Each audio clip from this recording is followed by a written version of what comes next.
Introductions by members.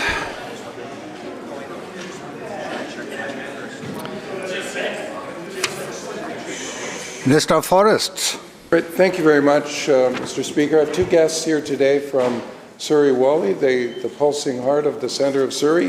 Margaret Mabanda began her professional career as a teacher in Uganda and worked here in British Columbia as a social worker with the Ministry of Children and Families. Because of her commitment to families, children, and her community, she was recognized as a YWCA Community Champion in 2020. Elizabeth Prentice, the other guest, comes from a Canadian military family. After experiencing living in other parts of Canada and Europe, she chose Surrey as her home. She's honored to work with the Ministry of Children and Family Development as a public servant. So would the House please welcome these guests from Surrey Whalley with an enthusiastic round of applause.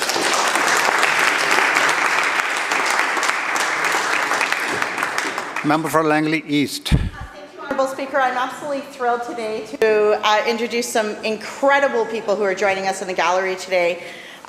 Today we have had our very first nonprofit lobby day in the Legislature, and we have several nonprofits who have come over to visit us, including Zara Esmail from Vantage Point Strategy Society, who's the Chief Executive Officer and is leading the inception of a nonprofit network, which will really help strengthen vital services in British Columbia, because we know that the work that nonprofits do in our province are serving some of the most vulnerable people and deliver a wide range of services. She's joined by Prairie Chew also from Vantage Point, and Sandra Richardson from the Victoria Foundation, Eric Lambertson from the United Way South Vancouver Island, and Eleanor Calder from Board Voice, and there are others that will be introduced today from other members in the House, but it is so incredible to have them come over and join us today. They have met with MLAs, and the Minister and I enjoyed a wonderful lunch with them. And thank you so much to all of you who do so much for our province. We are so honored to have you joining us here today. I was wondering if the House could please join me in making them feel very, very welcome.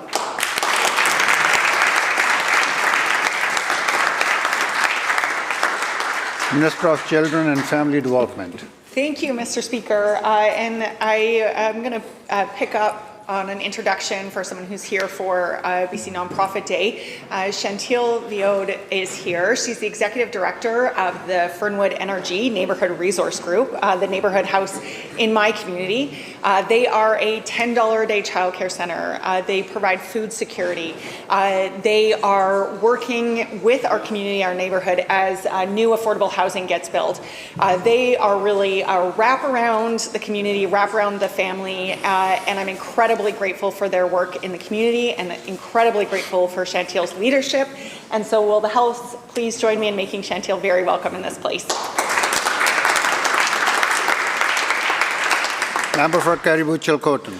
Well, thank you very much, Mr. Speaker. Rosemary McKenzie and the member from Skeena met recently regarding the Land Act. She was impressed with the member's knowledge and explanation of the details of the Act, so she decided to visit the Legislature today. Rosemary has been in the education system for almost 35 years and still going strong. She's an educator in the Catholic school system for 31 years, teaching grades 6 and 7, and then 14 years as a principal. She moved on to the Hazelton High School for the last 3 years, teaching continuing education. She is semi-retired, but she is working on a part-time basis as a great educator, is never fully retired, of course. Can the House please welcome and make her feel very welcome, Rosemary.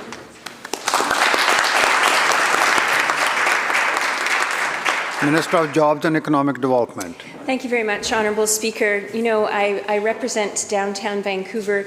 For 3.5 years, I've been waiting for the chance to introduce a school group. It hasn't happened yet. Today is the day. I'm so delighted to share that Claren Academy is here in the precinct. Teacher Wendy Lowe, who has a class of grade 6 students, are visiting. They'll be in shortly to CQP, and I'll have a chance to visit with them later. This is a particularly interesting academy that focuses on technology technology training for youth, something close to my own heart. Will the House please join me in welcoming Claren Academy to the precinct today? Minister of Indigenous Relations and Reconciliation. Thank you, Mr. Speaker. I'm honored to welcome guests in the gallery today from the Sycoos, Stalatin, and Malahat First Nations, as well as guests from Interjex. Interjex is a leading renewable power company involved in wind, solar, and hydro. Mr. Speaker, from Sycoos First Nation, Jasmine Thomas; from the Stalatin, Doug Casamel, manager of the Tunasa Nekeya Stewardship Development Corporation; from Malahat, Josh Handysides, who's the Chief Administrative Officer, and Tristan Gale; from Interjex, Vice President Colleen Giroux-Schmidt, Ina Yoka, Nicola Vaughn, Nuno Luzero, Jason McIver, Virginia Rodriguez, and Lawrence LeMay and Alexandra Smith. Today, the representatives from the First Nations and Interjex are having many discussions with colleagues on clean energy, including First Nation involvement in electrification. I look forward to sharing in these discussions later this evening and ask all members of this House to give them a resounding welcome.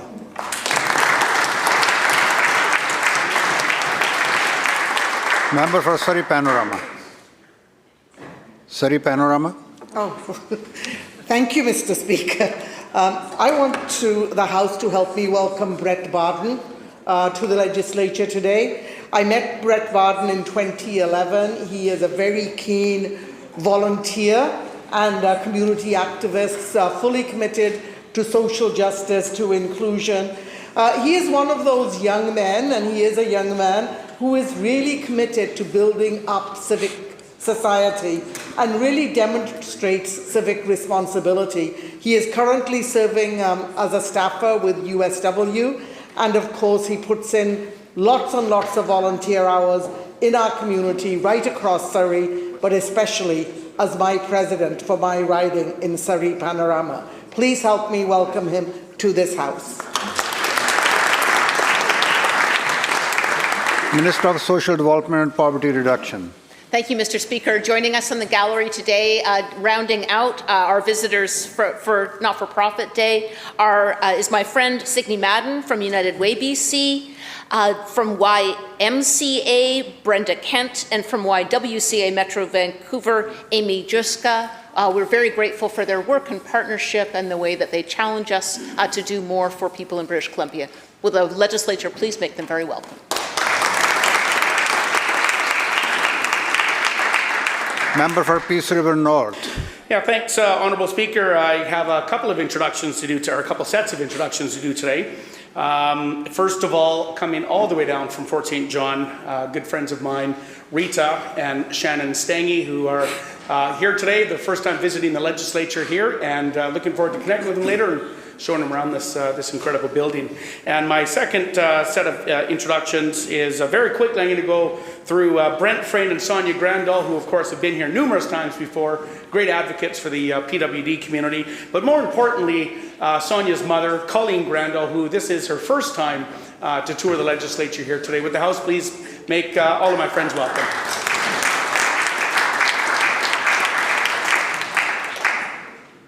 Member for Chelwa-Kent. Thank you so much, Mr. Speaker. I am very excited to introduce in the gallery today two constituents from Chilliwack, Kent, Bradley Jeanette and Volodymyr Ivashina. And so I would like the House to please join me in making them very welcome.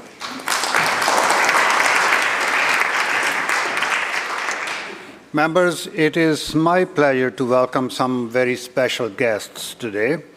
This week, we have the privilege of hosting the Speaker and Clerk from the Legislative Assembly of the New South Wales Parliament in Australia, who are here on a parliamentary study tour. The study tour will provide an opportunity for our guests to meet with members of our Legislative Assembly and Assembly officials to discuss parliamentary business and administration. Joining us in the gallery are the Honourable Greg Piper, Speaker of the Legislative Assembly, his spouse Lynn Piper, and Helen Minican, Clerk of the Legislative Assembly. Please join me in welcoming them in British Columbia and to our Legislature.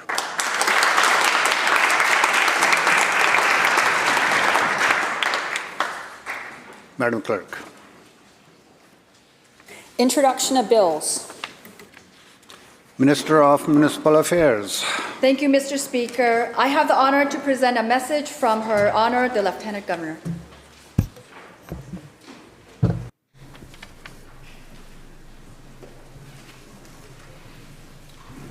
Her Honor, the Lieutenant Governor transmits herewith Bill number 18, entitled Vancouver Charter Amendment Act number 2, 2024, and recommends the same to the Legislative Assembly. Minister. I move that the bill be introduced and read a first time now. I'm pleased to introduce Bill 18. This bill amends the Vancouver Charter. These amendments will make improvements to the City of Vancouver's land use planning and development framework and providing important alignment with other local governments. Specifically, these amendments will establish the same public hearing rules for Vancouver as those provided to all other local governments, require Vancouver to adopt a city-wide official development plan, provide council with authority to establish development application procedures by law, and provide council with authority to delegate a design approval for comprehensive development zones to staff. Vancouver supports this proposed legislation and the changes that will allow them to streamline housing approvals. Members, the question is first reading of the bill. All those in favor indicate aye. Aye. Opposed? Motion carried. Minister. Speaker, I move that the bill be placed on the orders of the day for second reading at the next sitting of the House today. You have heard the question. All those in favor indicate aye. Aye. Opposed? Motion carried. Minister of Children and Family Development. Mr. Speaker, I have the honor to present a message from Her Honor, the Lieutenant Governor.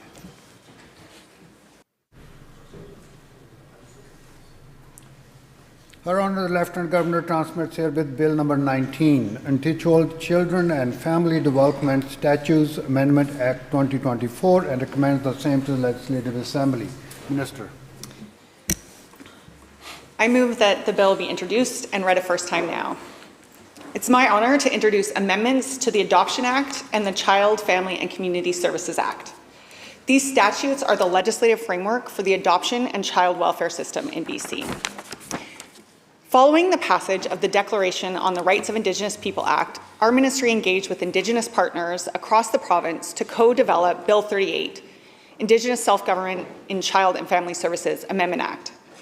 And in November 2022, Bill 38 received unanimous support from this House. Indigenous governing bodies are moving to resume their inherent jurisdiction over their children and families, and our government continues to be committed to listening to partners and moving forward on this path together. This bill continues this work by making two important changes. First, we are expanding the scope of joint and consent-based decision-making with First Nations, and to achieve this, amendments in this bill broaden the scope of Section 6 agreements, supporting, for example, the ability to jointly develop an agreement related to a child's plan of care. Second, as Bill 38 introduced pathways to jurisdiction, it also contemplated pathways for dispute resolution. This included the introduction of the use of provincial courts to resolve disputes under Indigenous law when an Indigenous governing body chooses that path. To make sure children and families have equal access to justice in the province, these amendments enable an appeals pathway for nations who wish to use the province's higher courts. Question is first reading of the bill. All those in favor indicate aye. Aye. Opposed? Motion carried. Minister. Speaker, I move the bill be placed on the orders of the day for second reading at the next sitting of the House after today. You have heard the question. All those in favor indicate aye. Aye. Opposed? Motion carried.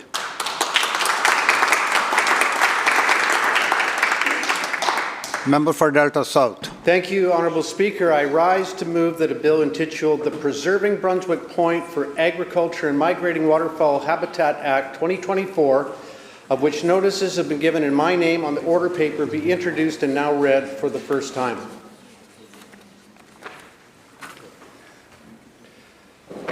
Mr. Speaker, today is the fourth time I have stood in this House to propose this bill. The need for this bill is driven by the protracted and challenging saga Brunswick Point has represented for numerous families in Delta. The ordeal began in 1968 with the unveiling of the plans for a coal terminal at Delta Port and a rail line cutting through prime agricultural land. 4,000 acres were expropriated in West Delta. Regrettably, more than 50 years later, more than 600 acres of the prime Brunswick Point farmland retained by the Crown have yet to be returned to the original owners. Instead, they are only available for short-term leases. Brunswick Point, a triangular-shaped piece of land bordered by the ocean and the Fraser River, features 7 kilometers of dike trails.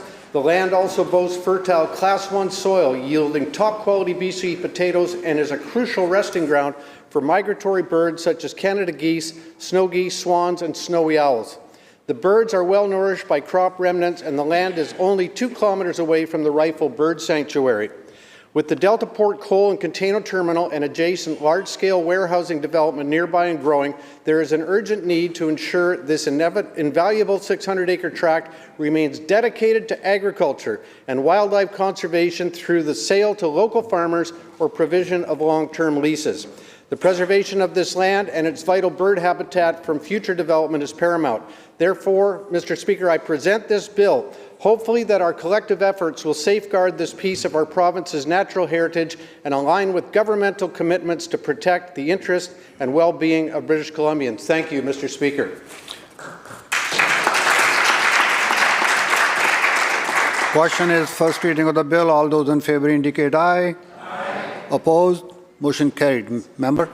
Thank you, Mr. Speaker. I move that the bill be placed on the orders of the day for second reading at the next sitting of the House after today. You have heard the question. All those in favour indicate aye. Aye. Opposed? Motion carried.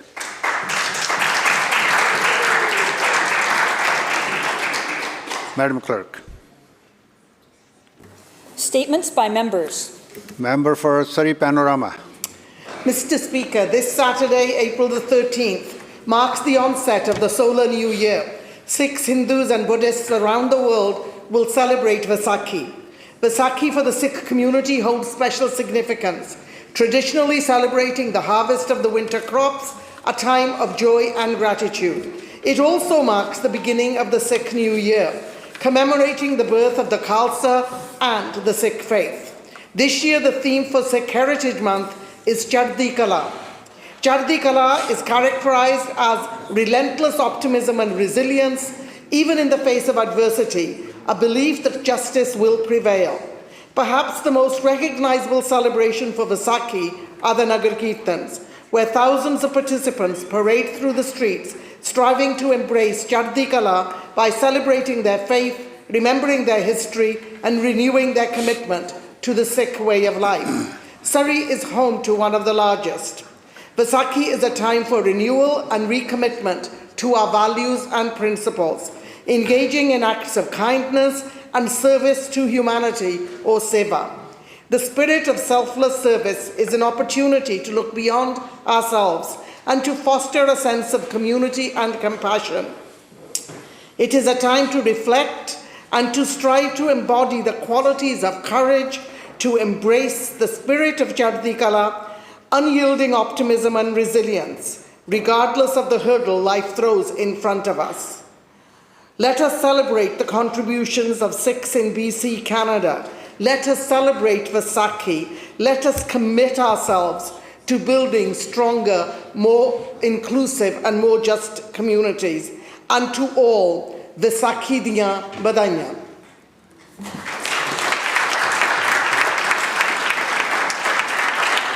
Member for Caribou North. Thank you very much, Mr. Speaker. Several weeks ago, I shared in this legislature the success of the Lataco-Quesnel BC Winter Games, which brought together community, volunteers, coaches, and athletes.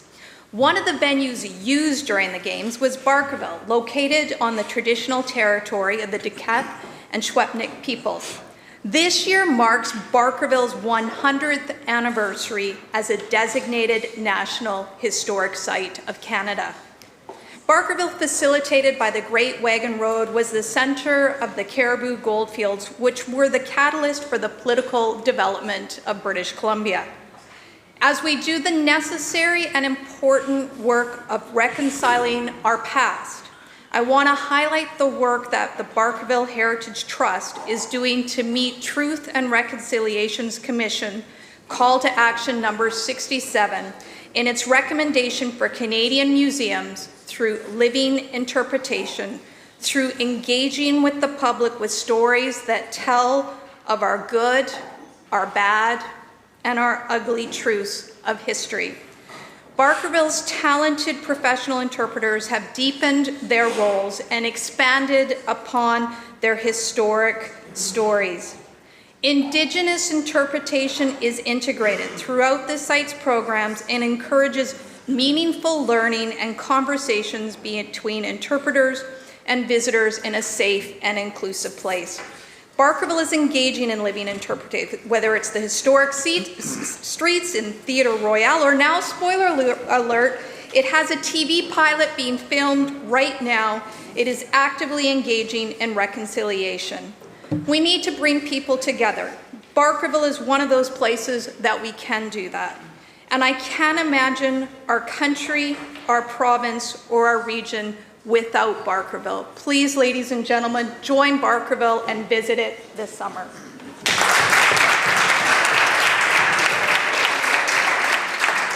Member for Maple Ridge Mission. Well, thank you very much, Honourable Speaker.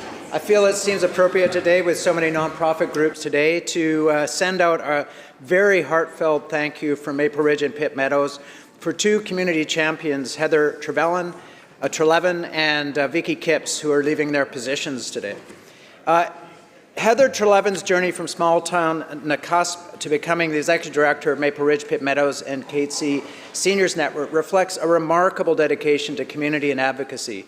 Starting as a lone coordinator in 2009, Heather's leadership cultivated a network reliant on volunteers, which blossomed into the Maple Ridge Pitt Meadows Senior Society.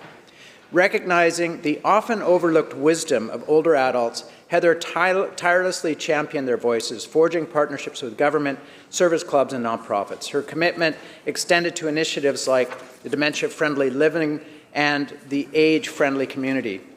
Heather has actively engaged in truth and reconciliation efforts, emphasizing the importance of learning from diverse community members. Through her unwavering dedication, Heather Trelevin embodies the spirit of community, advocacy, and lifelong learning. I wish her well in her next steps at the BC Association of Community Response Networks. Vicky Kipps retires from Maple Ridge Pitt Meadows Community Services after 27 years of unwavering dedication. As the longest-serving executive director in the agency's 53-year history, Vicky has left an incredible mark on the community. Under her leadership, community services flourished, aligning program creation and delivery with the evolving needs of Maple Ridge and Pitt Meadows residents. Her visionary leadership led to significant milestones, such as the Alyssa's Wish, the Foundry, and Vital Resources for Youth. She also launched Cornerstone Landing Housing and fostered deeper partnerships with the Cythera Transition House. She will be very, very missed, and I wish both Vicky and Heather a wonderful adventure in the next parts of their lives. Thank you very much, Honourable Speaker. Member for Richmond North Centre. Thank you, Mr. Speaker. Muslims in British Columbia and around the world have been marking the holy month of Ramadan, a time of fasting, prayer, and reflection, in a profound expression of faith. Last night, the leader of the official opposition attended the traditional Ramadan dinner hosted by the Canadian Turkish Educational and Cultural Foundation at East Richmond Community Centre. And it was certainly my honor to have been invited to attend this amazing dinner this year and last year. I was so pleased to see so many people from different faiths and backgrounds come together to celebrate the spirit of Ramadan. Through my conversation with those attending the dinner, I have learned that Ramadan is a time of reflection, self-discipline, and compassion. It's a time to come together with family and friends, share meals and experiences, and deepen one's understanding of their values. I'd like to express my personal gratitude to the President of the Canadian Turkish Educational and Cultural Foundation, Mr. Alex Bilgen, his staff and volunteers for organizing a fantastic event to bring the community together to celebrate the values of compassion and generosity that are at the heart of Ramadan. This is on top of their critical efforts to support the Turkish community in BC all year round. As the MOA for Richmond Love Center, I'm so proud to represent a community rich in diversity. And this Ramadan, we also reaffirm our support for the right of all British Columbians to practice their faith freely. On behalf of the BC United Caucus, I extend my warmest wishes to all those celebrating Ramadan. May this holy month bring you peace, joy, and blessings. Thank you, Mr. Speaker.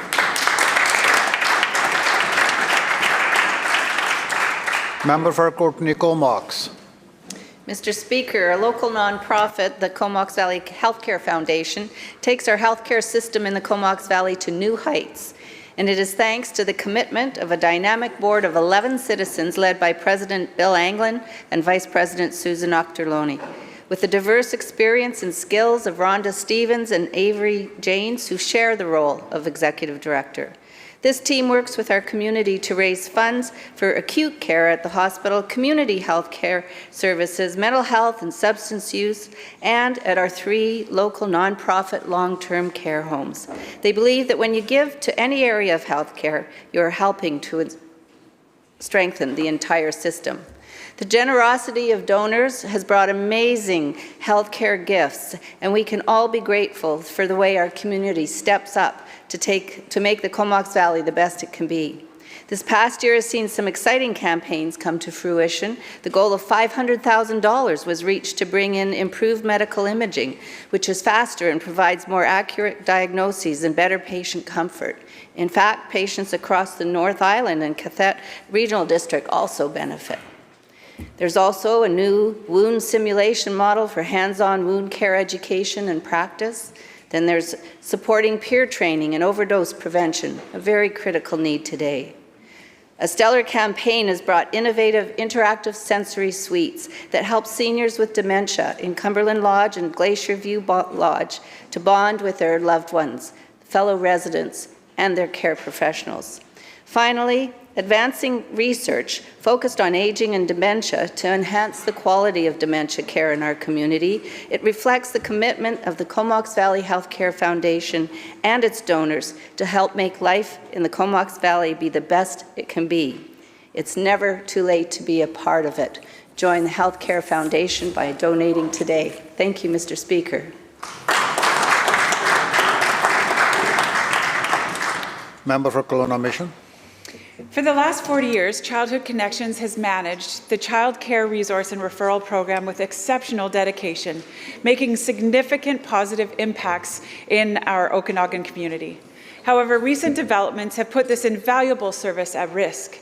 The decision to award the CCRR contract to another organization has left Childhood Connections, and by extension our community, facing an uncertain future.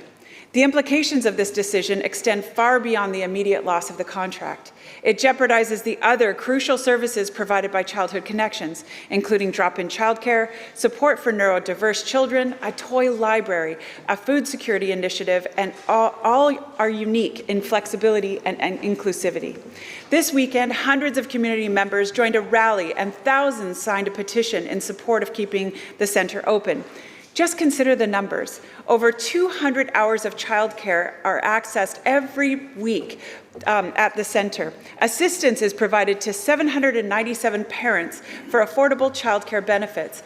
6,500 parents receive childcare referral support, and 2,200 providers and parents are accessing the library borrowing program. And these figures aren't just statistics. As we know, they represent the hundreds of families whose lives have been touched and supported by Childhood Connections. The letters and emails to me have poured in. Jason talked about how valuable the centre is for the community's drop-in needs. Carol spoke of how we need more spaces, not less, and how much of a support the centre is with toys and cooking lessons. And Sarah spoke of how her neurodivergent child was able to have care when other centres had turned them away. The loss of this contract not only threatens the existence of these essential programs, but leaves a void in our community that cannot be easily filled. My hope is that we can figure out a transition plan that can stabilize the centre and thus support our community. Truly, every child deserves this support. Thank you, Honourable Speaker. Madam Clerk. Oral questions by members. House Leader of the Official Opposition. Thank you, Mr. Speaker. Well, BC has by far the highest gas taxes and the highest gas prices in all of North America, with billions from the carbon tax disappearing into general revenue with no accountability from this NDP government. Now, British Columbians see explosive allegations of corruption that show that carbon tax kickbacks are flowing to NDP-appointed consultants through 20% success fees. Now, the Energy Minister was briefed on these allegations a month ago, yet only today is she admitting wrongdoing in this carbon tax kickback scandal. So my question is this: why did the NDP try to sweep this scandal under the rug 3 times last week, despite clear evidence having been brought directly to the minister's office a month ago? And specifically, what new information on the carbon tax kickbacks has been provided to the minister that has resulted in this sudden 180-degree change in her tune?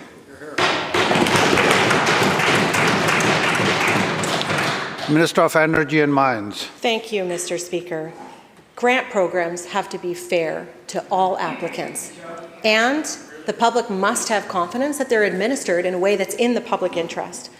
Over the weekend, we received new information, and I've been clear all along, if we receive new information, we would act on it. That's exactly what is happening here. Members. This new information has raised further questions, and they're questions that need to be answered.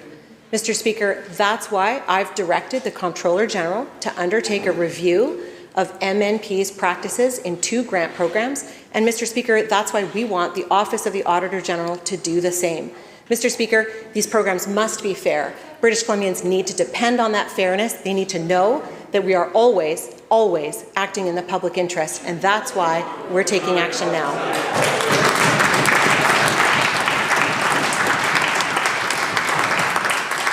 House Leader of Official Opposition, supplemental. Well, Mr. Speaker, of course grant programs are supposed to be fair and they're supposed to be transparent, but nothing is further from the truth under the administration of this minister. I would surmise that the only thing that changed over the weekend is that the Premier saw this scandal blowing up on TikTok. Exactly. And here we are today, watching damage control unfold in front of us. Now, the reality is this, Mr. Speaker. The details of the carbon tax kickback scandal were provided to the Minister of Energy a month ago. MNP, handpicked by the NDP to oversee grant approvals, leverages their position to demand 20% in success fees. Despite Edison Motors exposing the kickback scheme to the minister's office over a month ago, her response and that of this government has been nothing but stonewalling. Now, the serious allegations here directly involve the minister and her staff, yet not only did she dodge questions in question period last week, she also refused to recuse herself, and she voted against referring this to the Auditor General in this House last week, and she's in charge of the program that is actually in question. This entire situation reeks of a conflict of interest at best, outright corruption at worst. So the question is this: what did the minister know? When did she know it? And how many other companies in British Columbia are part of this NDP carbon tax kickback scheme? Minister. Thank you, Mr. Speaker. As soon as my office was informed by Edison Motors, we took action. Mr. Speaker, as soon as my office was informed by Edison Motors about their questions about the administration of the MNP programs, we took action. Program staff called MNP, spoke to them about the rules of the program to ensure that they understood the rules. They were assured that MNP understood the rules, that they had followed the rules, and in fact, that they were strengthening their processes. Mr. Speaker, at that time, based on the information that we had been given by Edison Motors, we took action, and last week I made it very clear. If there was new information that came to light, we would take action. This new information brings in more questions. Mr. Speaker, more questions that people want answers to. It raises questions that can be answered through a review by the Comptroller General, through a review by the Auditor General. Mr. Speaker, that is the action that we are taking to ensure fairness for all.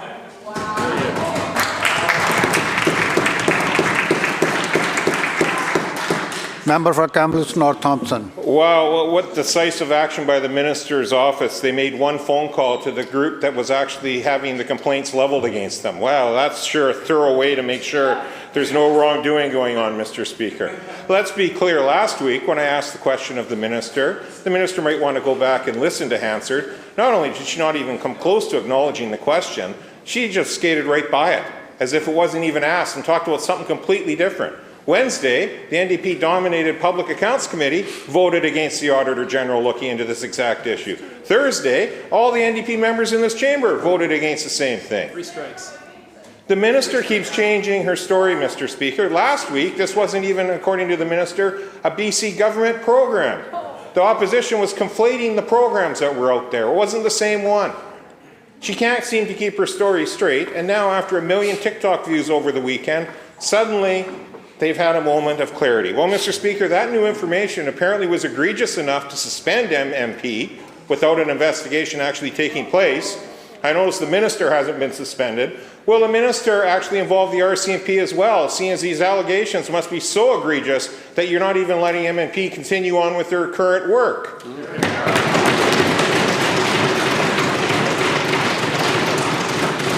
Minister of Energy and Mines. Thank you, Mr. Speaker. Let me be very clear.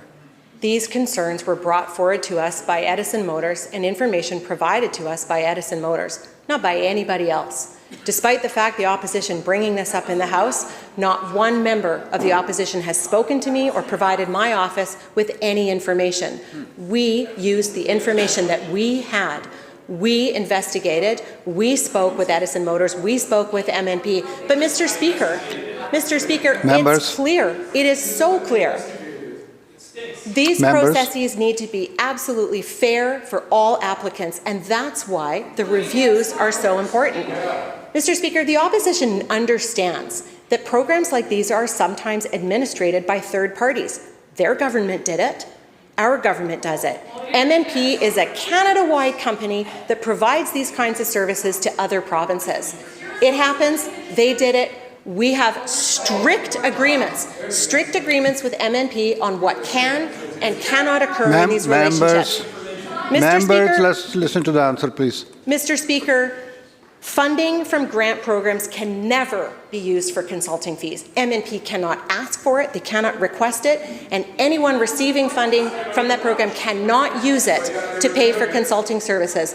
That's why, Mr. Speaker, it's important for all of us, for all of British Columbia, to get to the bottom of this, and we're going to do it with the Comptroller General and the Office of the Auditor General to make sure that these programs are fair for everybody. Thank you.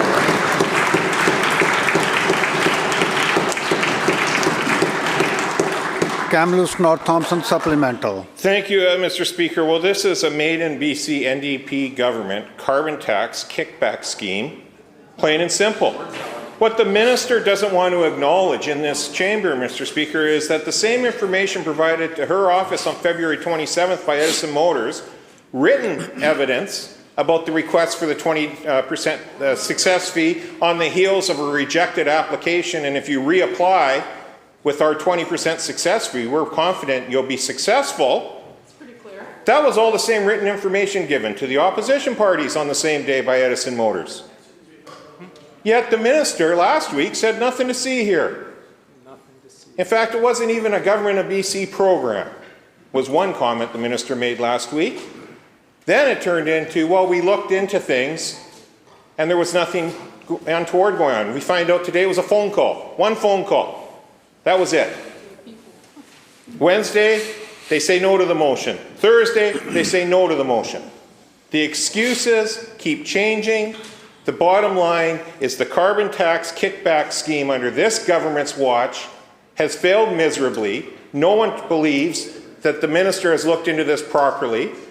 No one believes that they're properly motivated to actually have the Auditor General look into this. And in fact, if the new evidence is so egregious that MNP can no longer be doing government work until the results of that audit, Why is the minister refusing now? Maybe she'll have a change of heart by Tuesday or Wednesday this week, the way she's going. Why is the minister now refusing to call in the RCMP to look into the matters as well?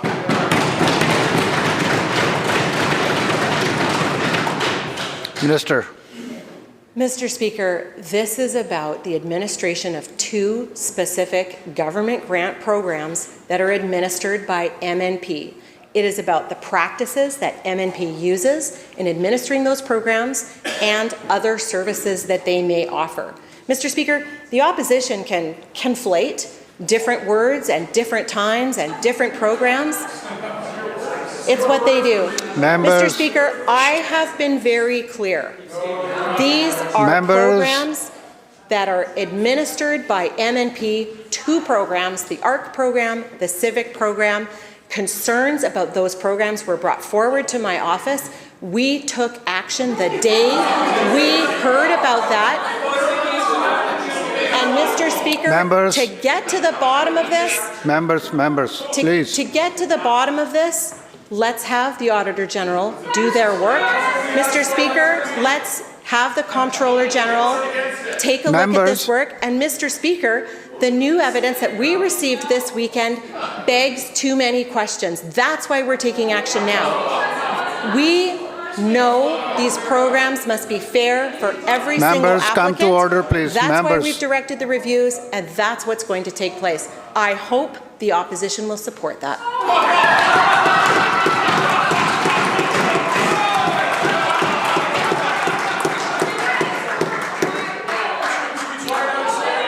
Members will come to order. Shh. Members. Leader of the third party. Thank you, Honourable Speaker. I want to step back and consider the question of the role of a minister. And really, the minister in a government, just like all of us, are there to represent the public and the public interest. And so we are looking at a situation with MNP and the way that these grants were being adjudicated, and an apparent 20% success fee being attached to helping out with that grant writing. And it raises a lot of questions about who's protecting the public interest and the public purse. MNP received almost $10 million in government transfers last year. Ministers are responsible, Honourable Speaker. Their job is to ensure that the funds entrusted to their ministry, public money, are spent fairly, transparently, and can withstand all scrutiny. My question is to the Minister of Energy, Mines, Low Carbon Innovation. Given the responsibilities of a minister, was she aware of grant award processes within her portfolio responsibilities? Minister of Energy and Mines. Thank you, Mr. Speaker, and thank you to the member opposite for the question. Yes, these are serious matters, and of course, I and all of my colleagues take our roles extremely seriously. And we have a responsibility, everyone in this House has a responsibility, and we see that function playing out today about ensuring that the public interest is met, ensuring that applicants are treated fairly. So this program, these two programs in this case, administered by MNP, this is a practice that is common to some governments. It does happen. It has happened for years here in this government and governments previous to us, in which they act as administrators of grant programs. They have a role in overseeing the application process, working with applicants, of convening a panel of experts and provincial and federal staff people who make recommendations on the grant applications, which ultimately are decided by the ministry. Mr. Speaker, these are common practices. We take them very seriously. That's why we need to get to the bottom of MNP's practices. That's why, with the new information that we've received, with the questions that it raises, the questions that need to be answered, we are referring this to the Auditor General and the Comptroller General. Leader of the third party supplemental. Thank you, Honourable Speaker. I think a reasonable question that the public might want answered as well is, on the one hand, we've seen a significant growth in the size of the public service in the last 7 years. And on the other hand, we see government grant processes being handed over to third parties.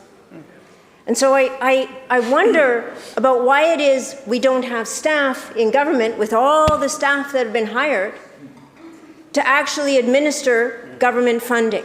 Why is it that we pay third parties a lot of money to administer government grant programs? My friend Laura used to say, how you do one thing is how you do everything. And so back to my question around the responsibility of a cabinet minister to protect the public interest, to protect the public purse. Their full-time job should be ensuring the spending of public funds is above board, welcome the scrutiny, and always keep in mind the privilege and responsibility of representing the public. My question is to the Premier.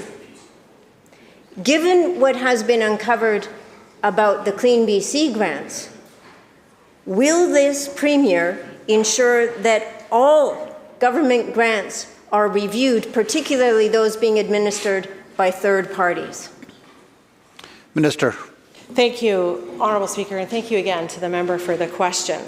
As I explained, there are times when governments will use the services of a third-party administrator to help in the administration of a grant program, as is the case with the ARC program and the Civic program. It is more efficient sometimes at a time when there isn't capacity inside government to use these kinds of services. And of course, it always remains the responsibility of the Minister of Cabinet to ensure that funds are used responsibly, that they are managed well in the public interest. Because of the number of questions around the practices of MNP in this case that have come to light, we are referring to the Auditor General and the Comptroller General for a review. And Mr. Speaker, based on the recommendations that come forward from those reviews, we will take action as appropriate. That is the purpose of those reviews, so that we can ensure the public can be confident in the way grants are managed and in the public interest. Thank you. House Leader of the Fourth Party. Thank you very much, Mr. Speaker. On April 1st, this NDP Premier got his marching orders from Ottawa, and he raised the carbon tax again. With the NDP's latest increase, British Columbians are now paying almost 20 cents per litre just in carbon tax. When the Conservative Party of British Columbia forms government, we're going to axe that tax on day one so that families can afford to live again. Last week, we found out that the money British Columbians pay in carbon tax, 20 cents out of every litre of gas, is being misappropriated. MNP, who have lobbied the NDP, are using Clean BC as a slush fund and seem to be abusing taxpayers' funds by double dipping. Here's what we know. MNP, hired by the Premier, chooses who gets grant money. At the same time, they're taking 20% of the grant money as a fee to write proposals for grant applicants. This double dipping is clearly unethical, but British Columbians deserve to know, is it also criminal?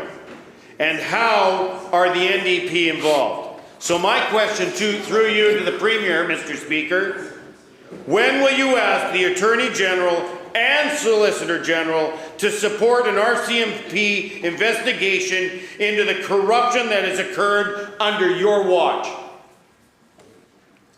Through the chair, member. Minister. Thank you, Honourable Speaker. Let me be clear.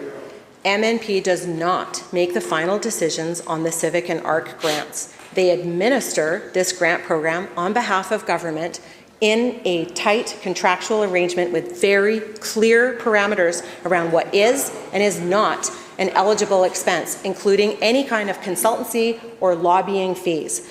Mr. Speaker, based on the new information that we received this weekend, so many questions are out there and are being asked. The way to get to the bottom of this is by undertaking a review through the Auditor General and the Comptroller General so that they can take a clear look at all the evidence before them. And let me say to the House, if anybody has information that they haven't shared with my office, I hope it will be shared with the Auditor General and the Comptroller General. Mr. Speaker, based on the results of those reviews, we'll take further action as appropriate. In time, we have to let these reviews unfold and take place. And again, I urge any member who has information to take it forward to those offices. Thank you. House Leader of the Fourth Party supplemental. Tight contractual agreement? Clearly there's a loophole big enough to drive a diesel-electric semi through it. Mr. Speaker, the Premier is a King's Counsel lawyer. British Columbians expect him to understand the law, to follow the law, and to have a high standards of ethics in his behavior and those that he has a contractual agreement with. My question to the Premier, as a lawyer, when he made the decision to ask NDP colleagues to vote down an investigation last Thursday, just what exactly were you hoping to hide from British Columbians? Minister. Thank you, Mr. Speaker. As I've been clear all along, if we received new information that demanded action, we would take it. And that's exactly what happened.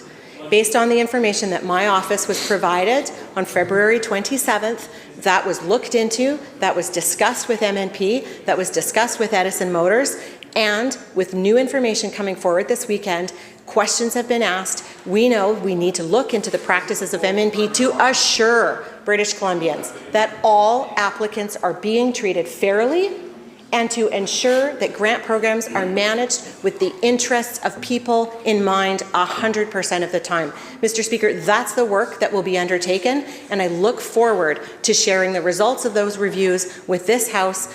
The Auditor General will return to the Legislative Assembly. The Comptroller General, we will release all of the information that we are legally allowed to do so when it is ready. Thank you.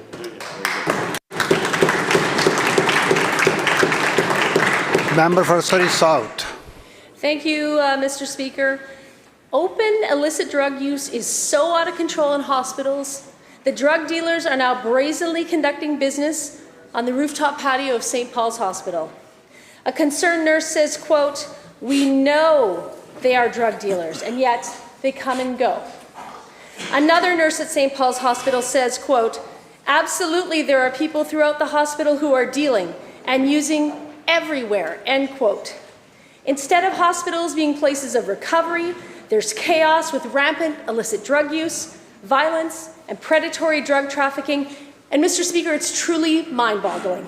So why has the Premier turned hospitals into free-for-all zones for drug traffickers and unchecked use of meth, crack cocaine, and fentanyl? Minister of Health. Well, thank you very much, Honourable Speaker. Every health authority has clear policies on this question. Every single one does, Honourable Speaker. The member refers, for example, to smoking. You're not allowed to smoke, period, Honourable Speaker. And yes, Honourable Speaker, there are occasions, of course, when people don't follow the rules, and we have to take steps.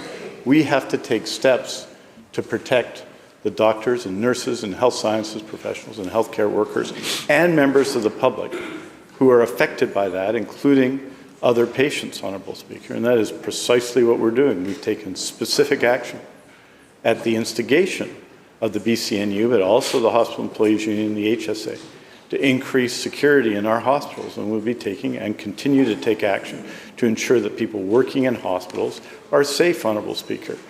It is the case, Honourable Speaker, that when people present in hospitals, they are often ill, Honourable Speaker. They are always ill when they are admitted to hospital. And they are sometimes dealing with severe addiction and other issues. And we have to treat them there with compassion. But we also have to ensure that everybody involved in the process is safe, and we are doing that, and we will do that. Prince George Railmount. Well, thank you very much, Mr. Speaker. And the Health Minister, like members on this side of the House, knows full well that it's not on occasions that it is occurring.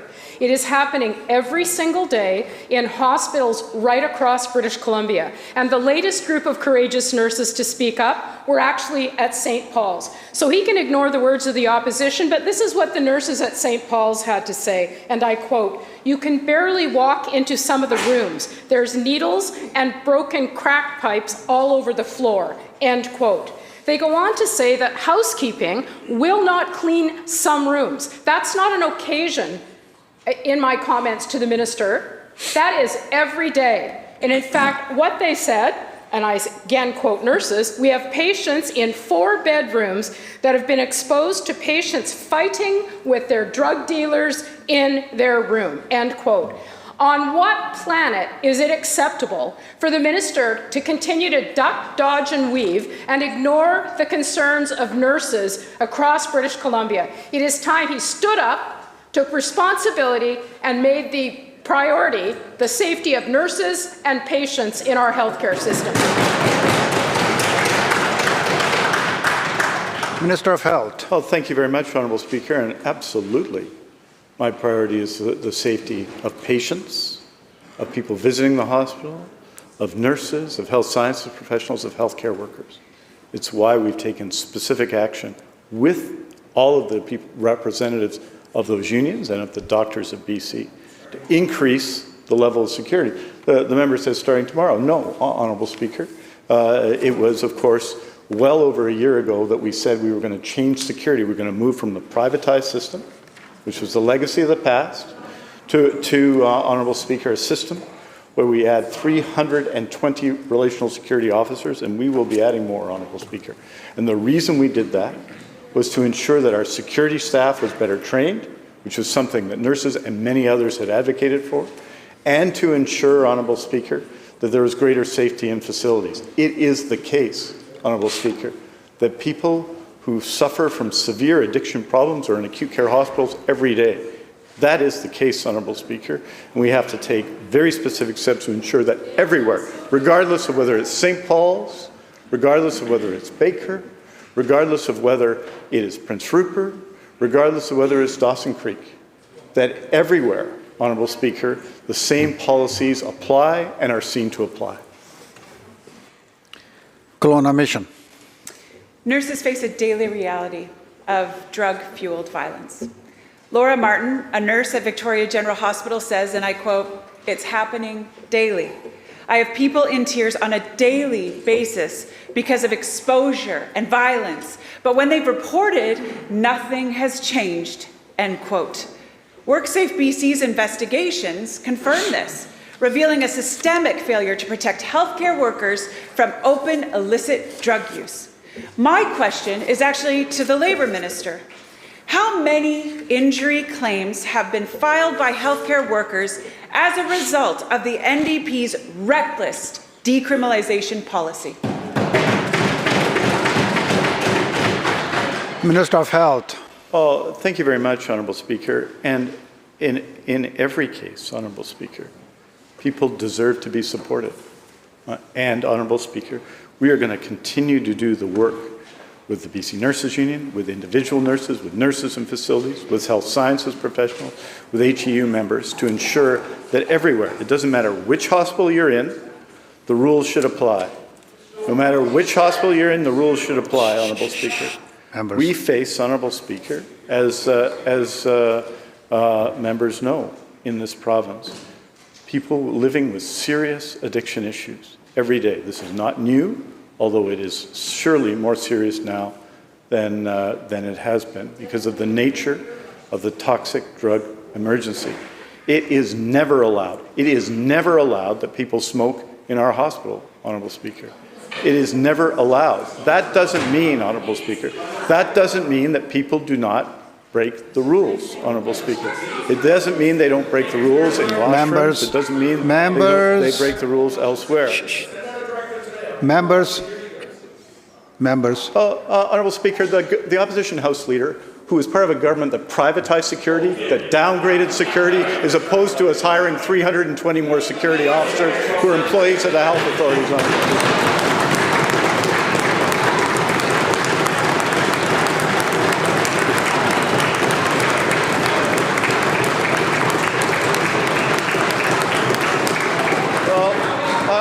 Honourable Speaker. Members, shh.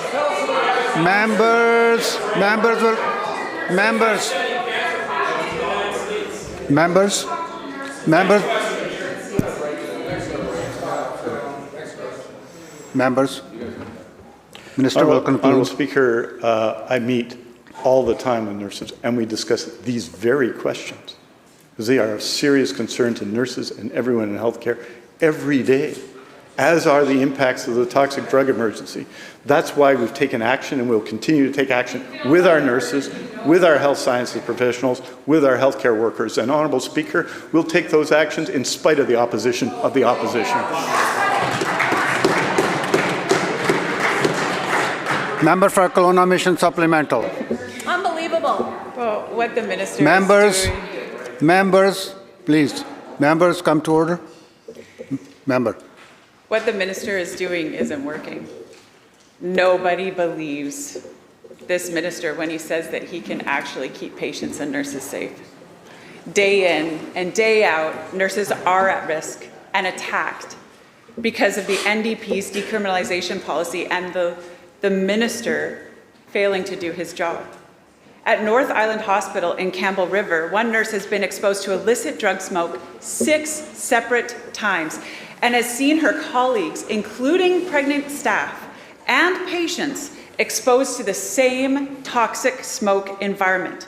From maternity wards to emergency rooms, nurses and healthcare staff confront violence, toxic drug exposure, and dire health risks, not for themselves alone, but for every patient and visitor. And since the health minister didn't actually answer my last question, I'm going to again ask the labor minister. How many injury claims have there been from healthcare workers, and how many more need to be filed before he will actually do his job? Minister of Health. Minister of Health. Thank you, Honourable Speaker. I think what people expect, what nurses, everyone else expect, is that in every hospital in BC, that we have clear policies in this regard, that nurses and healthcare workers and patients and everyone is protected, Honourable Speaker, in circumstances, Honourable Speaker, that are often challenging. They're often challenging, Honourable Speaker. And nurses who have spoken to me about these very issues, Honourable Speaker, and who have supported actions that we've taken and want more actions, Honourable Speaker.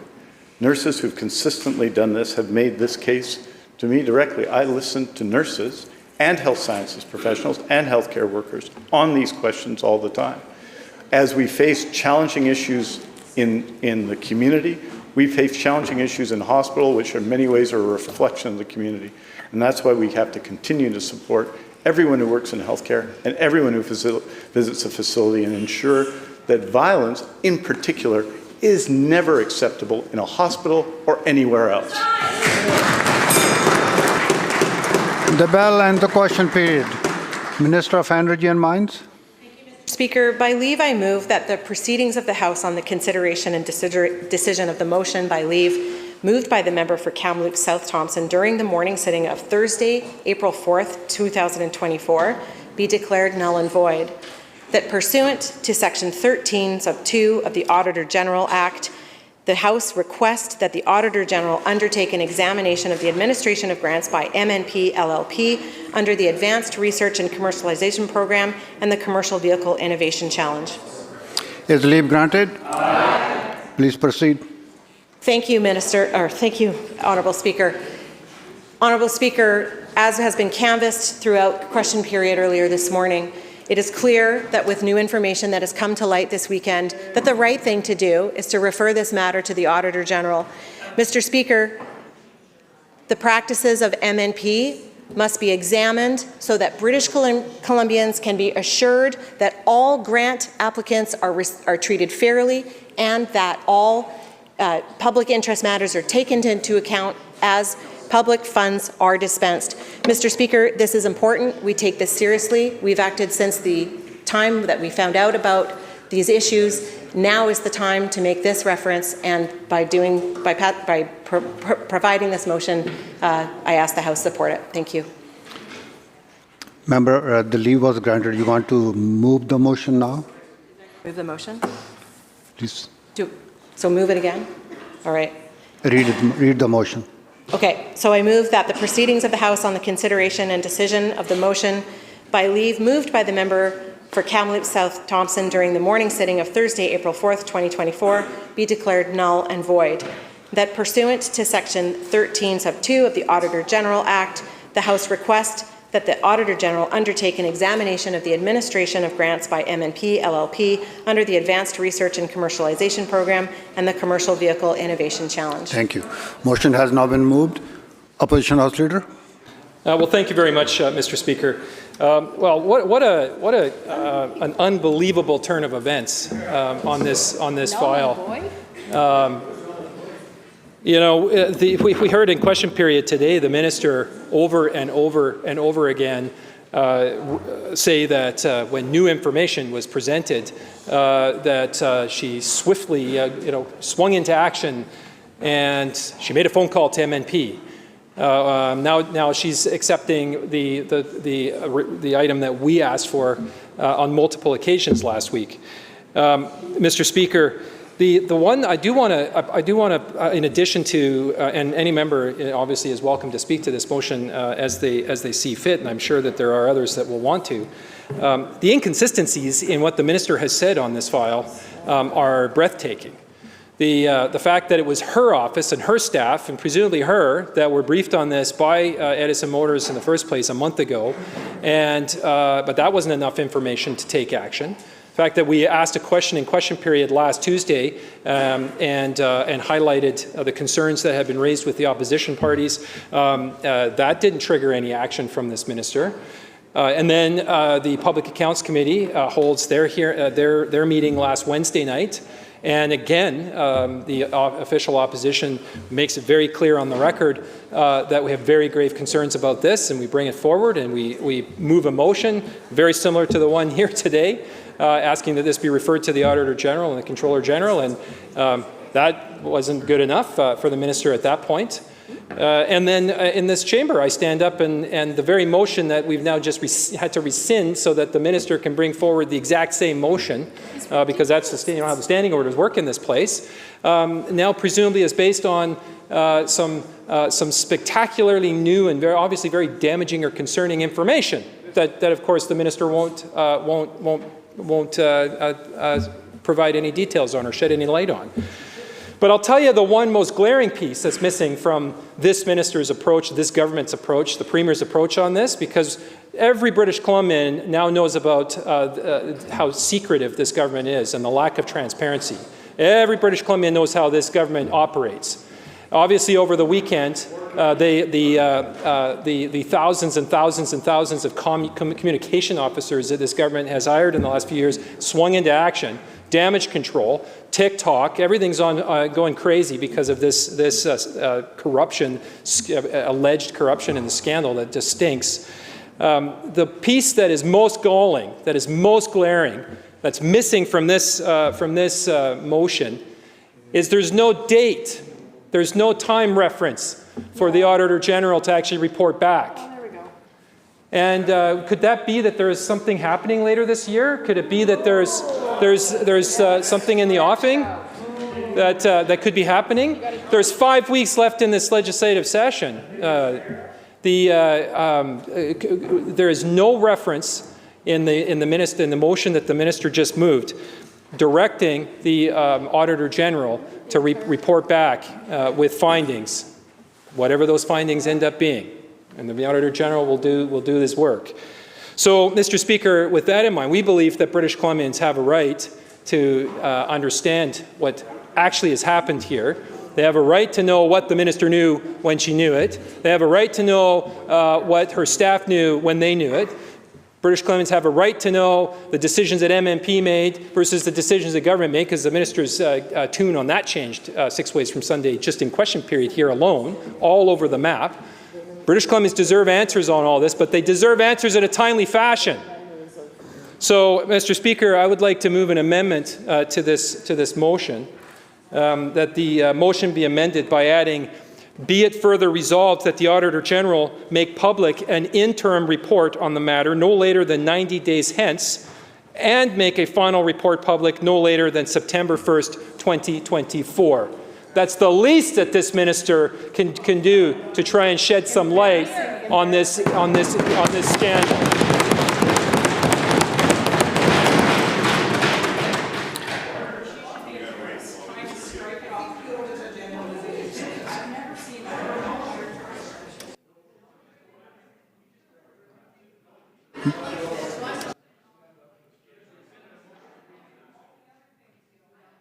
Members, while the copy of the amended motion is being circulated, we are going to have just a short break, recess.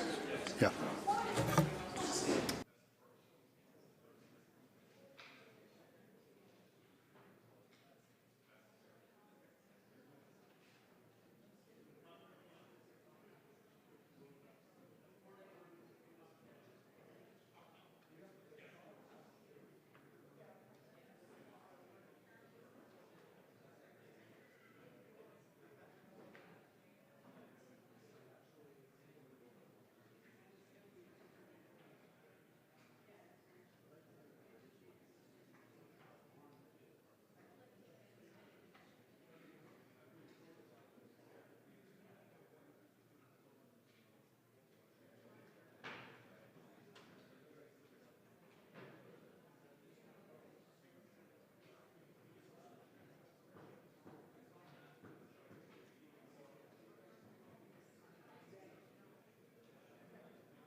Mr. Speaker,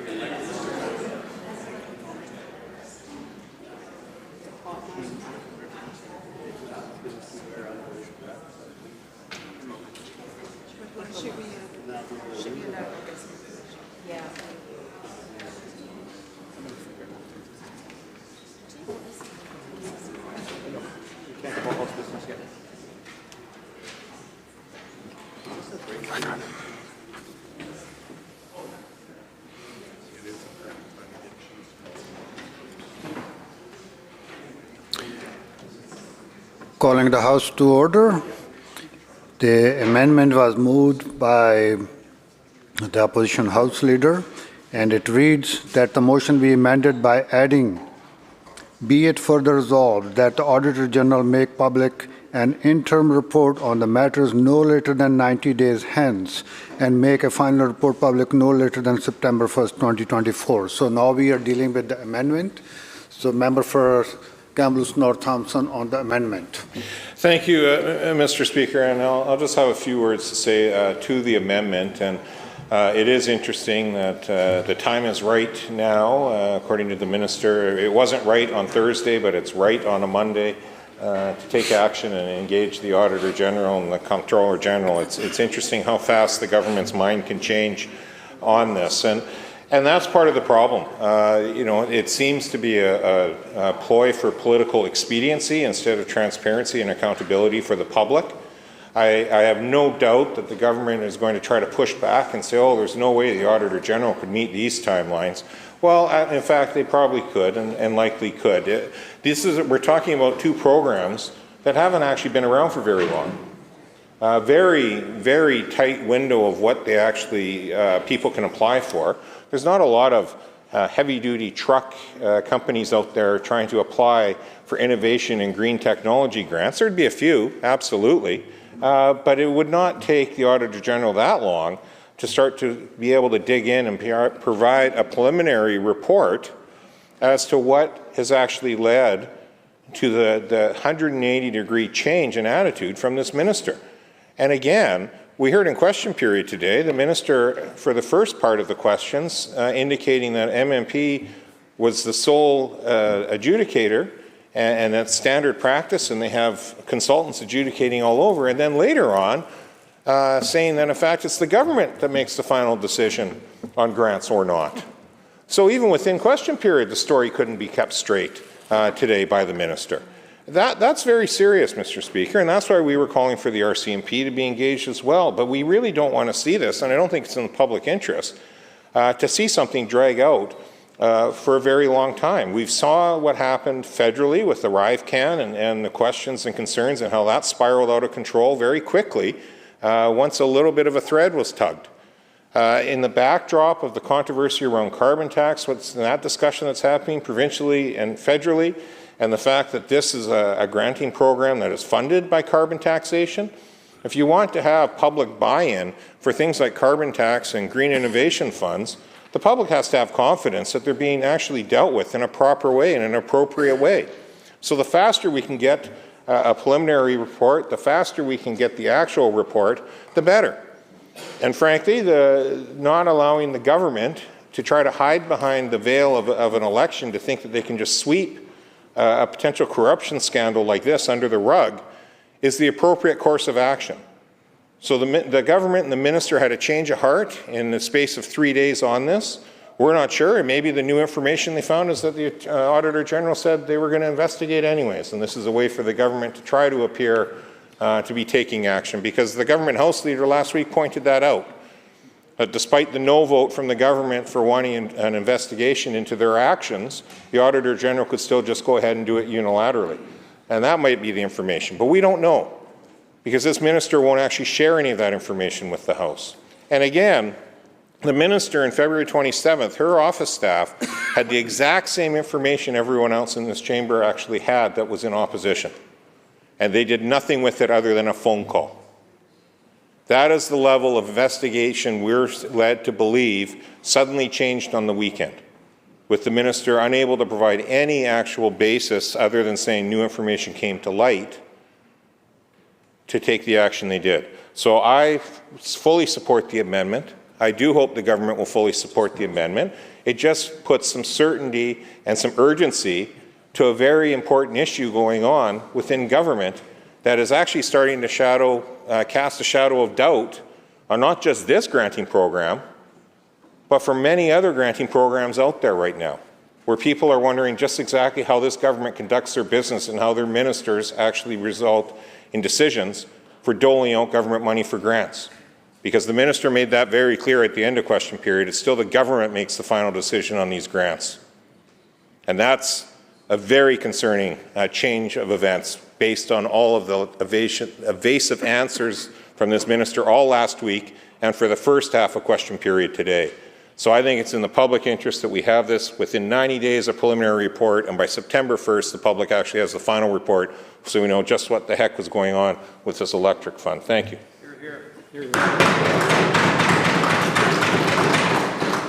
Government House Leader. Thank you so much, Honourable Speaker. I appreciate the member across the way bringing this forward. We too would like to get a resolution very quickly. We too believe the public needs to have the information available to them. But directing the Auditor General with a set time when the Auditor General may need more time. We're hoping, we sure believe that this is important for the public to have this information as quick as possible. But the Auditor General will know when all the information is presented how much time the Auditor General needs. The Auditor General is an independent person, independent body of this legislature, can investigate this as they need, but also will have an assessment of how much time they need to do the work. And we agree on this side of the House that we certainly want to see the result quickly, because we want to make sure the program has got the integrity so it can continue to support businesses in the transition, Honourable Speaker. But we don't think it's appropriate to be putting timelines on the work of the Auditor General when the Auditor General's first and the most important task is to be thorough with the information and make sure that the information is completely correct for the public. So although we support the motion of the Auditor General doing the independent investigation of the information that is available, we believe it should be on the timeline of the Auditor General. Leader of the third party. Thank you, Honourable Speaker, and I rise to support this motion. But I just want to point out that it's like deja vu. In that, last week, a motion was introduced, and the government House Leader immediately stood up and rejected that motion before listening to the debate. And yet, here we are again, and so now we've had the ministers stand up and say, let's make that previous motion null and void, and reintroduce the same motion. The thing I always think about mistakes is that they're an opportunity to learn, and not repeat the same ones again and again. And in this case, we see exactly the same mistake being made, which is the government House Leader rejecting a proposal before hearing the debate, before hearing the arguments, maybe on both sides of the House. Trust is won in drops, and it is lost in buckets. And the last 3 days, we've seen buckets full of trust be lost. Trust in the administration of a grant program, trust in where public money is going, trust in the government oversight of how decisions are being made that involve an incredibly important task that's in front of every government in the world right now, which is how do we transform our economies away from dirty fossil fuels and to clean, innovative technologies. And so I will say the importance of this amendment to the motion is that it signals to the public we take that trust that's been lost seriously, and we will put a timeline on this so that we can begin to win back that trust. And a government has enormous powers. We put timelines on all sorts of things. And if this government were serious about regaining that trust, they would support this motion, this amendment to the motion. Member for Peace River South. Well, thank you, Honourable Speaker. I think, first of all, speaking to the amendment, I think it's very important that we take this seriously, and I also want to echo what the leader of the Green Party said. Last week, when we put this exact same motion basically on the floor, based on the information that was around for the last month, 6 weeks, the very first person to stand up and say, nothing to see here, don't vote in favor of this motion, was the House Leader for the NDP.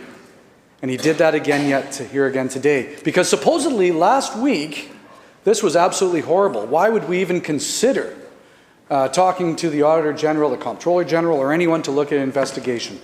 Now let me go back to February, first of all. And I think this House not only should be thanking Edison Motors, but should be apologizing to Edison Motors, because it takes a lot of guts and a lot of courage for a company to come forward after they've been treated this way from this government. Because we've heard story after story over the last 7 years from companies who are saying that this is a vindictive government under the NDP. Don't cross them, because they'll stop taking meetings with us. Just bow down to whatever they decide, because we want to make sure our opinions are listened to later on. And we hear that time and time again, Mr. Speaker. We've even heard it, I think even today, this morning, we heard it from another organization that said, we have to be careful with this government, because, if we try to cross this minister, she might not meet with us again. That's right. Those aren't my words. I know the NDP backbenchers and ministers can chuckle. Those aren't my words. These are the words of companies. So again, to Edison Motors, thank you. Thank you for having the courage to stand forward and come out on this. And I think this is reasonable. First of all, it's scary that this government wants to wipe from the record, basically, this exact conversation and debate that we had last week.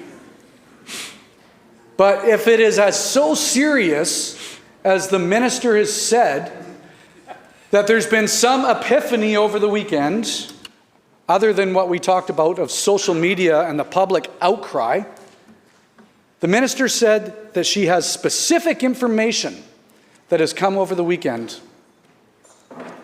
Well, if that's the case, is the minister willing to table it here in the House? She's obviously not going to do it before the vote, which we should have Purvey to see that, because if it's so important, we should know what's going on. The minister should be able to come back later on this afternoon and table that specific information that she talks about. At the very least, the minister should be giving it to the media, the Comptroller General, and the Attorney General. But if that's the case, there's also a lot of concern about the integrity of this minister going forward right now. If this is under investigation and it's so serious, is the minister going to step aside while there's an investigation? It's the minister's office. I'm speaking to the amendment, Mr. Speaker, because that's the main reason why, if it's so serious, if it's become so prevalent in the last 48 hours that an investigation needs to be taking place, then the public needs to know. In due course, at least a preliminary discussion in 90 days, as the amendment says, with more concrete reports by September. I know this ministry, this minister, and this government will try to kick it down the road. But this amendment is not only fair to the public, but I think it's fair to the institution here for around accountability. We already know this government is known as the most secretive government in North America. This is their way of maybe trying to alleviate some of that criticism that they get on a daily and weekly basis. So I encourage their members, even though they've all been told last week to vote against this motion, exact same motion, I'm sure they're all going to stand up and vote in favor of it now, but they should all be also voting in favor of this amendment, because it's their credibility as well going forward that they're going to have to look their constituents in the eye and say why they voted against accountability. House Leader of the Fourth Party. Thank you very much, Mr. Speaker. It's a dark day here today. It's an embarrassing day if I was sitting on the opposite side if I was government. As far as the public is concerned, the only logical reason that this motion would be brought back is because one of the applicants dared go public.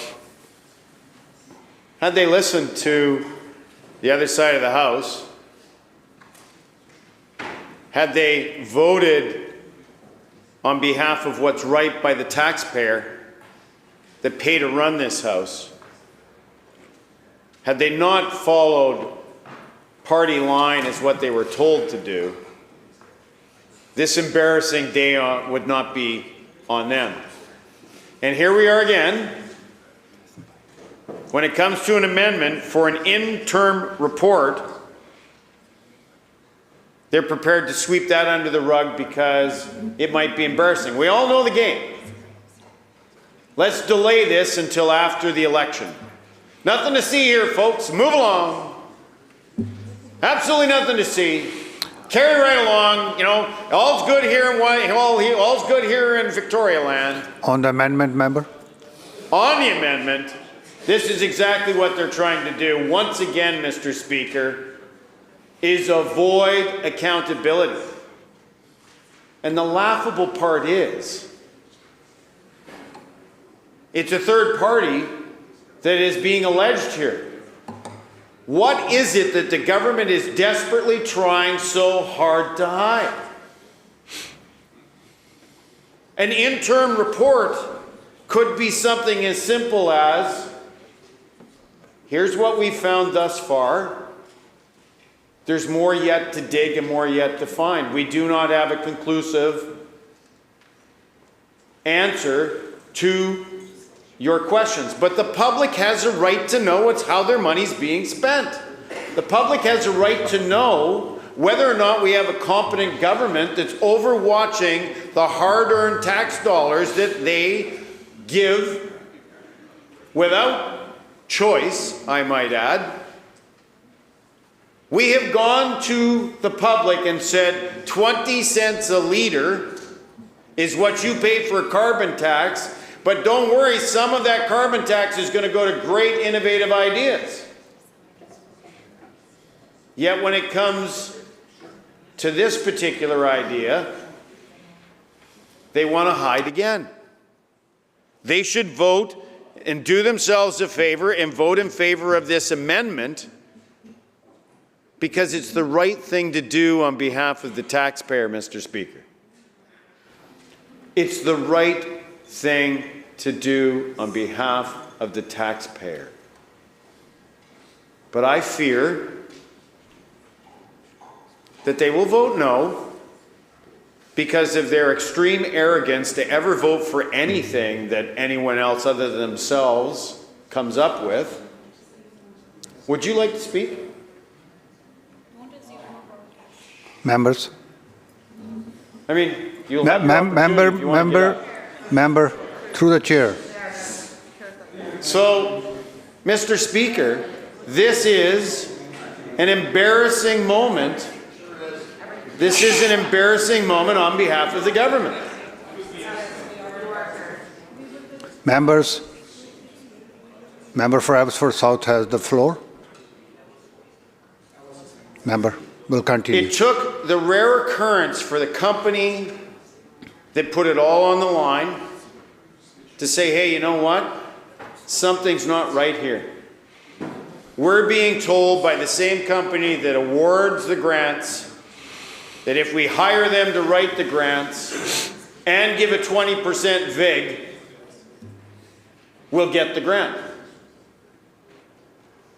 The public has a right to know what's going on, and I think that the motion, quite frankly, does not go far enough, that it should be an RCMP investigation, because if this goes forward, it could be criminal charges that should be applied. But in the meantime, the very least that this government can do is to support the amendment so that the public actually has an idea of what's really going on. Unfortunately, as was heard by the leader of the third party, credibility is lost in buckets and it's regained in drops. Well, there is a tsunami of water flowing over this government right now, and there's only one thing they can do to prove that they really mean what they say, and that's to support the amendment. Thank you, Mr. Speaker. Member for Skinner. Thank you, Mr. Speaker. And I do support the amendment, mainly because it's taken so long to get to this point. I mean, over a month. And to be clear, when we're talking about Edison Motors is not some type of super corporation that has a room full of lawyers and consultants They're just a bunch of regular guys that developed an amazing product in a backyard in Merritt, BC, and are going to move to Terrace. And all they wanted was an answer. We're inching ever so closely to that answer. But we shouldn't allow some political games to actually stop that answer from getting to the public and Edison Motors and on behalf of all our constituents in a timely manner. Attaching a date, a specific date.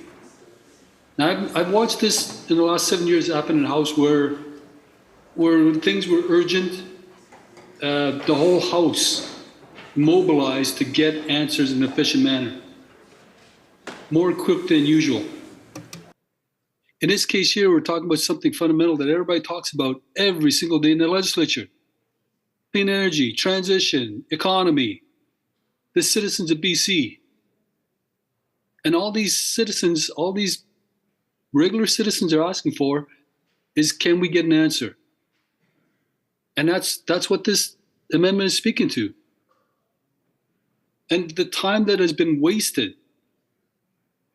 Edison came to the legislature and they met with the energy minister. They met with the staff of the energy ministry and nothing happened. And now somehow we're hearing by some miraculous comments that, yeah, a month ago, government did take action. Well, I think the public deserves to know that in a timely manner. What was that action? Who was involved? I mean, I do agree with one point that was made. You can't have government reviewing government. That's not fair. At the very least, though, if we're going to talk about the Auditor General, the Comptroller General getting involved, let's talk about it in a timely manner. Because everybody's asking for questions. And we haven't really received them. In fact, all we've gotten is this NDP government blocking the processes for answers. This was brought to the Public Accounts Committee and was voted down by a majority of NDP members. It was our party, the official opposition, that brought in Motion 25 just last week to do the same thing. Now, I got to be honest, I thought this wasn't going to actually get to where it is today. So I was quite surprised that government did this about face and said, yeah, there's something here, we got to look into it, based on new information. If all of BC is aware of this now, and everybody in this House is aware of something drastic is happening. On the amendment, member. Timeliness matters. Timeliness matters. Don't drag this out into the next election. Don't do that. The amendment is speaking to something very quickly. And you've already got so many people that are aware of this now. I'm sure the Auditor General is watching. And you got the foundation of the complaint that was filed by Edison Motors. What more do you need? Even if it's just a preliminary report. This belongs to BC now. So the amendment that was tabled by my colleague is a valid one. And I hope every single MLA, 87 MLAs, support the amendment and get this information out to British Columbia as quickly as we can, and let's stop demonizing companies like Edison Motors. Let's support them. What they did took courage. They are not politicians. They are not big corporate people. They're just regular guys that just wanted a fair shake. The fair shake that was given to their American competitors. That's what they wanted. I think they deserve an answer. I don't think they deserve to sit and wait until after the next election in October if we don't go to a snap election. Thank you, Mr. Speaker. Minister of Energy and Mines. Very much, Honourable Speaker. Now, I understand that it is unusual to direct the Auditor General with prescriptive timelines, but the House Leader and I have spoken, and we all want a timely resolution, and I think we can support this amendment. If there are any issues with the timeline, I'm certain that the Auditor General will let us know, and then we'll be able to react accordingly. Thank you.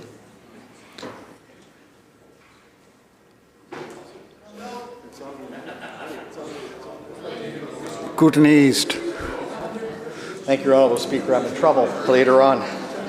I would too like to support this motion, this amendment, sorry, on the timelines for an interim report 90 days, and of course, final report no later than September 1st, 2024. The reason why I support the motion, Honourable Speaker, it's these timelines. It addresses transparency, accountability. This addresses the public trust that's been shattered by these revelations. The minister's self-noted that are there. Apparently some earth-shattering news that came last weekend, something over and above the news that we heard and the concerns that the opposition had. 3 times lobbied to look into this matter, 3 times refused. The House Leader makes a case that the independent office of the statutory office of the Auditor General is independent and therefore cannot impose timelines. I would argue that timelines are very common with the statutory offices. And it's kind of ironic that he points out that the independents can't address timelines, but in the same breath he says that the independent office can undergo a audit. It's a little bit of a double standard there. Information was asked. The opposition had information. The government never once reached out to opposition to ask what the information the opposition had. So it's a little concerning that the minister now has this new information that is over and above what this opposition could have already provided. They didn't listen to the company. Obviously, that wasn't enough information, although I think they're rethinking that again. For those reasons, Mr. Speaker, this amendment makes reasonable sense, responsible sense, and I completely support the motion. Member for Kelowna Mission. Thank you, Honourable Speaker, and thank you to my colleague for the space and time here. Democracy is really fragile right now. We're all out there listening to constituents and meeting with different people. There's a huge erosion of trust. And the dramatic sigh from the other side there in exasperation was maybe indicative of the government's stance on democracy or transparency. We don't care about democracy. In order to have a fully functioning democracy, you have to have trust. And what erodes trust is political scheming, lack of transparency. And what this amendment actually does is focuses the work of the Auditor General to ensure that we actually get that transparency. Trust us. It's what the government's asking us to do. Trust us. Well, why? We asked a question in QP that wasn't even answered. Then in public accounts, we put forward the motion that was shot down by the NDP. And then the third time was our motion here in this House, just to make sure that everyone had heard it, that was shot down. In all 3 situations, the minister already knew about the issues at hand. Trust us? No, that's long gone. That's long gone. And I mean, just as a reminder, this is the same government that is known as the most secretive government in Canada, and it's the same one that the Privacy Commissioner said that the performance on FOI requests was the worst since starting to take records. So we can't even FOI the documents at hand and hope for some sort of answers. So trust that they'll be transparent? Trust that now they've received some earth-shattering new information? Yeah, I don't think so. Even trust how they're going to vote on this amendment. House Leader has already stood up and said, no, we're not voting for it. Then the minister stands up, yes, I will vote for it. I don't know, maybe she'll be the standing lone vote on it. I would argue that this minister should be stepping aside of this whole issue and recuse herself. So trust? Yeah, that's not really possible right now. What this feels like to me is that without this time frame, this is nothing more than this NDP government's attempt to take a kickback cover-up and bury it. Get rid of it until after the election. Hope that British Columbians forget about it. Well, I can tell you, British Columbians deserve better. And right now, British Columbians, millions of them, are watching TikTok videos, are watching podcasts. I've had 2 different podcasts sent to me today on this very issue. British Columbians, oh, they're alive to what's happening right now. In one of them, it actually said, the rot is deep. Well, we need to figure out how deep that rot goes. And we're not going to figure that out unless this amendment is passed with flying colors, and we can actually get some level of transparency in a timely fashion. And no, the Auditor General does not need more time. Does not need more time. In fact, I think he would be eager to take this on and tackle it.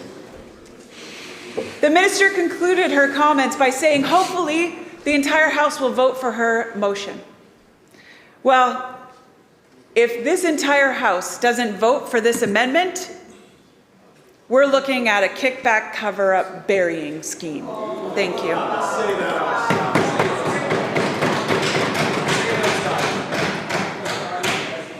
Member for Prince George Valemount. Thank you, Mr. Speaker. And despite being given the hurry up, wrap it up signal from the House Leader, yeah, it is our time to the House Leader, because this work could have started as early as Tuesday of last week if this government had done the right thing last week. Now, the House Leader stands up, tries to squash the conversation by saying, oh, no, we can't tell the Auditor General what to do, then contrasted by the Minister popping up in the middle of a debate and saying, oh, yes, maybe we can support this motion. We should be clear here. The Minister had the opportunity last week to do the right thing.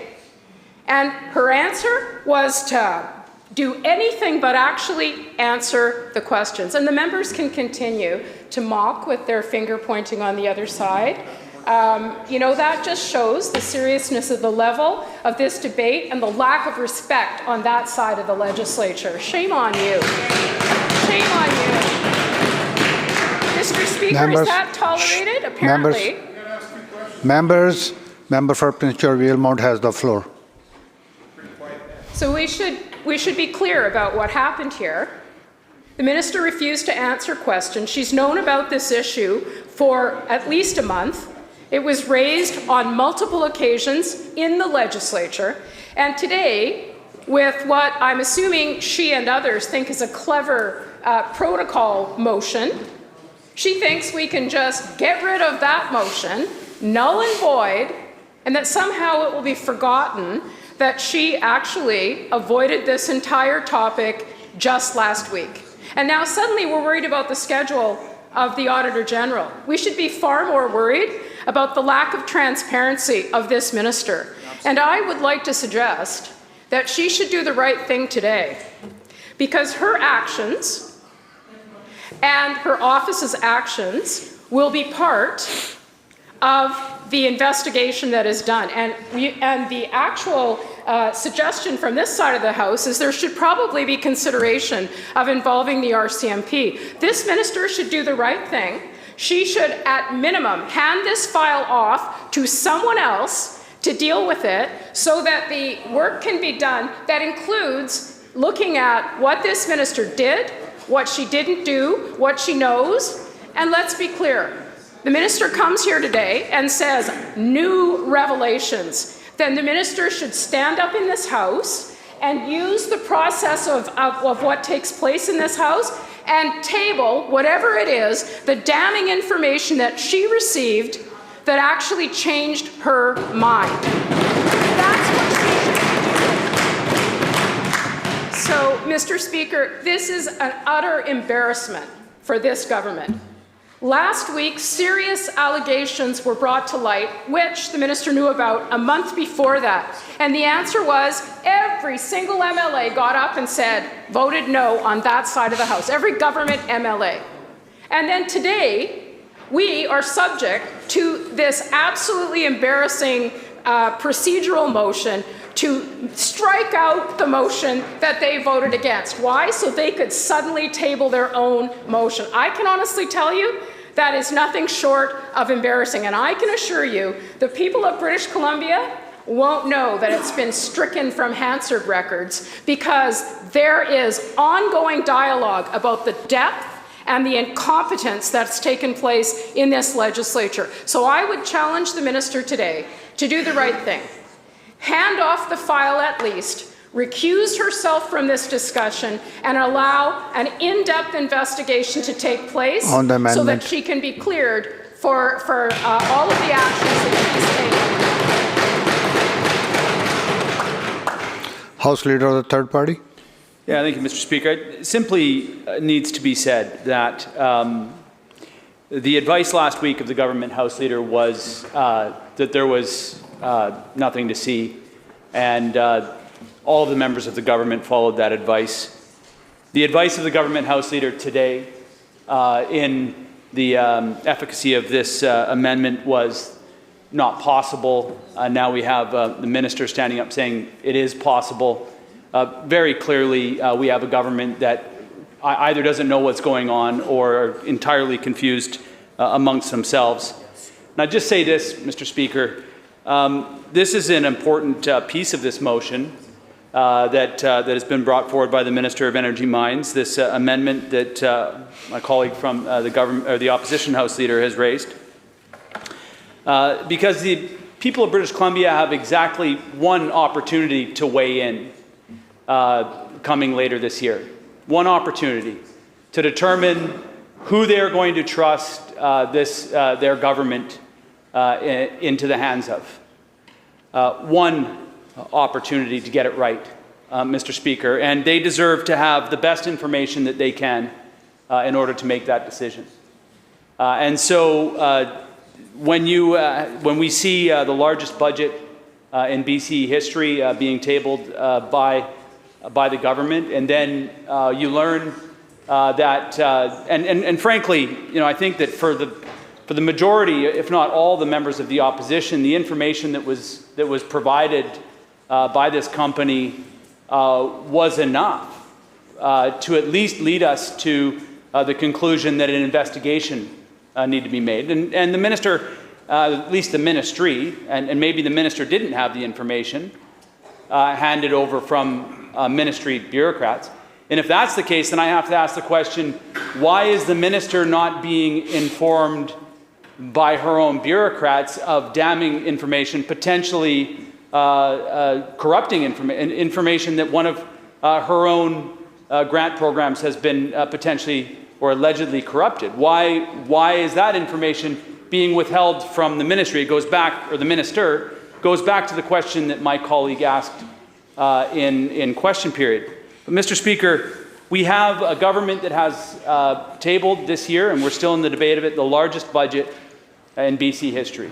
Nearly $90 billion of British Columbians' money that has to be adjudicated. And what we have found is that we have got a grant program that's got some serious questions. The people of British Columbia, before they make the decision in the next general election who they're going to hand the reins of power over to for the next 4 years, deserve to have an answer about this program. And frankly, Mr. Speaker, they deserve to have an answer about how government is managing all grant programs that are administered by a third party. But at the very least, when it comes to this amendment, to this motion here, putting a timeline on it so that the people have the opportunity to hear at least and to get some information back to inform their vote is certainly a prudent amendment to be made by the House Leader of the official opposition. See, Member for Cariboo North. Thank you very much, Mr. Speaker. I just have a quick comment to make, because procedurally, I want to raise concerns. First, I support the amendment, but I want procedurally for us to be very clear that the original motion that becomes null and void I want to raise my concerns because I want to ensure it is reflected in Hansard, the debate that is happening today back to my constituents. This is based on a very serious motion that was raised last week from how MLAs have the ability to interact with statutory officers. During public accounts, members put forward a motion that was declined. Why procedurally are our voices being mute and nulled and void is of great concern. All members in this legislature should have the ability to raise to statutory officers concerns and have that reflected. So through you, Mr. Speaker, I wanted to put that on record, my concerns on the process, and just to finally say the decisions that we are making and the processes that we are that are happening right now has an impact on British Columbia's reputation. And that reputation globally could impact a lot more than just the discussion we are having today, but it will impact how people view British Columbia, how they invest in British Columbia, and could have very serious implications. Seeing no further speakers on the proposed amendment, all those in favor indicate aye. Aye.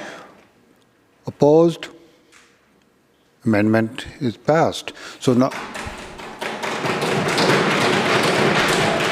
now on the main motion, as amended. Member for Parksville-Qualicum.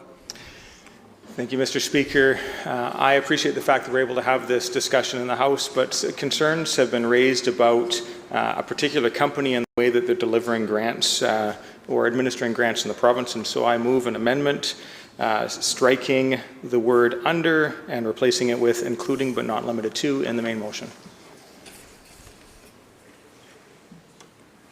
Members, let's wait till this information is distributed to all members. We'll have a short break.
Calling the House back to order.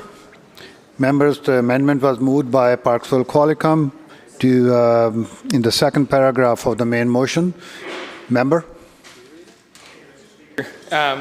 Looking through a research paper, but MNP put out in July of 2021 titled "The Future of Government Grant Incentives and Loan Program Delivery, a Collaborative Model for Excellence." It is very clear that it is a desire of this company and potentially many others to see the outsourcing of the design, the administration, and the evaluation of grants in the province of British Columbia.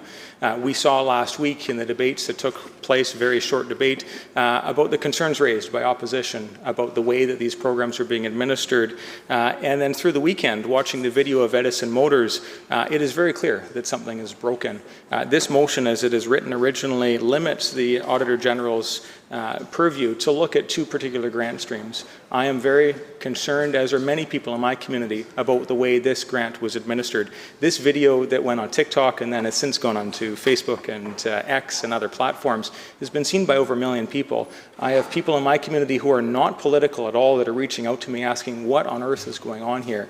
And these are questions that need to be answered. I am hoping that through this very expedited process that the Auditor General is going to undertake and the Comptroller General, that we can reestablish that level of trust with the people of our communities. And I hope that this report that is about to be requested of these two agencies is not limited in purview, and if there are other examples of kickback schemes or success taxes that are being added to these grants, that those are also uncovered. Thank you, Mr. Speaker. House Leader. Thank you, Chair. Yeah, we won't be supporting this motion. We've just passed an amendment that asks the Auditor General to come back in a very quick way, expanding the scope of the work. May have the Auditor General feeling that it's too wide of a scope for the Auditor General. Now, the Auditor General has the ability, of course, to investigate anything. If there's findings in just the first two programs that they're looking at, the Auditor General, of course, can continue to do that. But I think in the interest of everyone wanting to make sure that the information that's been presented comes back in a timely manner, we should stick with the scope of the original amendment. Opposition House Leader. Thank you, Mr. Speaker. I very much appreciate the intervention from the member from Parksville Qualicum and the language that he is suggesting here. That being said, I do believe that we certainly the official opposition is very pleased that this House was accepting of the amendment that I moved on behalf of the official opposition to provide very specific and a very specific timeline relating to the provision of an interim report and a final report, looking into the concerns that have been identified with respect to a couple very specific programs. The Advanced Research and Commercialization Program and the Commercial Vehicle Innovation Challenge. So it would be our preference that while the Auditor General can look at beyond this at any point, these items at any point, that in the interests of ensuring that there is an interim report tabled here, or at least provided, to the Legislative Assembly by the prescribed timeline of 90 days from today, as per the amendment that we just embraced in this House, would be our preference that the motion remain as it's currently worded with the amendment that has just passed. Seeing no further speakers, those who are in favor of the main amended motion indicate aye. Aye. Opposed? No. I understand. Yeah. We have to deal with the amendment. First of all, the amendment proposed by Parksville Qualicum, all those in favor indicate aye. Aye. Opposed? Amendment fails. Now back to the main amended motion. Member for the House Leader of Third Party.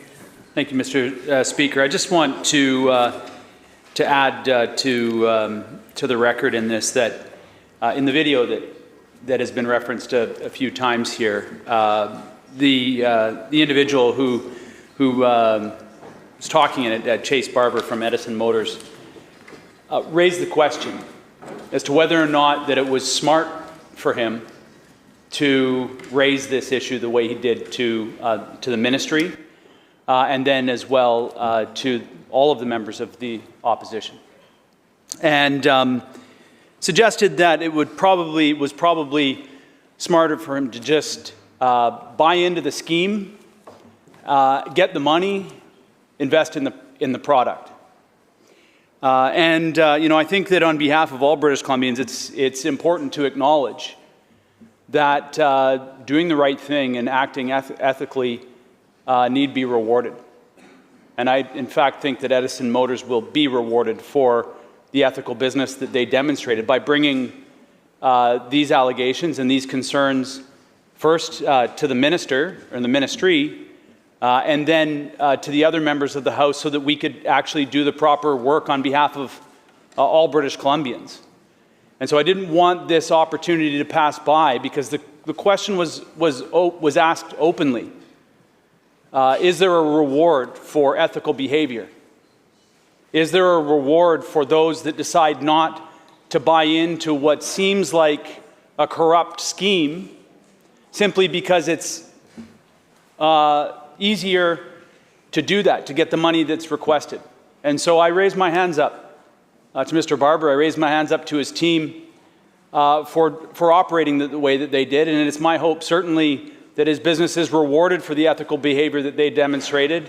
And my hope is that we are able to get to the bottom of this situation in a timely manner so that other businesses won't be put in the situation that clearly was articulated several times in that video that Mr. Barber felt that his business was put in, and that is questioning whether or not operating ethically was to the benefit of his business or just buying into the scheme that was presented to him. Thank you, Mr. Speaker. Leader of the Fourth Party. Thank you, Mr. Speaker. And I'm not going to go through all the commentary that you've already heard before with regards to this motion, but I do have a question for government, and I'd like some clarity on this before the vote on the motion. My understanding, of course, is reports come in from the officers of the legislature. They come into the legislature, they get filed with the legislature. Of course, when they get filed in the legislature won't be sitting. And these reports need to be made public. The public needs to understand this, as well, of course, as all members of the legislature. So I just want to be clear that as these reports come in from the Auditor General and the Controller's Office, that information will be made public and not filed in the legislature to not be revealed until the next time the legislature sits.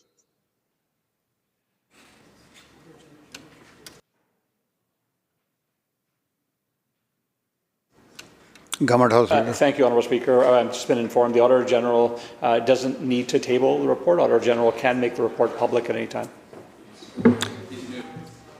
Seeing no further speakers, now on the main amended motion, all those in favor indicate aye. Aye. Opposed? Motion carried. Madam Clerk. Orders of the day. Government House Leader. Thank you, Honourable Speaker. In the main chamber, call second reading on Bill 17, Police Amendment Act. Douglas for a committee room, call Committee of the Whole. Bill 9, Miscellaneous Statutes Amendment Act. And in Birch Committee room, call Committee of Supply for Ministry of Water, Land, Resource Stewardship, followed by the Ministry of Children and Family Development.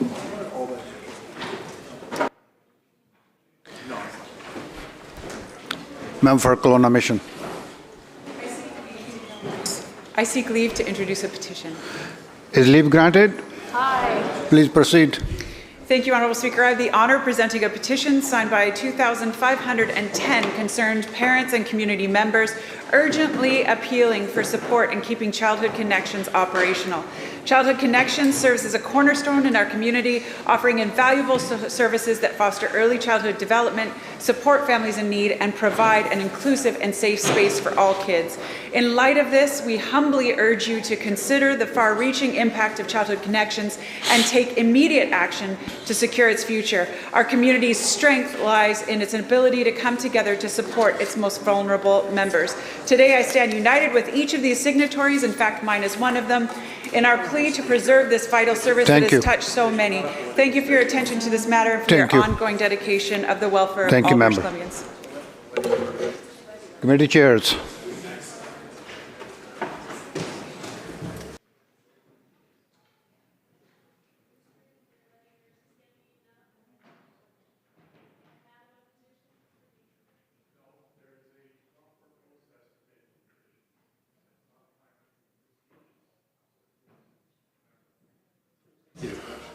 Minister, Public Safety, Solicitor General. Thank you, Honourable Speaker. I move that the bill now be, I call second reading of Bill number 17, entitled the Police Amendment Act 2024.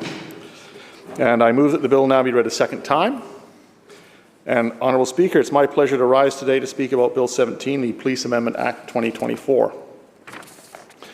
The bill amends the Police Act as an initial step towards broader policing and oversight, legislative reform, and addresses recommendations of the 2019 Special Committee to review the police complaint process and the 2022 Special Committee on Reforming the Police Act. It is a substantive and complex package with a focus on the themes of municipal police governance, police oversight, and tiered policing. The bill is very technical because about 40% of the amendments will come into force on royal assent, and 60% will come into force by regulation. With respect to the amendments that come into force by regulation, these regulations may occur at different times. As a result, there are sometimes multiple amending clauses that all amend into the same section of the Act. Amendments under the theme of municipal police governance enhance police governance by revisiting the mayor's role on a police board. Municipal governments will have the ability to determine which council member will represent the council on the police board. This change will allow municipal councils to decide who represents them on their police board. This more flexible approach ensures that decisions are made at the local level and based on the needs and uniqueness of each individual community. This responds to the 2022 Special Committee recommendation number 2. Creating a process for all police board members to elect a chair and vice chair. These changes will provide stability for the boards and improve police board independence and community representation. Establishing new mandatory training requirements for all police board members and an authority for the Director of Police Services to establish a code of conduct for police board members.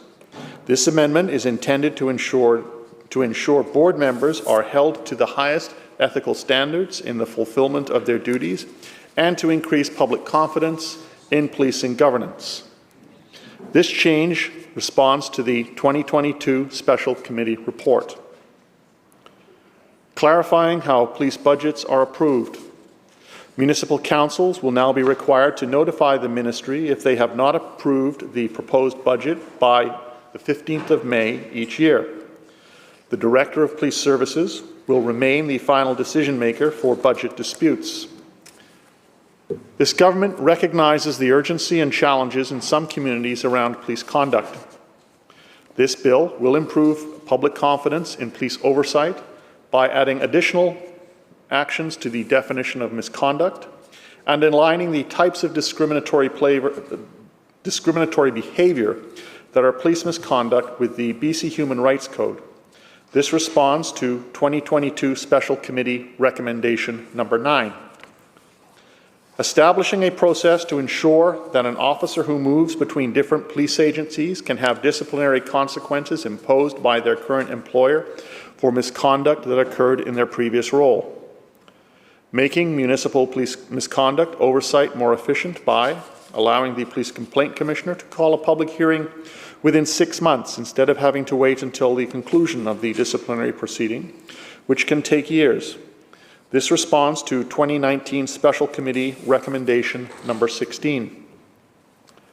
allowing the Police Complaint Commissioner to combine related complaints into a single public hearing, increasing the types of complaints that can be resolved informally.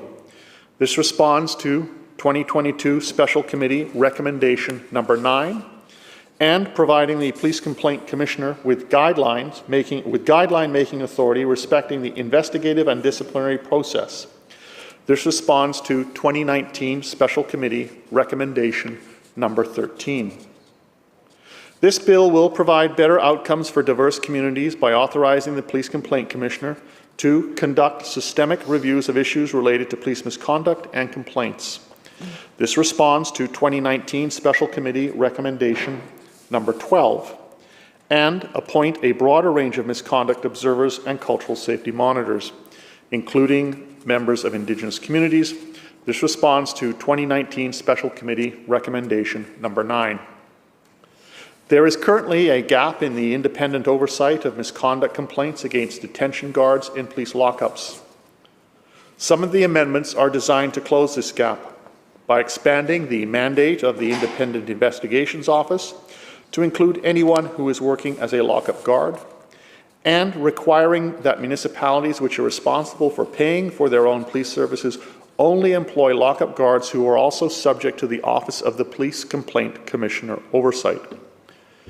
These amendments respond to 2019 Special Committee Recommendation Number 25 and are supported by the Human Rights Commissioner, the Ombudsperson, the Police Complaint Commissioner, and the Independent Investigations Office.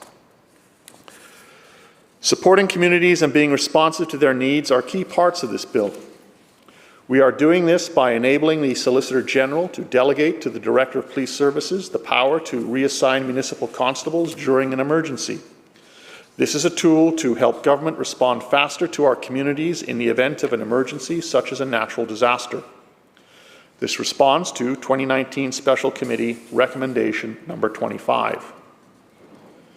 Making amendments to the Designated Policing Units and Designated Law Enforcement Units legislative scheme. The authority to create these units was established in the late 90s, and that is not changing. Our intention on who would be authorized to have a designated unit has not changed. To be clear, we do not support corporate policing.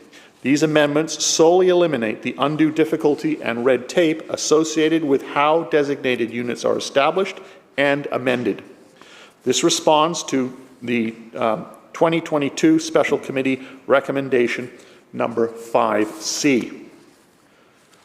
Creating a new class of safety officer that can be directly employed by entities such as local governments and First Nations to provide prescribed law enforcement duties. The intention here is not to delegate the responsibility to provide policing services. The responsibility to provide adequate and effective policing remains with government and municipalities over 5,000 persons. The intention is to provide a new tool that supplements local policing and gives other levels of government control over their law enforcement needs. For example, First Nations enforcement officers who are recognized under the Police Act as peace officers. The new officer class would be permitted to perform a range of duties to supplement policing and also to fill community service roles. These amendments respond to 2022 Special Committee Recommendation Number 5C. The bill also addresses other amendments to modernize language in the Act, including the 96 references to police force are being updated to police service in the Act and across all provincial statutes. The phrase police service better reflects the variety of services delivered by police. Improving the regulatory authority with respect to police uniforms by including the ability to regulate symbols, patches, and insignia, allowing for inclusive cultural or religious attire, and removing outdated gendered uniform requirements like the wearing of hosiery or skirts is also an improvement. Modernizing antiquated liability provisions to clarify that the government should be named as a defendant rather than the minister, and that the province or a municipality can be jointly liable with police officers in limited circumstances. Elements of this legislation are similar to existing legislation in Alberta, Saskatchewan, Manitoba, New Brunswick, Nova Scotia, and Ontario. These amendments are part of the first step of policing legislation reform in response to recommendations made by various special committees and reports, and they are an interim step. The next work around reform has already begun. It includes comprehensive engagement on further recommendations of the 2022 Special Committee, such as police funding models, training and culture, Indigenous policing, and further work in the areas of oversight and governance. I'm pleased, Honourable Speaker, to open debate on this important piece of legislation. Thank you, Minister. Member for Prince George Mackenzie. Thank you, Speaker. And it is, I did take some time to go through that particular bill, and it is complex, as the Minister has suggested. And as such, I'm also asking for his indulgence on time to give myself and staff adequate time to go through it in detail to prepare ourselves for the committee stage, because I think the committee stage will be quite lengthy as well to go through all these new changes that the Minister has inferred. But there are a couple of aspects of the bill, and I've looked through it and 2 or 3 times, but and I've had to keep going back and forth to reference different changes in the bill itself.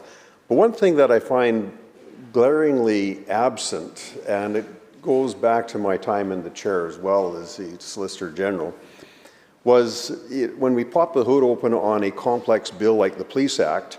I was hoping to see that there would be some metrics placed around adequate and effective policing to define that, so that local governments, police boards, and people in British Columbia know what that entails. And I'll get into that as we move through this exchange. I want to talk first, though. A lot of the bill focuses on additional oversight, going back to the report from 2022, and we can always provide better oversight, and we can always do better in just about everything that we do. I've been a proponent of that for years. But I also have to say this, that there is no other profession in Canada that endures the level of oversight, existing oversight, that the police profession does right across Canada, and rightly so. When police are engaging with the citizens of Canada, and the police have the ability to revoke somebody's charter rights temporarily, perhaps, as they arrest somebody and place them in custody, or deal with them in a number of different ways that police do, there needs to be that high level of oversight for individuals or for the police officers. And I just want to go over some of the oversight provisions that we already have in Canada and in British Columbia here. So somebody phones 911, they've got a complaint, and the complaint is processed through to the police, and the police respond. And there's a number of different responses that the police can make. But the complainant, if they're not happy with the way the police are responding, they can file a complaint with the RCMP Civilian Review Complaints Commissioner, or the Office of the Complaints Commissioner with the Independent Municipal Police Forces in British Columbia. Or they can complain to the BC Human Rights Commission. Or ultimately, they could also complain to the BC Ombudsperson. And those individual offices take a lot of time and go through a lot of detail when they're examining the complaint and the actions of the police office, no matter where that particular complaint was focusing on, whether it's the 911 taker, whether it's the quality of the investigation or the response by the police officer themselves. Internally, though, the oversight that police forces have, and I've used those internal oversight mechanisms many times, is a quality assurance process where you identify the high-risk activities that police officers and investigators take to do their job and make sure that they're in compliance with the laws and policies of the land. And that's done on a routine basis. There's also supervisors that review those files and make sure that the investigator and the people involved in those files are doing the jobs that they're supposed to do.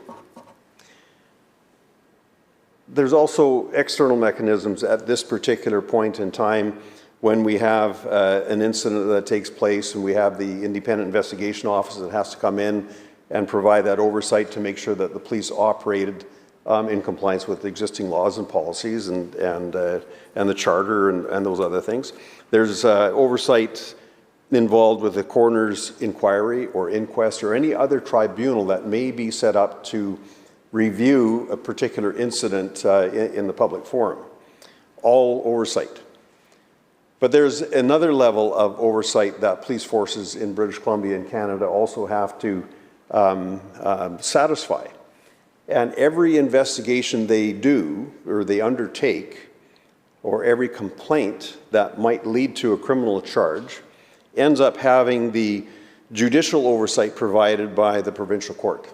First, it's Crown Counsel. Crown Counsel will go through the file to make sure that the work was done properly and that the charge is applicable. The charter rights have been upheld with the individuals that have been involved in that. But then it goes to the provincial court and it'll go to a trial. And the trial will go over every single detail, second by second, minute by minute, hour by hour, of whatever that investigation might hold. And then there's an appeal process. If the individual is not happy with the outcome of that, there's an appeal process and another level of judicial oversight over that entire matter. And ultimately, of course, it could go to the Supreme Court of Canada, or it could go to the federal court. So there is a number of oversight mechanisms that the police are already subjected to throughout their work that they conduct on a daily basis. And they never know where an investigation will go, so they have to ensure that they follow the protocols, the policies, the law, the charter, all of those things that guide a police officer in their investigation, to make sure that nothing hampers the outcome of an investigation, that it gets to the Crown Counsel and Crown Counsel approves the charge, or it finally gets to court and the courts don't find any problem with the investigation itself. And that's the ultimate goal. So the level of oversight that police officers follow is rigorous. The level of oversight that is provided in all of those entities and all those levels is constantly upgraded, assessed, new jurisprudence coming in from the various court levels that's passed on, and as a police supervisor, as a police manager, I had to rewrite a lot of the policies internally for our detachments and our investigators to make sure that they were following those updated audits and reviews and jurisprudence.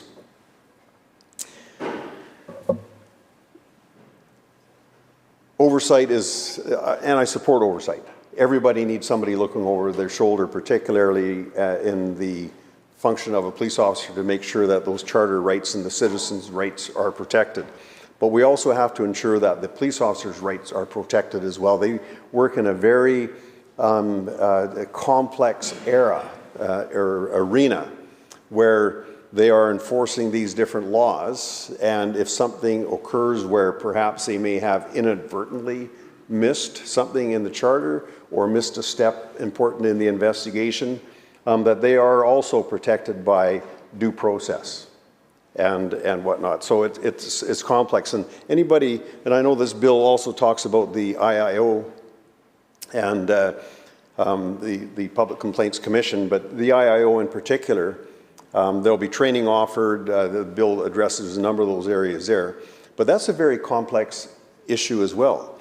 There's a fine line when they're investigating a situation when it comes to determining the difference between civil, criminal, between a policy issue versus a criminal issue. A number of factors there, and it's a complex world that these investigators are in, and I applaud this bill in addressing some additional training for IIO officers and identifying perhaps who those officers might be.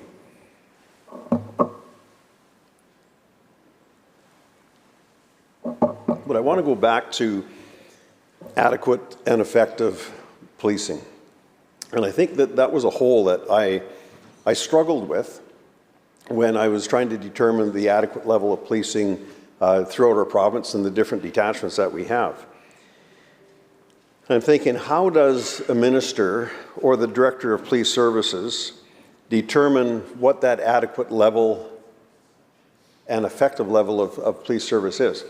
And to me, this, you know, when I see this bill come forward, and maybe there's something in the bill that I haven't looked at yet because of the complexities associated to the bill, but this was an area that I think we needed to clarify to give the Director of Police Services the ability to address that with detachments or municipalities or police boards that were probably, you know, should be taking some action in order to address those things. And I look at Surrey detachment as an example because Surrey is front and center.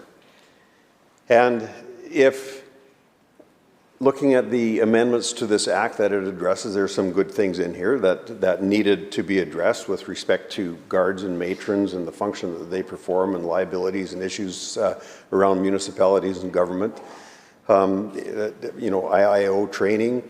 But is the issue around police boards and police entities, do we have so many rogue boards and communities out there that this was the focus, or this was something that was a higher risk and required more time to look at this rather than to define what adequate and effective policing resources might look like from a metric perspective? And I tried to look at Surrey, just because Surrey is been highlighted now for some time. And the current stats for police resources in British Columbia for 2022, I'm just trying to, okay, what does Surrey look like today? But there's no stats recorded for Surrey for 2022, and it's referred to as a community in transition. So I had to go back to 2021 to find those particular stats. And those stats in 2021 showed Surrey having a criminal caseload of 47 cases per officer.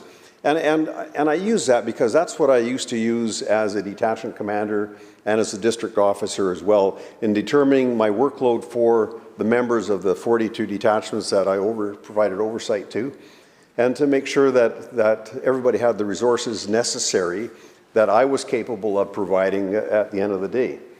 So 47 cases per member in Surrey detachment is pretty good, with a crime rate of 65 cases per 100,000 population. When I look at places like Prince George Municipal Detachment, that has a caseload of 120 cases per member and 208 crimes for a crime rate. And I look at detachments like Campbell River with 106 and a crime rate of 128, or Coquitlam Municipal with a caseload of 138 files per member. And so when I look at Surrey and I look at the emphasis and the pressures that have been brought to bear on Surrey, on the municipality of Surrey, I'm just wondering where the impetus was to do this. When I look at provincial detachment areas that we have around the province here as well,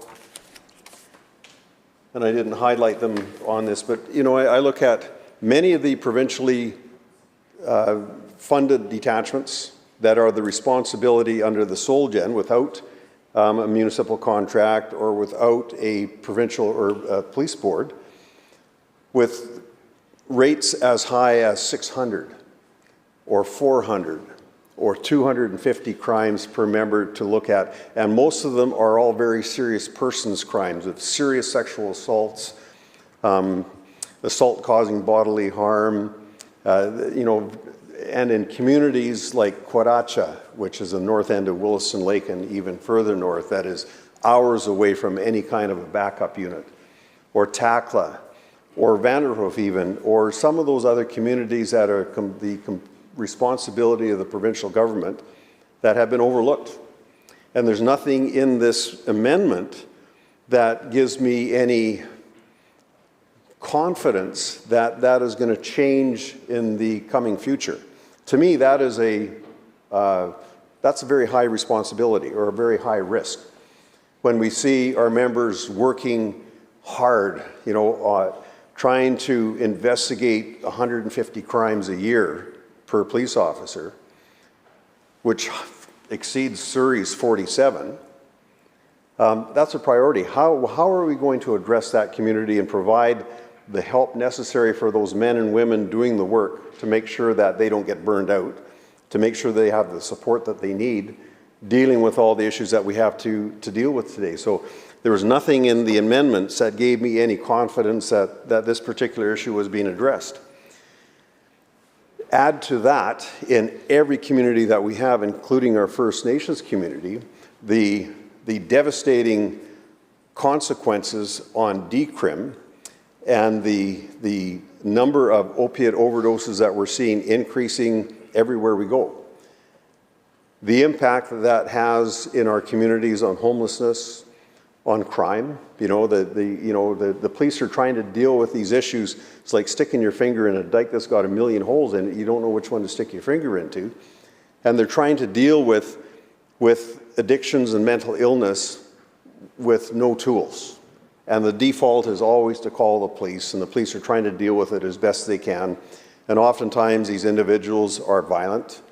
Oftentimes the individuals are committing criminal offenses that they're required to be arrested to prevent the offense from happening or to keep the public safe. But yet there's no mention in here on how we're going to help the police officers in those particular types of circumstances. And then you add on that the lack of recovery, addictions recovery centers provincially, regionally, doesn't matter where they are. You add to that the number of individuals that we see in just about every community that are suffering from acquired brain injuries associated to increased overdoses and the number of overdoses that they've had. And each time they have an overdose, that brain injury gets worse. So the police are left to deal with this because there is no infrastructure in place outside of the major centers perhaps, and there's not even enough down here, to help the police deal with these situations. So, and this adds, Mr. Speaker, this adds to the workload of police officers in every community in BC, because if they're arrested, they go before the courts, and the courts say, okay, well, we'll release you on conditions, and but you make sure you appear in court, and the individual doesn't appear in court, so the warrants are issued for the individual again, and the police have to go out and arrest him again. And then he or she's in breach of their bail conditions because they are associating with young children, or they are in parks, or they are in some place that they're not supposed to be.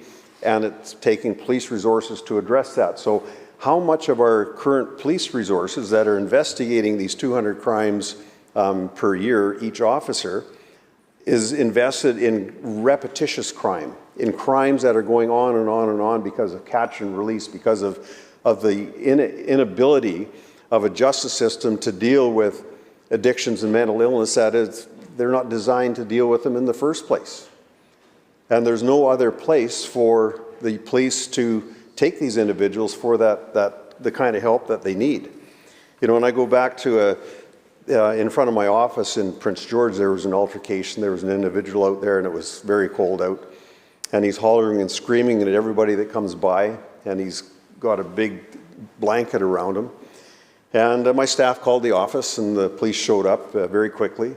And they're dealing with this individual, and he pulled out a big iron as a weapon. And he threatened the police with his iron. And the police remained very calm, and they spoke to him at length, several minutes in minus 20-degree weather. And they finally calmed him down, and they handed over the iron club. And I think it was a construction bar that we use for pulling nails. And they got in the police car and drove away, and the individual went down the street hollering and screaming. We talked to the police, and the police says, well, what do we do with this individual? He suffers from mental illness. There's no facility available at the hospital. We don't have any other facility in Prince George to house this particular person. And so we just monitor him. That's all we can do. And there's nothing in this bill that addresses how we're going to provide the extra resources to police to deal with these very dangerous kinds of situations that we see. So it's again, this is a complex bill. We're going to spend a lot of time looking at it at the committee stage. I hope I'm going to find a few nuggets in here to kind of alleviate some of the concerns I have over the lack of resources for policing and the lack of ability to determine how many resources a police office needs, which goes back to that adequate and effective level of policing. And if maybe there's something in there that we can use to do that. Maybe it's the intention of this bill to create police boards in provincial policing units or detachments that can provide some oversight and direction and maybe lobby on behalf of police boards or the municipalities to provide extra resources to the minister's office for estimates coming up and inclusion in next year's budgets. So it's you know, the province is in chaos. Policing is overworked.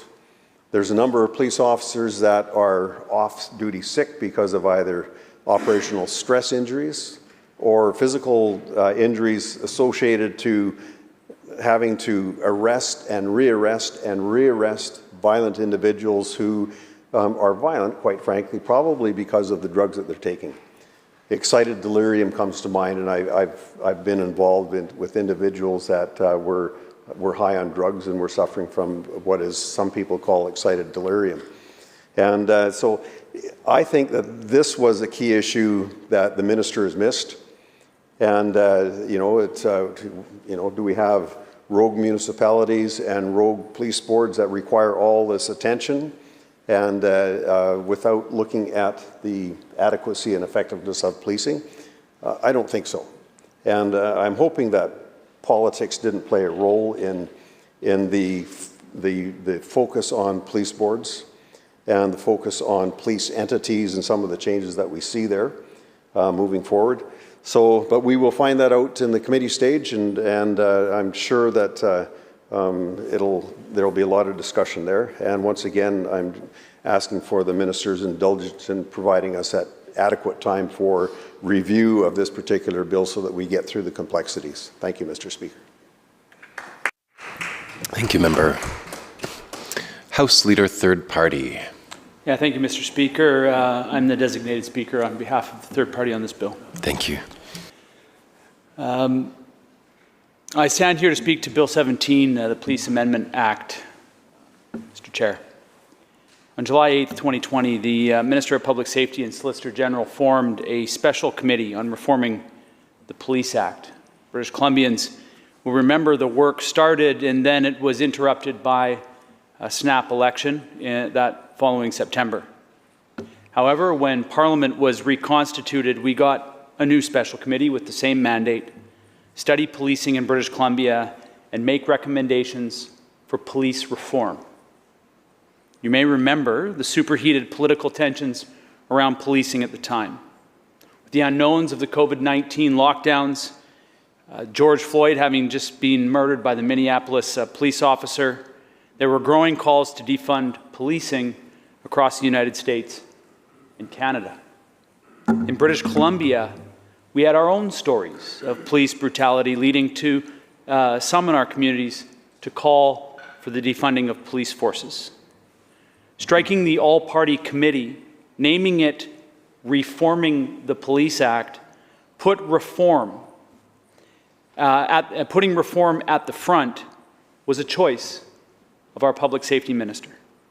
He and our premier at the time gave the public an opportunity to share their experience, opinions, expertise, and advice. He led them to believe, by the name of the special committee, that reform was both possible and potential. As a member of that committee, we dedicated countless hours studying the issues for 15 months. Our work was extended past the original deadline. It survived a general election and prorogations. It was the most enjoyable and thorough and inspiring work I have done as a legislator in this place since being elected in 2017. It really is an example of how democracy should work, a diverse group of colleagues committed with a shared goal. I raise my hands to the chair, the member from Nanaimo North Cowichan, the deputy chair, the member from Peace River North, the members from Surrey Guildford, Port Mamoody Coquitlam, Surrey White Rock, West Vancouver Capilano, Victoria Beacon Hill, Vernon Monashee, Surrey Green Timbers, the committee staff, committee clerk Karen Riar, research analyst Katie Stickle, researchers Natalie Beaton, Jenny Byford, Jesse Gordon, administrative assistant Mary Newell, committee's assistant Emma Curtis. I'm proud the participation of the member for Saanich North and the Islands is recorded alongside these people who did this excellent work. Unfortunately, the public safety minister decided the utility of our work was political, to take the heat off of the pressure that was building in our society at the time, to turn the temperature down on the growing public outrage by giving people a place to vent. It turns out, Mr. Chair, there was no real possible or potential for reform. The public safety minister, it turns out, was not actually engaging in a serious process to reform policing in British Columbia. But that was the name of our report, though. Transforming Policing and Community Safety in British Columbia. We wrote to this legislative assembly and said, quote, "It has become clear that transformative change is required to achieve a new vision of policing and community safety rooted in decolonization, anti-racism, community, and accountability," end quote. Our committee took our job seriously. We spent hours together on Zoom through the challenging COVID social disruptions. The benefit of Zoom was that it allowed us to cover a lot of ground, both from a policy analysis perspective and also geographically. Zoom made our committee much more accessible for people across the province. We moved forward together. We paused and reflected together. Then we moved ahead again. We decided to go back and seek more information. And then we decided to move forward together again, Mr. Chair. We did our job. And I'm left no choice but to stand here and state that it is the minister and this government who has let this House and the public down on police reform. The committee writes, quote, "We received a large volume of thoughtful, powerful, and emotional input that prompted difficult and meaningful conversations. We recognize the challenging work performed by police officers and the need to provide them with the tools, structure, and support to achieve the vision set out in our report. We extend our sincere gratitude to those who took the time to meet with us, to share their knowledge, experience, and ideas," end quote. The minister asked his colleagues to step up, and we did. The minister asked police chiefs and their members, step up, and they did. The minister asked survivors and victims, their families and friends to step up, and they did.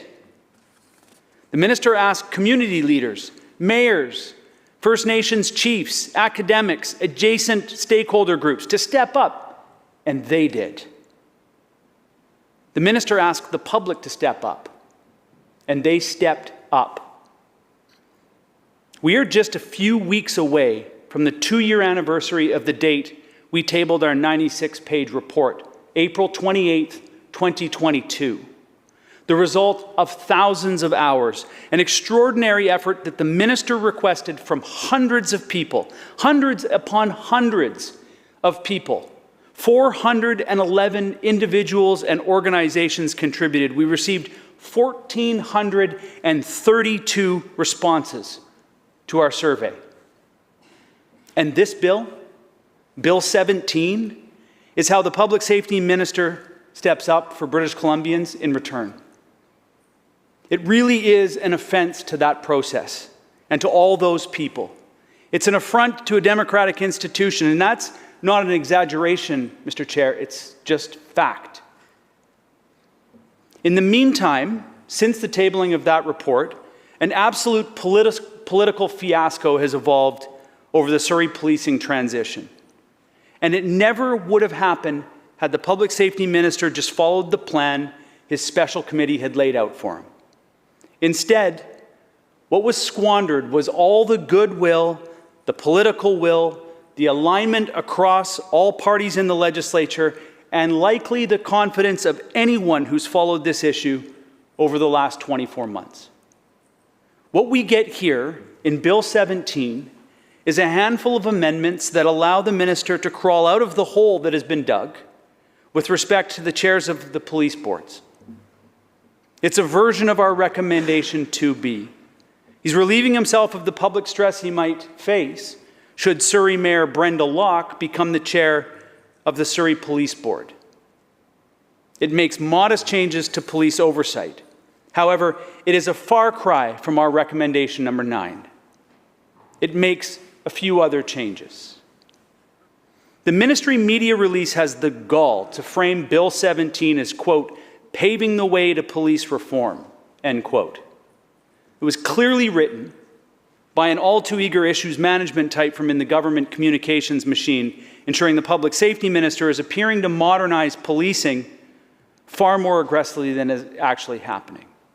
We are not on a paved road to glory with Bill 17, but barely on a recognizable deer trail. The media release continues, apparently quoting the minister himself, quote, by focusing on changes to municipal policing, we're setting the foundation for a modern policing system that is fair, equitable, and responsive to all communities, end quote. I hope this is not actually what the minister said. I hope those are the words of someone who didn't know there was an all-party special committee and has not read our consensus all-party report. Because, quote, a modern policing system, end quote, will not be achieved by, quote, focusing on municipal policing, end quote. I don't even know what that means. It doesn't make sense. The committee describes a modern policing system that will take time to develop, maybe a decade, and considers the timeline for the next RCMP contract. It is likely to span multiple parliamentary cycles, perhaps with multiple different governments of diverse political leanings. We ask the minister, specifically through our recommendations, how we deliberately structured our report to not squander the opportunity that our political unity presented him to continue collaborative, all-party consensus approach to police modernization. This point must not be overlooked by the public. Our committee reports are consensus. We deliberate until we can present to the Legislative Assembly a product that we can all agree on, and that is where we arrived on April 28th, 2022. Consensus, agreement, through a long and arduous process. So, all of the recommendations in the report are consensus, united political will. And what we recommended to the minister was that he appoint a new all-party special committee charged with supporting the work of reforming the Police Act. We recognized the highly competitive political environment that we work in here in this chamber. And we knew that reforming policing needed to maintain the confidence of the public. And that was much easier if the public saw their elected officials delivering a good, collaborative, well-informed process. We knew the value of public participation, of ongoing engagement. We could feel how it led to a strong report with excellent recommendations. We recognized it was the model that could successfully facilitate the reform of policing culture. The media release for Bill 17 quotes the minister as saying, quote, "There are ongoing conversations about how to change policing to keep pace with a changing world," end quote. Where? When? With who? In the weeks following the tabling of our report, the minister said he was going to consult on how to implement the report. Yet, we gave him the process and learned how it worked successfully in New Zealand.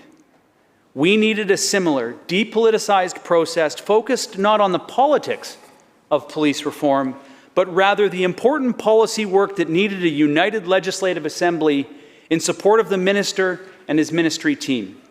Instead, the minister chose a secretive process, engaging a select group who were likely telling him what he wanted to hear. The result, the Surrey policing mess, the diminished public confidence that it has earned, the hesitant and tentative approach, clearly lacking commitment, has created a policy and political disaster.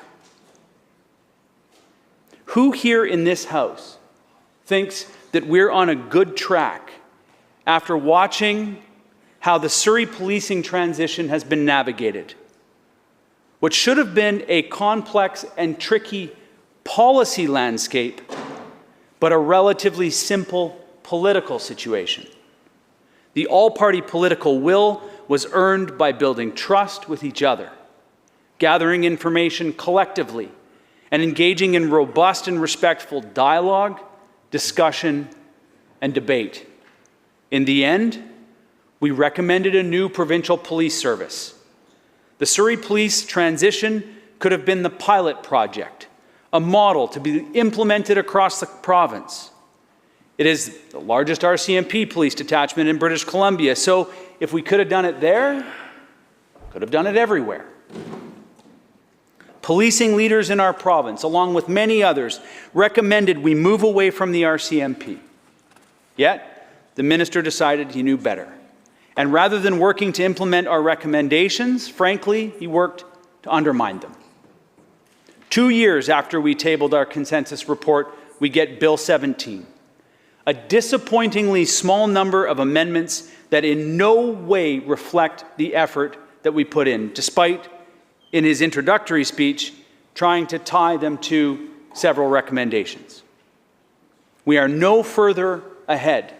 And while the minister was successful in navigating the political turmoil of summer 2020, and he survived calls from his own political supporters for him to defund the police, he deployed what is equivalent of a smokescreen, distraction, while retreating to higher ground in that situation. And he actually failed us so far on actually bringing in the reforming of the Police Act. We didn't hear from the experts and the public that British Columbia needs a minister with only enough political will to work around the edges. The name of our report summarizes what we heard. We need police transformation and increased public safety. Instead of making that a project of all the members of the Legislative Assembly, this minister decided to carry it on his own. He made a decision to carry the work of police transformation on his own, not smart public policy. Sure, our approach removes some of the power and control the minister has. However, the minister need not carry the entire burden of transforming the police services alone. He could demonstrate a type of leadership we don't often see in this House. He could have led a collaborative process that shares the responsibility with all members of this Assembly.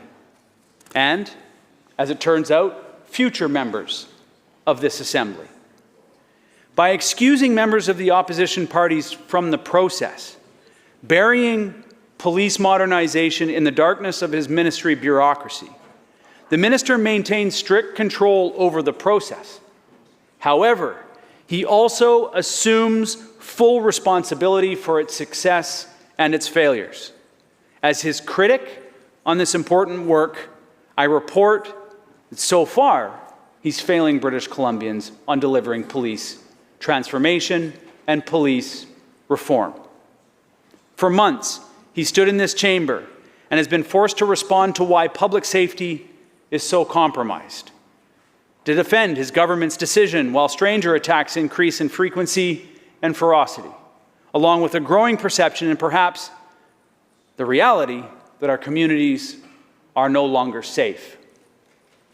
If all the political parties were represented on a committee with the mandate to work with government on reforming policing and improving community safety, those questions could be raised in the form of dialogue, discussion, and debate in a less heated political environment than the question period. And the responsibility could be appropriately spread across the political landscape. The minister frames Bill 17 as the first steps in police modernization. If that is the case, then frankly, I'm discouraged and disturbed. On February 9th, 2024, Amanda Follett-Hosgood reported in the Tyee that a working group of Indigenous leaders established to engage First Nations on police reform has been paused. Follett-Hosgood was reporting on testimony at a Canadian Human Rights Tribunal inquiry into an RCMP investigation from a decade ago. At the inquiry, Artis Baker, the public safety bureaucrat charged with responding to the recommendations of our Reforming the Police Act report, noted the Indigenous representatives, quote, asked to pause the working group and that the working group members asked for some pretty big commitments from the province, end quote. What were the Indigenous leaders asking for? Well, clarity on the roles within the group, the mandate of the working group, and, quote, one of the key commitments requested by the BC First Nations Justice Council and First Nations Leadership Council is that BC follow through on the committee's recommendation to replace the RCMP with a provincial police force, end quote. Baker noted that some of the easier policy changes were in the process of being amended, assuming those are represented here in Bill 17. However, the ministry, quote, has concurrently begun the more challenging work at looking at broader legislative reform, something that is expected to take years. It's hoped the new legislation could be introduced by early 2027. Baker continues, ideally the legislation would be implemented not too long after that, end quote, concluding the shift is likely to take multiple parliaments. Baker continues, quote, we're doing everything we can to ensure that success, but like everything, it's dependent on future approvals by cabinet and the political support to do that work. There's always risk priorities could change, end quote. I wonder where Baker got that idea. Well, it's directly lifted from our report. So what we have here is the ministry picking and choosing the bits and pieces of our report to defend their actions while ignoring the parts that ensure success. All of the issues that Baker raised, including the issues of continuity, the issues of political unity, the issues of funding, the issues to ensure that this legislative assembly is seized with the job at hand of reforming policing, could have been achieved had the minister taken our recommendation to create an all-party committee to see through the implementation. But 2 years later, we have a minister who's struggling to maintain confidence in the actions of this ministry, who has Indigenous leaders pausing their work on modernization and policing because the process is opaque and contradicting the direction of the special committee's report. This is exactly the hazard of the minister setting up the special committee to insulate him from the political heat of 2020. When people participate, when they give good advice, and the advice turns into recommendations of a committee, the minister is accountable to the process that he set up. The Indigenous Working Group is only demanding that the minister operate in good faith in this matter, on this matter. It appears the Police Act modernization process is led by this public safety minister is in trouble. Let's look in more detail at what our special committee recommended. I'll start with the recommendations 10 and 11. I've already discussed them to some extent, but process matters. The committee made 2 recommendations directly to this legislative assembly. First, recommendation 10, immediately appoint an all-party parliamentary committee to undertake a broad review of the Mental Health Act with a view of modernizing the Act and ensuring it aligns with the recommendations in the report. Ours was the first all-party committee to recommend a full review of the Mental Health Act. An all-party special committee on health also made the same recommendation a few short months later. This BC NDP government has ignored both of those committee recommendations.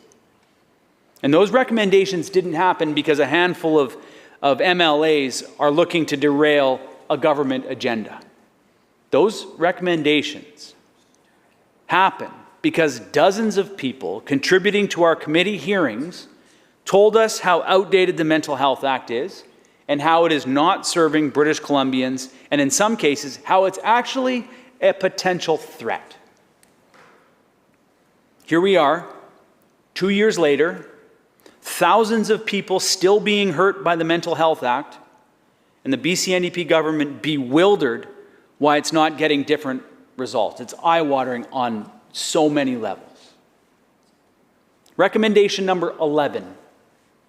Establish an all-party select standing committee on policing and community safety to A, oversee the implementation of changes recommended in the report, B, conduct regular reviews of the new Community Safety and Policing Act, C, examine standards, policies, and programs related to the provision of policing and public safety in BC, and report annually on this work. D, work with key partners to address colonial structures and systemic racism in policing. E, receive and review annual updates from the Ministry of Public Safety and Solicitor General regarding emergent issues in policing and community safety and the effectiveness of police services in BC. Now, I've already covered this at length in this response. However, I just want to reinforce what I've already offered, noting the minister leaning on his own wisdom and instead opting for his policing and public safety modernization initiative. Briefly described on a single web page, this modernization initiative is summed up in 3 phases. Here it is. Phase 1, essentially Bill 17, targeted changes to address some outstanding issues related to municipal police governance and oversight in an initial step towards broader legislative modernization, end quote. Phase 2, broad engagement with Indigenous partners, local government leaders, policing partners and leaders, police oversight agencies, community-based and advocacy organizations, and government partners on policy that will form the foundation of new policing and police oversight legislation.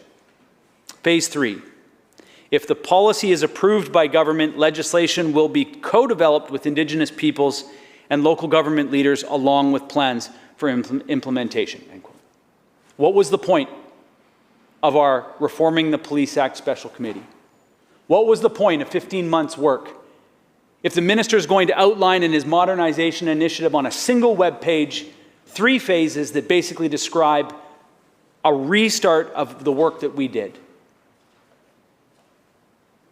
Rhetorically, these 3 phases hit all the high points. However, in delivery, they miss the key point. As we wrote in our report, quote, this report begins with a list of the committee's recommendations. These recommendations are interconnected and organized to show how they build upon each other without indicating priority, end quote. We continue, quote, police have been tasked with responding to issues for which they are not the appropriate service provider. This is due, in part, to a lack of alternatives and insufficient health, mental health, and social supports. Our report emphasizes the need for coordination and collaboration across police officers, mental health professionals, and community organizations to ensure the most appropriate first response for the individual concerned, followed by appropriate support. We continue. Members emphasize the need to adopt a collaborative and open process that ensures engagement with municipalities, Indigenous communities, police, and other partners, end quote. The internal, opaque, three-phase process that recently had the Indigenous Working Group walk away from it in no way reflects what we learned or the approach we advised the Public Safety Minister to take.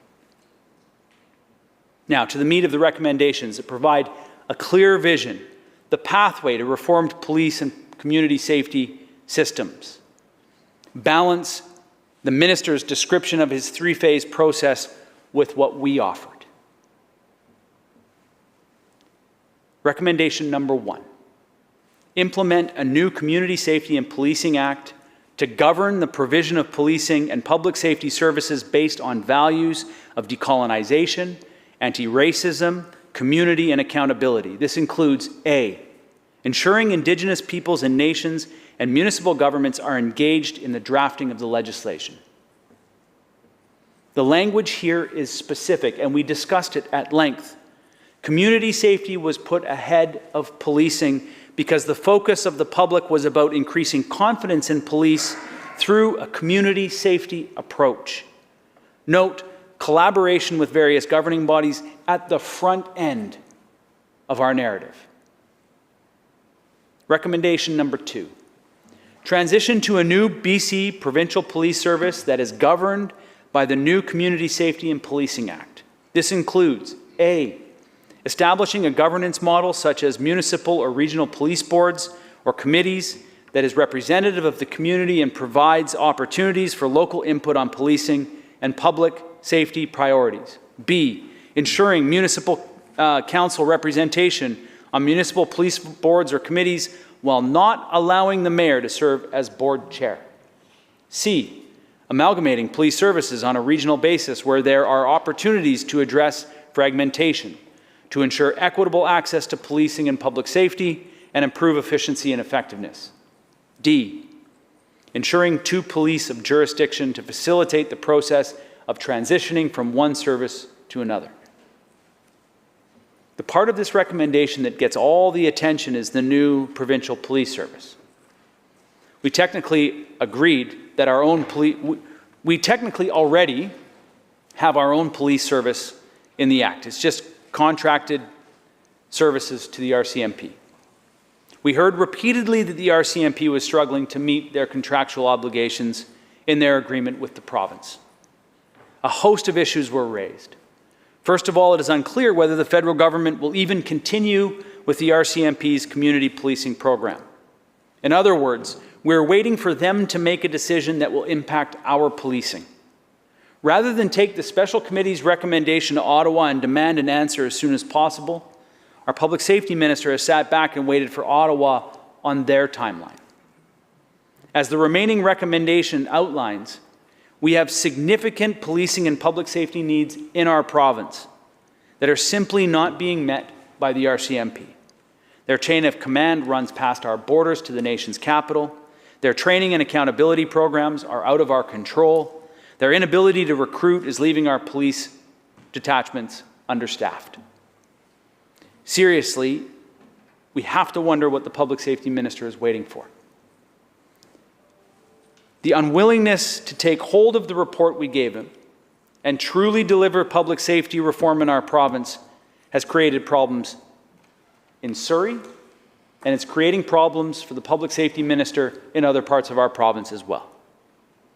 If he said over the next decade we're transitioning away from the RCMP, and he struck an all-party implementation committee of the Legislature, he turns the current Surrey policing situation into a moot point. Instead of having a fiasco on his hands, the minister could have confidently said to the Surrey mayoral candidates during the last municipal election, you're going to have to find another issue to fight about. Instead, we're all left questioning the leadership. And he missed a prime opportunity to take control of the narrative. Now, we have a mayor running this government around the room, and MLAs from Surrey desperately hoping the minister will find the ability to address the situation. It has devolved into an embarrassing mess.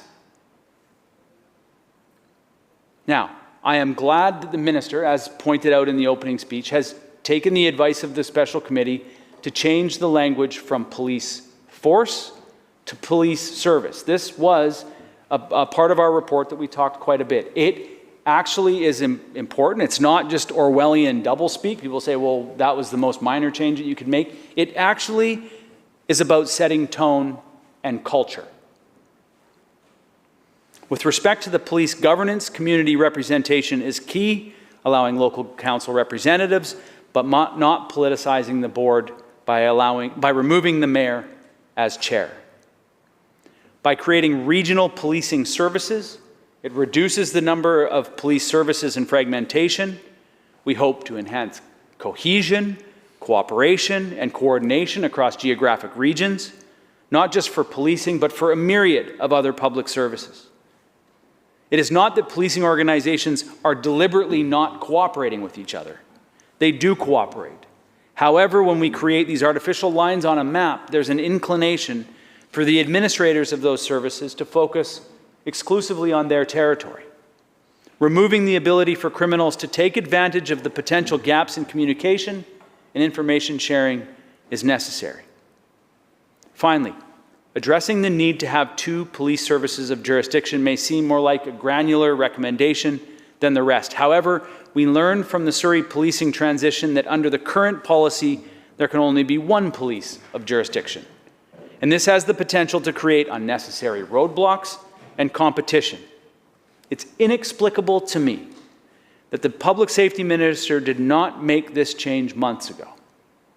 When I look to Bill 17 and see this change still absent, it's an indication of how interested the minister is in establishing a new provincial police service. Recommendation number 3.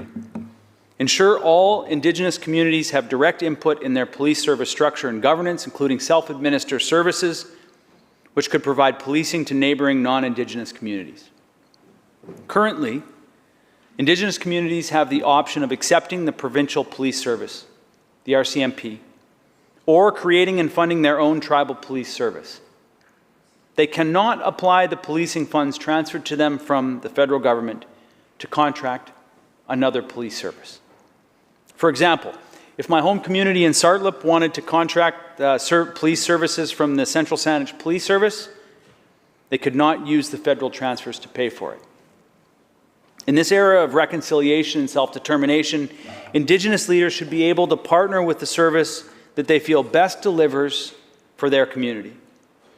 We heard instances of strong relationships between the RCMP and First Nations communities.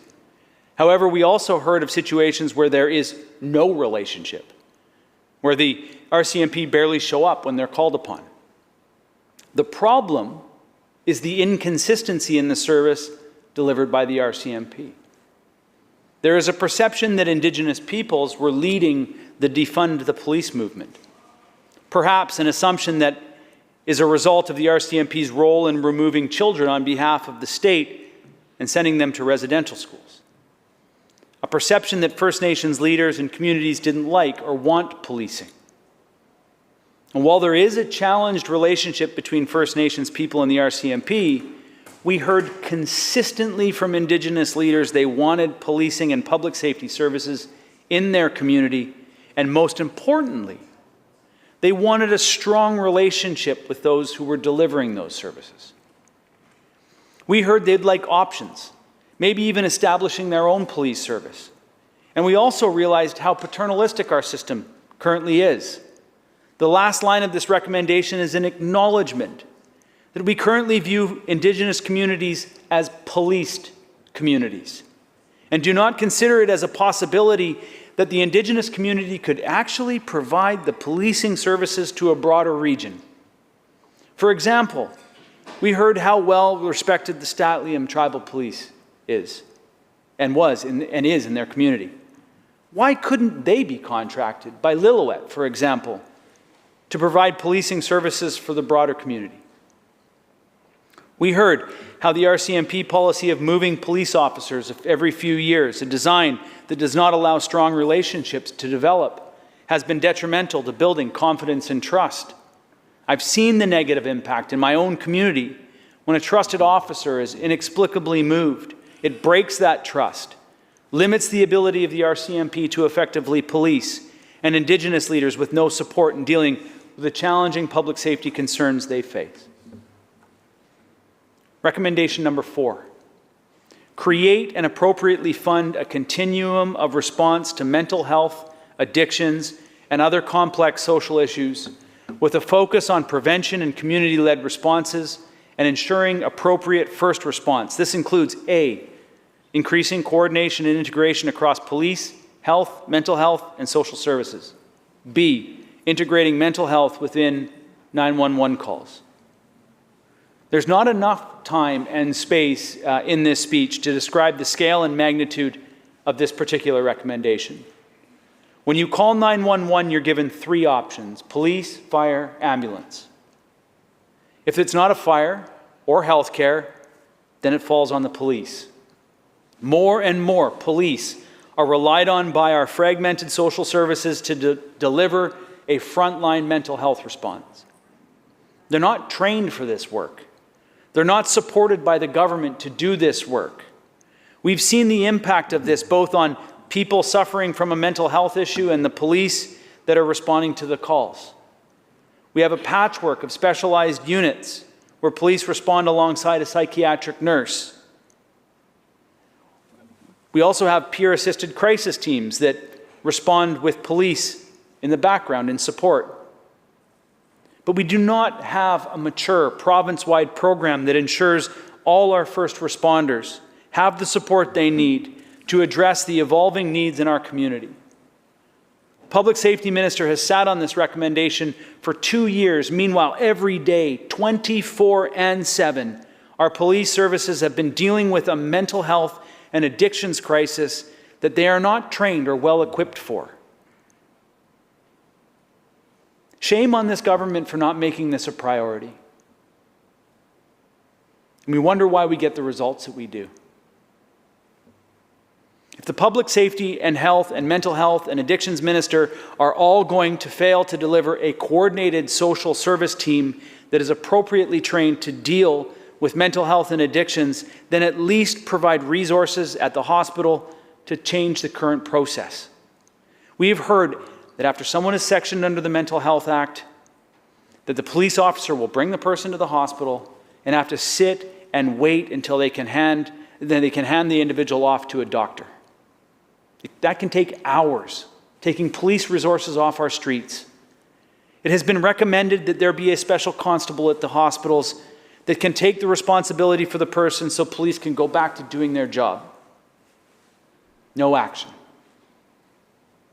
As frontline police officers revive people who have been poisoned by the toxic street drugs, as they face people in an absolute mental health crisis on a daily basis, as they bring them to hospital only for those people to be discharged back onto the street almost immediately, we heard how it takes a psychological toll. And yet the public safety minister has done nothing about that. No coordination with his colleagues. No improvement in the 911 service to better support the officers answering the call.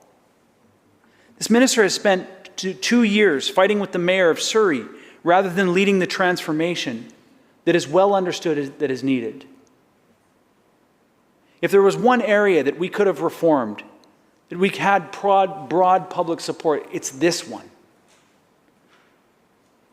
What a waste of time and effort and resources. But I wouldn't be so concerned if that's all that was wasted.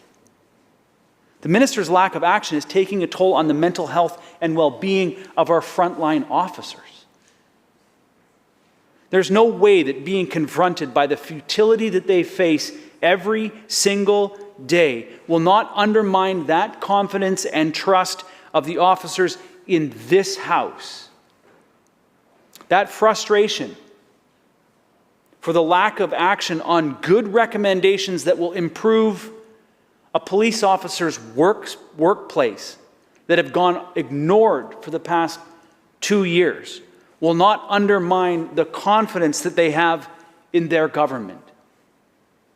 Lord knows the confidence I once had in this process to deliver the desperate changes that we need to our frontline mental health response evaporated months ago when the government decided to ignore these very clear recommendations.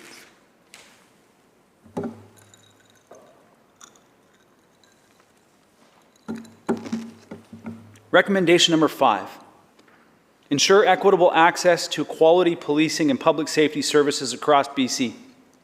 The minister references this as being the core of a couple of the amendments that we see here in Bill 17 that we're talking about today. However, I fear that the minister has actually taken some liberties with this recommendation, and especially by pulling a single piece of the recommendation out. As I noted earlier, the recommendations that we made were delivered to the minister as a package. It was a playbook for police reform. Picking subsections out of these recommendations and saying that we've accomplished something missed the spirit with which we brought the spirit of the report, as the report says itself. Ensure equitable access to high-quality police and public safety services across BC. This includes A, ensuring all policing is responsive to and informed by the community. B, implementing and enforcing police standards, policies, and expectations for service with respect to responding to individuals experiencing a mental health crisis, conducting wellness checks, responding to sexual assault, and conducting trauma-informed interviews. C, adopting a dynamic and flexible approach to policing that provides for different categories of policing and public safety personnel who have clearly defined roles, responsibilities, and functions, such as responding to nonviolent incidents and other situations, may not require uniformed police. D, expand the use of culturally appropriate restorative justice programs throughout BC, including increased funding for these programs and education for police officers. This recommendation is really an extension of the second recommendation that we move away from the RCMP. None of the values that are expressed here can be accomplished as long as the provincial government contracts a majority of the policing services from the RCMP. For the most part, we get what they offer us. These diverse and integrated community policing values are far from the service that we get from a federal force. Like I said earlier, they can barely deliver the contractual obligations, never mind a dynamic, flexible approach to policing that is the spirit of this recommendation. Recommendation number 6, create a fair and equitable shared funding model for policing. This includes A, consideration of local needs, health, and social supports and the geography of a service delivery area. B, exploring options to phase in or incrementally increase the municipal share of policing costs. This recommendation is in recognition that the current funding formula creates budgetary challenges for growing communities. I'm not sure if the public safety minister has spoken with his colleague, the housing minister, but there are plans for community growth across the province. And as communities cross specific population thresholds, the cost of their policing increases. If population growth is the focus of this government, which we've heard that it is, the current outdated funding model actually has a limiting effect on that. Seriously, we need to have these ministers talking to one another. Policing is expensive. It's a major portion of every community's overall budget. The fact that we are getting a deal from the RCMP is only because we've not sat down and actually done a full accounting of the cost we are paying in cash and the costs we are paying through increased crime, socioeconomic decay, and that has led to the faltering housing, health, and justice systems. Our recommendations to deliver an integrated community policing model that deploys the correct resources to address the issue that has been identified has a significant potential to save money, but more importantly, save lives and increase public confidence in public safety. Recommendation number 7. Enhance and standardize initial and ongoing police education and training to reflect key values and competencies in order to shift police culture. This includes A, ensuring police and public safety services are representative of the diversity in the communities served, including diversity of race, ethnicity, gender, and sexuality via recruitment.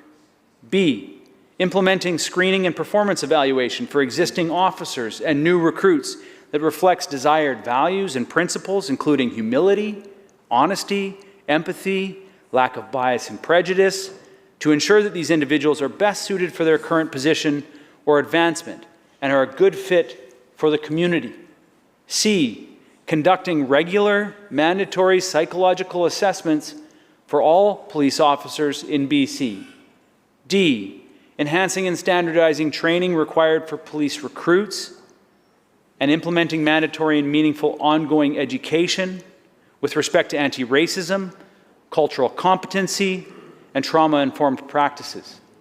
E, requiring police officers to complete training and education that is based on the historical, cultural, and socioeconomic context of the communities in which they'll be serving and is developed and delivered in consultation with those communities.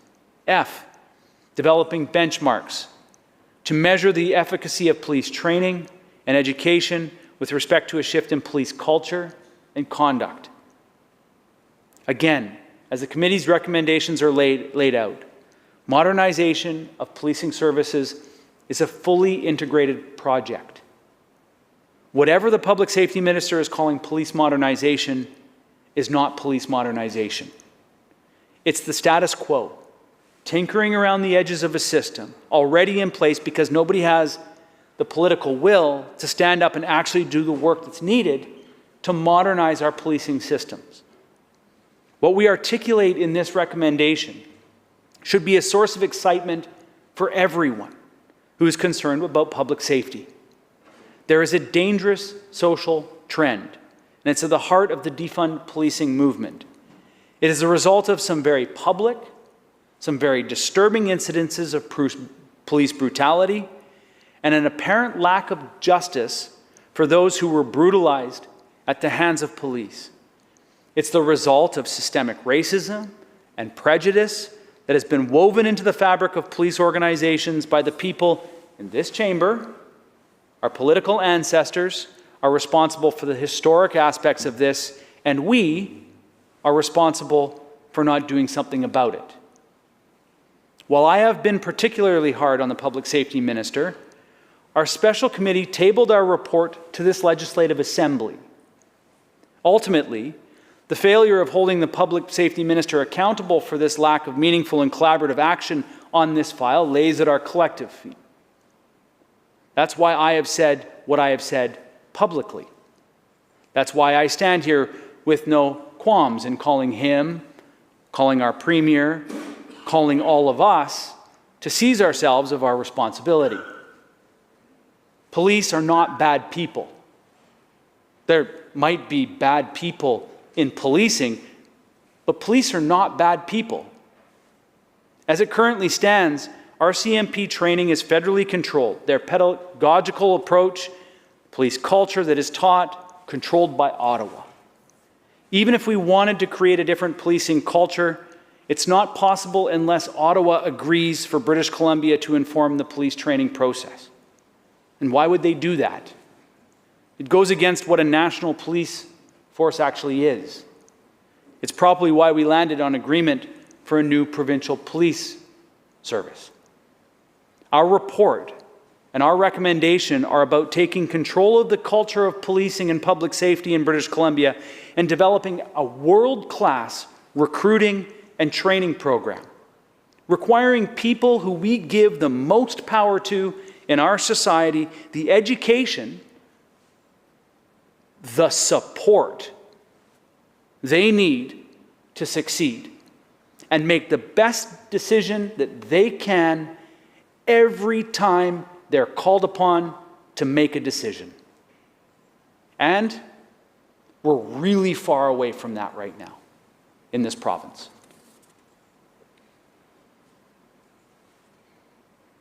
We're not modernizing policing culture in the province. We're fiddling. We're not supporting our frontline officers with world-class psychological support for the absolutely traumatic incidences they respond to on a daily basis. No way. We are processing those officers because our detachments are already understaffed. We're turning them back out onto the street without the support they need and forcing them to confront the next traumatic scenario, exhausted, fractured, and perhaps broken. When I started this process, I had an opinion of police. The red surge, to me, was a symbol of imperial and colonial oppression, and so on. My opinion changed entirely through this process.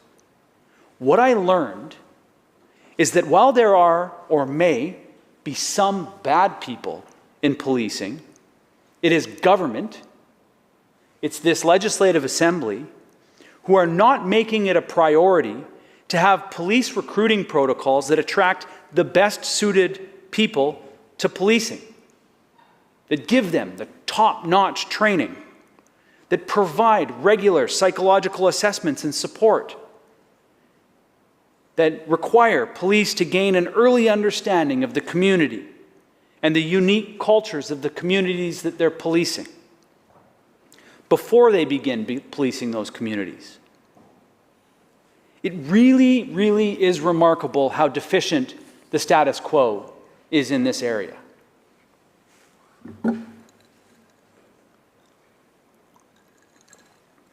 8, require police services to collect and publicly report disaggregated race-based and other demographic data and conduct comprehensive reviews of and amend policies and procedures to address systemic racism in policing. This recommendation is simple. Good data informs good policy. Good information is the key to effective police investigations.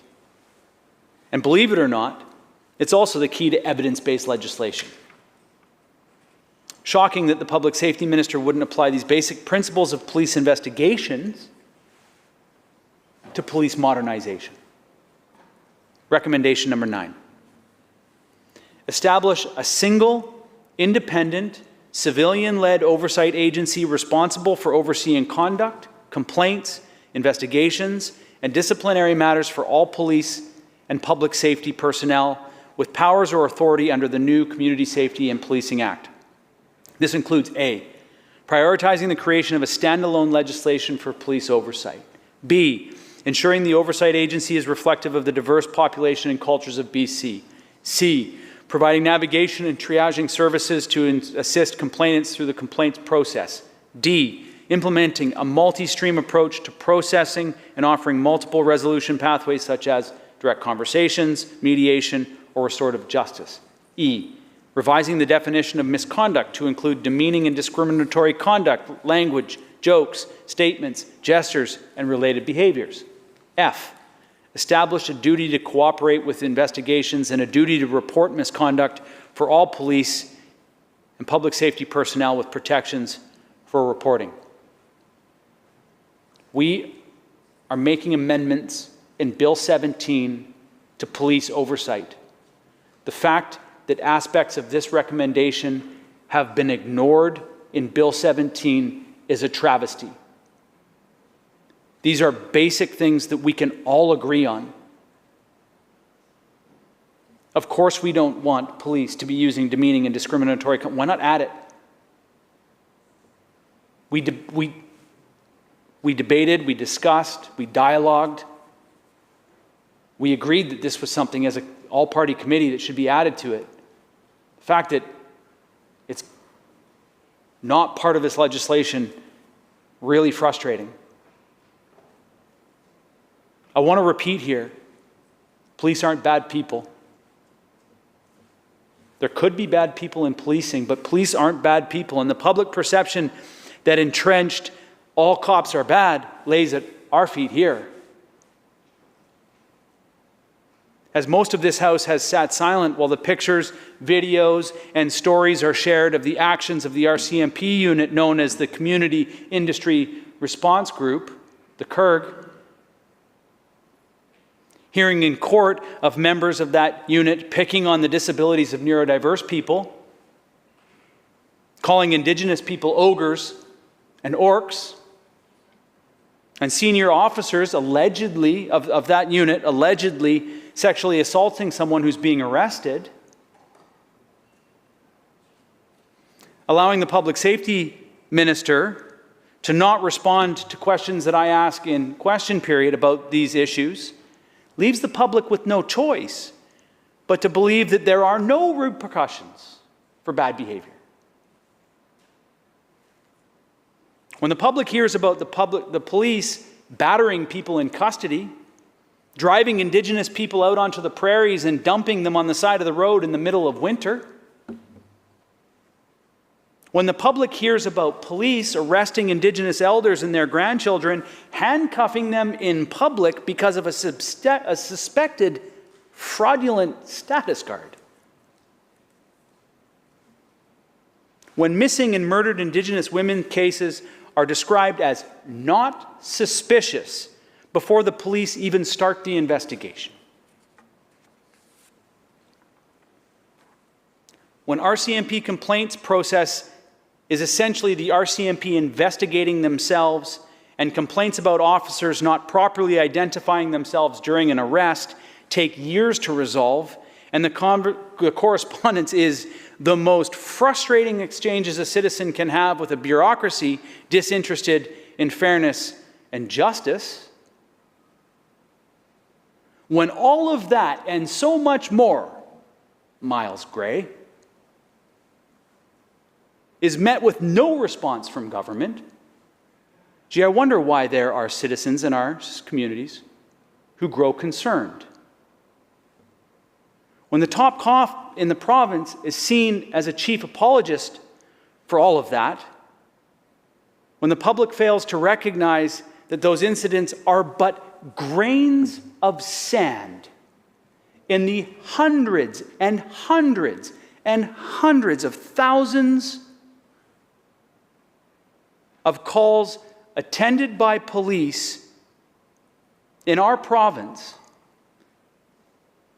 those incidences that we hear about that I mentioned are but grains of sand in the context of all the calls that police attend in our province, but yet they're the ones that we hear about. We have a police leadership and accountability in here.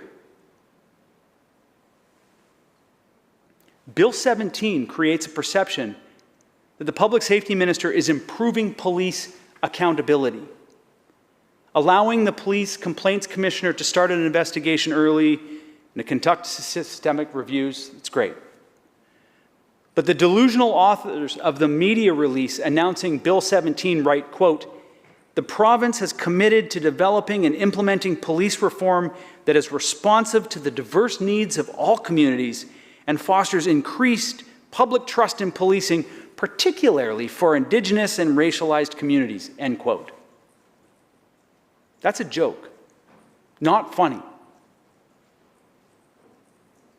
How was our government communications become so committed to what amounts to political spin? It's ridiculous. The media release fails to acknowledge the members of the Indigenous working group that paused their participation in the police modernization project. The police modernization project process does not foster public trust in policing, end quote. The public don't even have a sense of what the police modernization process is. What stage is it at? Where is it occurring? How does the public participate? When will it be completed? We've got a vague number, 2027. No definition, pure opacity. The Public Safety Minister's police modernization process is so far from the professional, thoughtful, thorough work of his special committee. In comparison, the Public Safety Minister's police modernization is the Shriner's car swerving erratically around the parade route. British Columbians would be surprised to learn that there are people in our province that have an unlimited designation. There are people who have sworn the same oath as a municipal police, and the RCMP members swear. They can carry assault rifles, they look like police, they act like police, but they're subject to none of the police accountability that municipal police and RCMP officers are subject to. These are people who work in the BC Conservation Service and also the Legislature's own protective services. Do not misconstrue what I'm saying here. I'm not suggesting these folks have done anything wrong. But if they do, there's none of the apparatus in place to ensure the public gets a fair hearing. We learned about this situation in the special committee consultations. The Public Safety Minister knows about this issue. He's known about it for 2 years and done nothing to resolve it. I will be particularly hyperbolic in making my point here. Currently, the Minister of the Environment has a heavily armed private army. The BC Conservation Service. They lack constabulary independence, meaning if they're investigating an environmental disaster that the Minister of Environment is uncomfortable with, think maybe, perhaps Mount Polly as an example, the massive tailings pond disaster that polluted a huge amount of central British Columbia, then the minister has the power to stop or interrupt the investigation. Under our current democratic government, it might not be much of an issue. Under an autocratic regime, having a privately controlled army by government with no independent oversight, no constabulary independence, that's a huge problem. The special committee heard how the union, the BCGEU in this case, does not want its members to be subject to any extra oversight other than the disciplinary process with respect to human resource issues. Well, frankly, this is absurd and should not be allowed to persist. It should not have been allowed to persist for the 2 years that we've known about it, or that it came in front of our committee. We have people legally walking around our communities with assault rifles, with massive magazines full of ammunition, and only a union process and the Public Service Agency as oversight and accountability. How's this been allowed to continue? Honestly.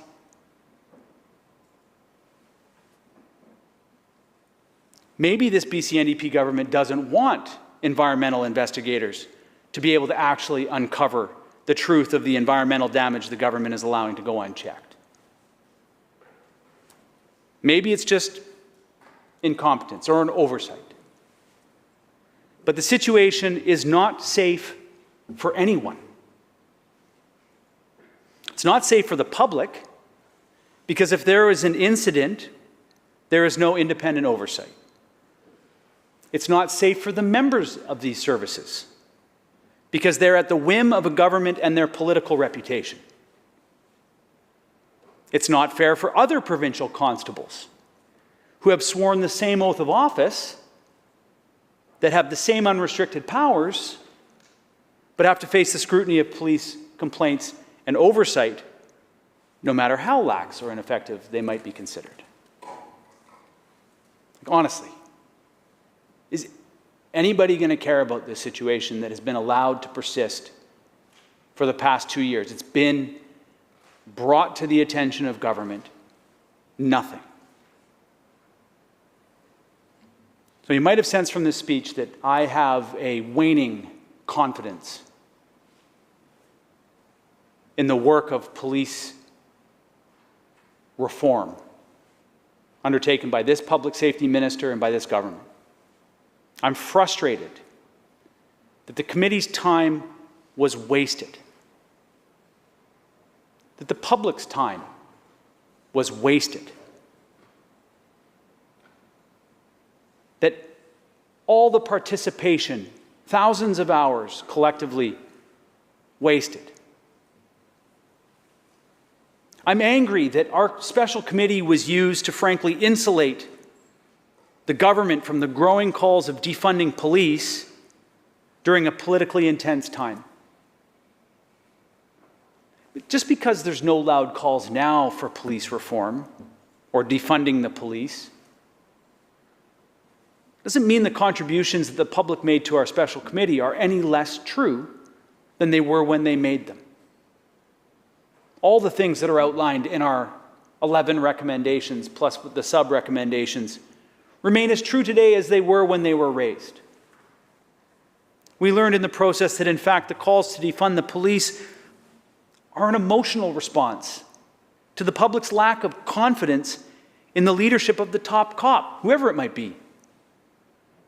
In this case, our current public safety minister, but there's been other public safety ministers, and there probably will be other public safety ministers in the future. It's really a nonsensical demand, and the evidence of what happened when the former BC Liberal government defunded mental health services and programs in this province. We've seen what happened, turning mental illness onto the street and into the realm of police and paramedics. We know defunding the police will likely have terrible consequences. I think what we learned in the process is that we need to retask, not defund. We need to make sure the appropriately trained, best equipped social service worker is deployed to address the situation that's unfolding. That includes making sure 911 services are involved, and we have a community-informed policing culture that provides the response that's needed. Compassionate, empathetic, with humility, honesty at the core. I'm not going to repeat what I've already shared in long form here, but in conclusion, I'll say that as we approach the second anniversary of tabling our report, as we approach the provincial general election, I'll just say this, I never thought that I was going to be a critic of public safety. I never thought when I got elected that policing was going to be an area of policy that A, would be interesting to me, that B, would be put on me as a member of the legislature. I never considered it. It wasn't something that I was involved in. It turns out I actually ended up being quite passionate about it. I don't have police in my family. I don't come from a policing family. Like I said earlier in this speech, my family actually has a long history of just kind of tense relationships with policing. But I ended up being the critic of the public safety minister. So I have a job to critique the work that's being done by the public safety minister and by the Ministry of Public Safety and Solicitor General. That's my job, is to speak honestly about what I'm seeing, to speak honestly about the work and the intent behind the work that we have done. When we are called upon to step up, as I said earlier, we did, and we did good work.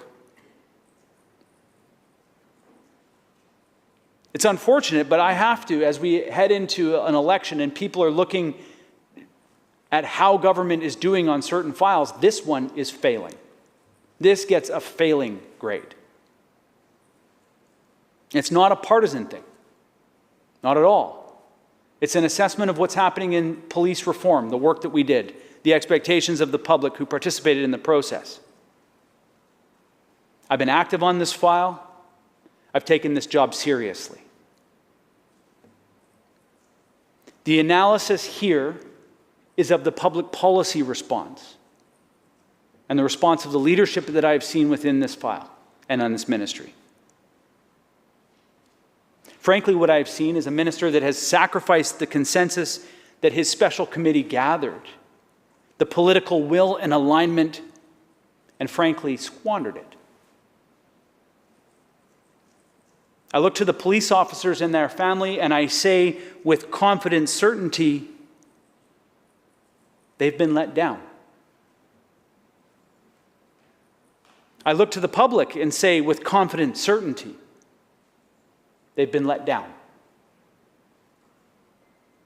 I look to First Nations leaders and the leaders of other marginalized communities and say with confident certainty, you've been let down. I look to other first responders, 911 agents, fire and paramedic services, frontline healthcare workers, our nurses and doctors, and I say with confident certainty, they are being let down. Elections give us an opportunity to evaluate the success or failures of a government, whether they're able to deliver good public policy, sound, informed, evidence-based public policy. Political parties and their members focus primarily on delivering good public politics. From the failure to deliver police reform and the embarrassment that we've seen with the Surrey policing transition, this government has failed on both policy and politics. I'll finish with this.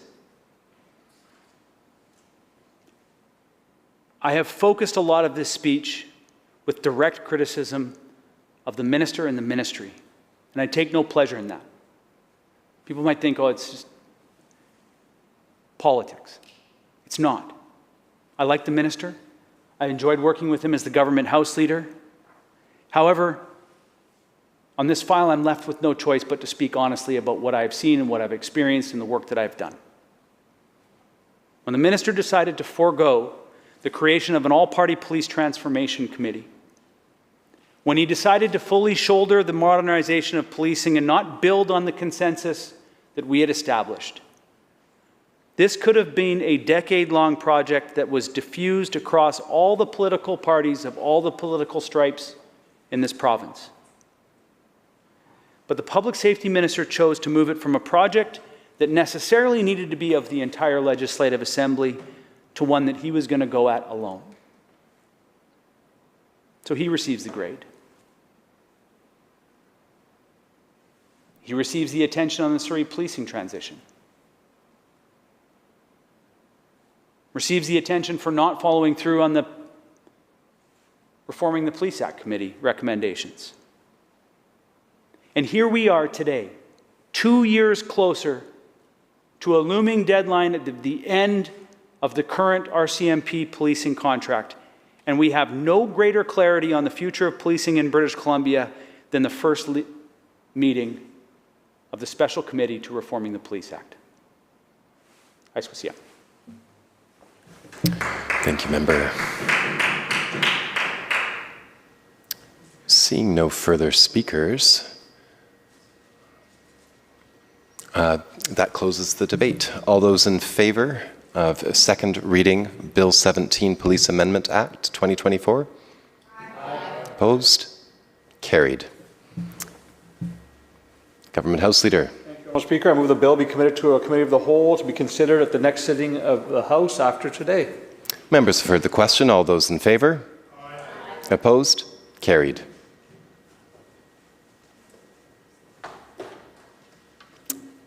Government House Leader, Minister for Housing. Thank you, Honourable Speaker. I call second reading on Bill 16, Housing Statutes Amendment Act. Please proceed.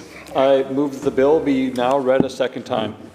Honourable Speaker, our government has proposed changes to the local government Act, the Vancouver Charter, and the Community Charter to give local governments new and enhanced tools to achieve affordable housing in their communities, as well as help protect existing tenants from the impacts of redevelopment.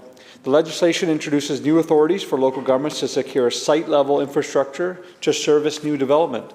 These changes support the other actions we're taking to create more homes within reach for the people to address housing crisis in BC. In fall of 2023, our government passed a significant suite of legislation that shifts land use planning framework in BC to a more upfront and proactive. These changes will help enable local governments to provide more housing in the right places faster.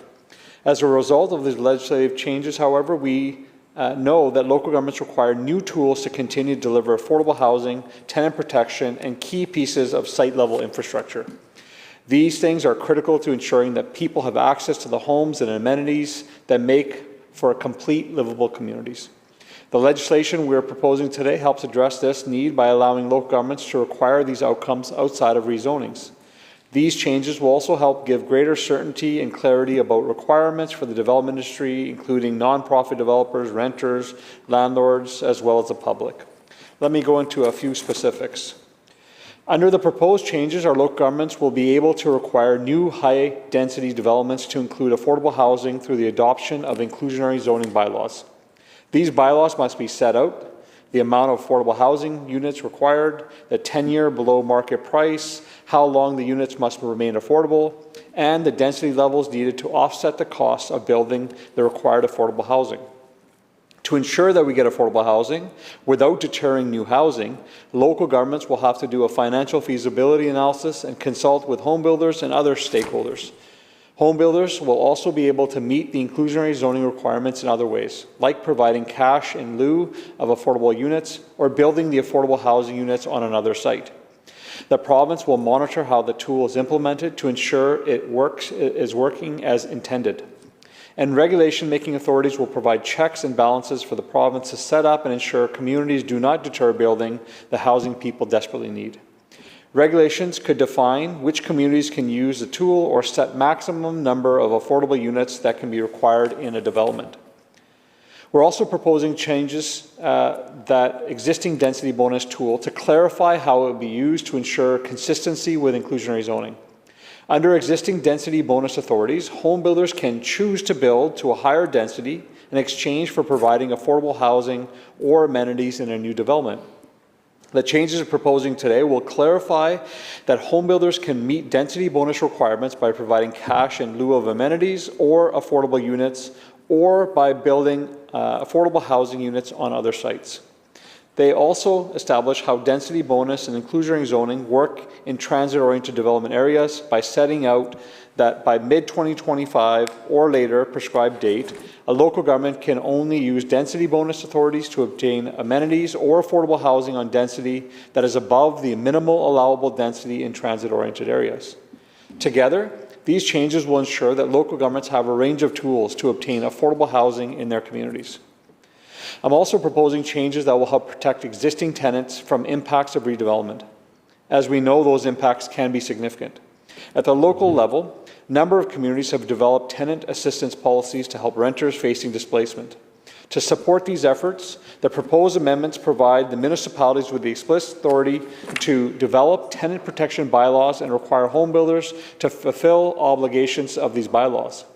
Examples of tenant protections could include financial compensation, assistance in finding a new home, or compensation for moving expenses.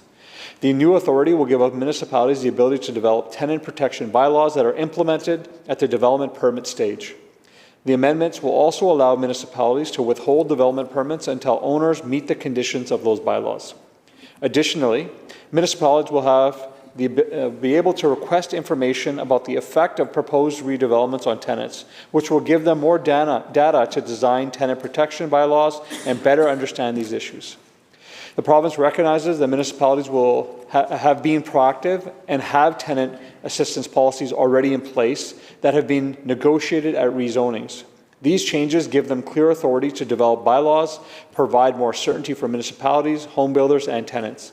And by authorizing local tenant protection bylaws, we are sending the signal that while the new supply is critical, a thoughtful approach should be taken to minimize the impacts on tenants where possible. There's a cost to displacing people.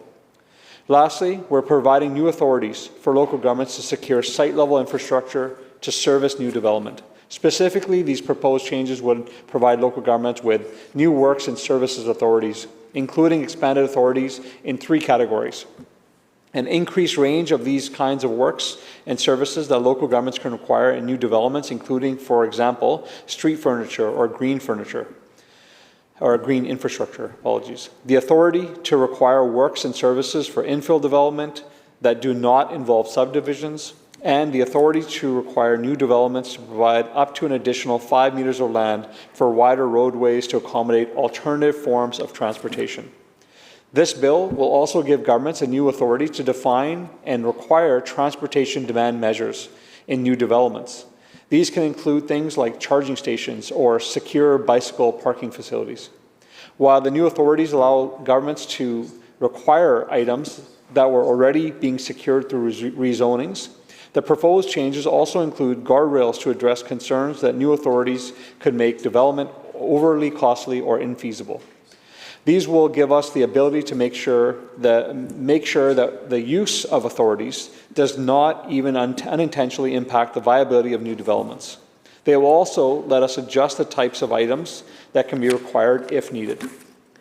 Without these authorities, there's a risk that local governments will densify without being able to provide infrastructure, transportation, and other benefits that are critical to supporting and protecting new and existing community members. If passed, local governments can begin planning to use these authorities right away. The province will be releasing guidance with best practices to help local governments use these authorities effectively.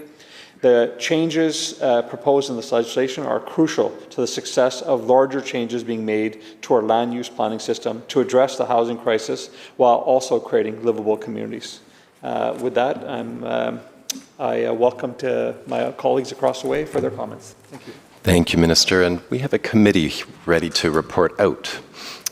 So you'll have to move adjournment of the debate. Thank you, Speaker. Move adjournment of the debate. Members have heard the question. All those in favour? Opposed? Carried. Committee Chair. Mr. Speaker, Section A reports Bill number 9 complete without amendment. And when shall the bill be read a third time? Now, sir, Honourable Speaker. Members have heard the question. The question is... sorry, 1 second. Thank you. The question is third reading, Bill 9, Miscellaneous Statutes Amendment Act 2024. All those in favour? Aye. Opposed? Carried.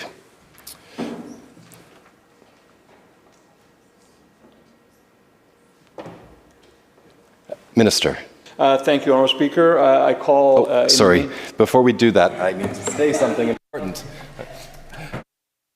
Bill 9, Miscellaneous Statutes Amendment Act 2024 has been read a third time and has passed.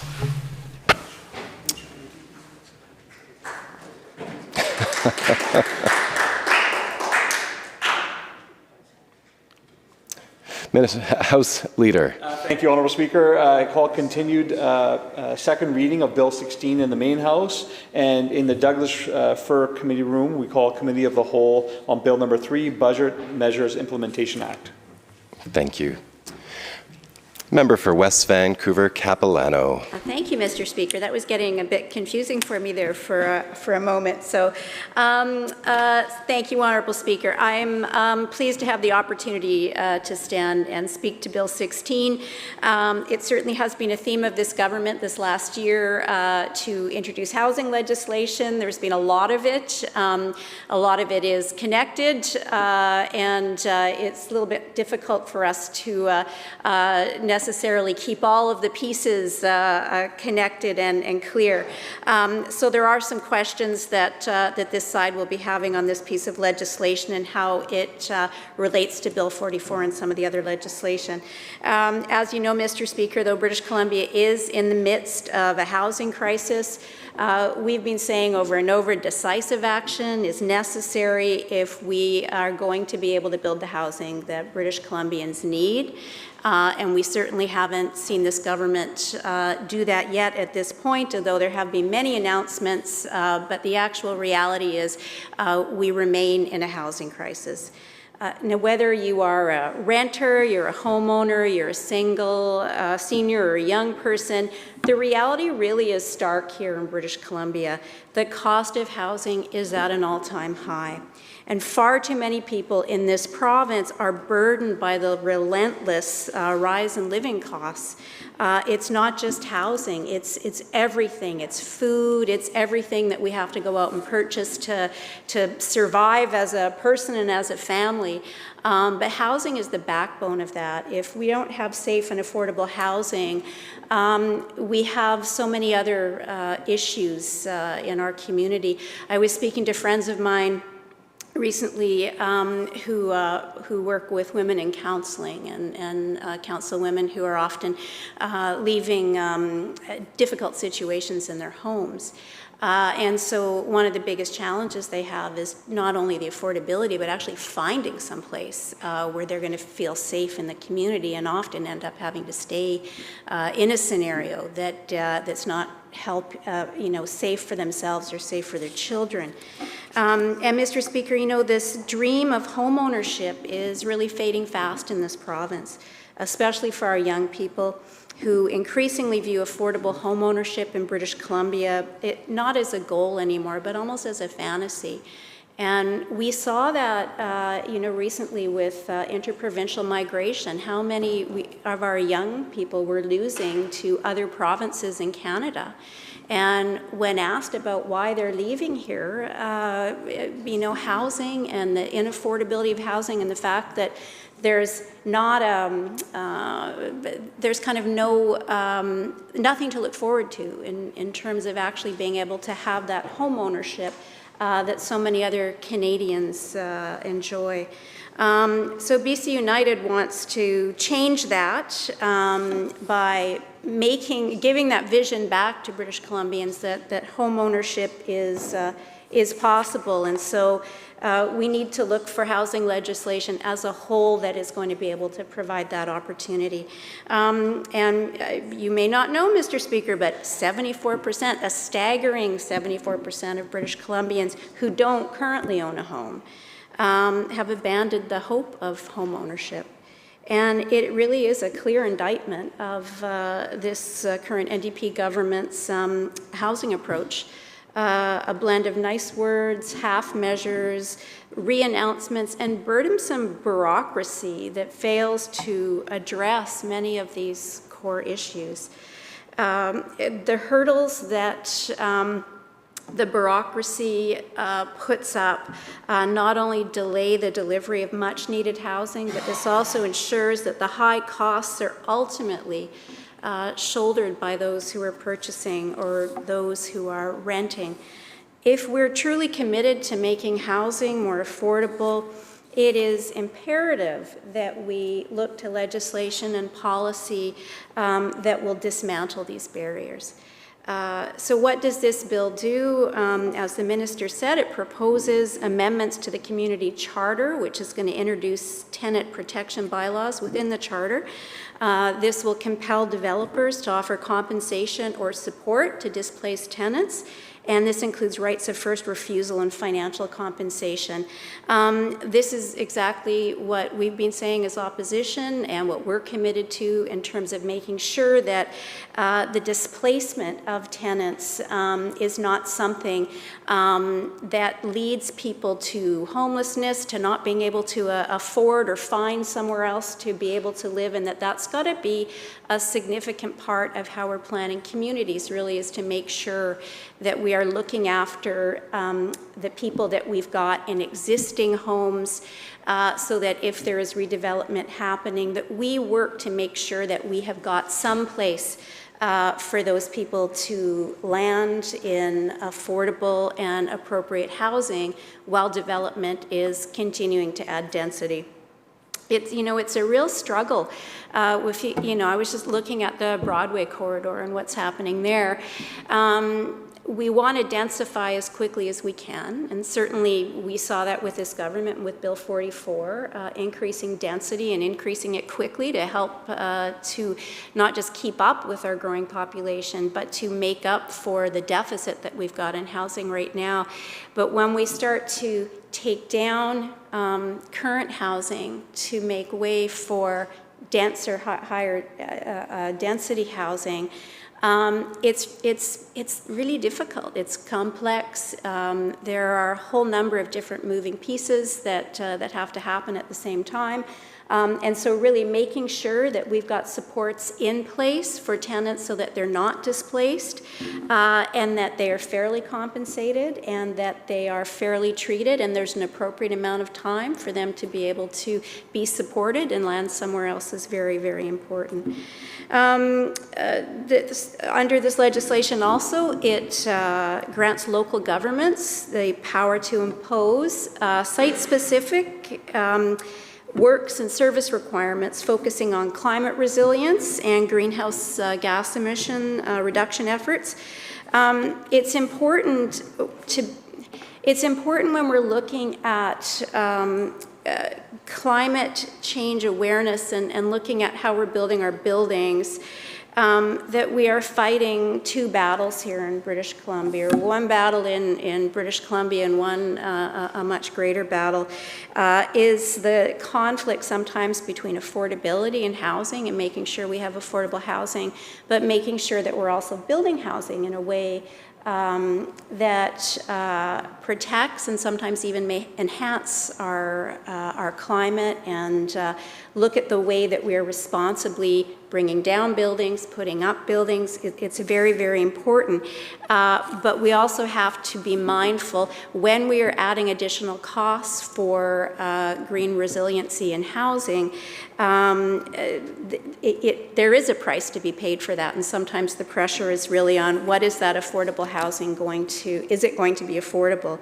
There are reports that show a move even to step 5 would increase the cost of a home or could increase the cost of a home by up to $48,000.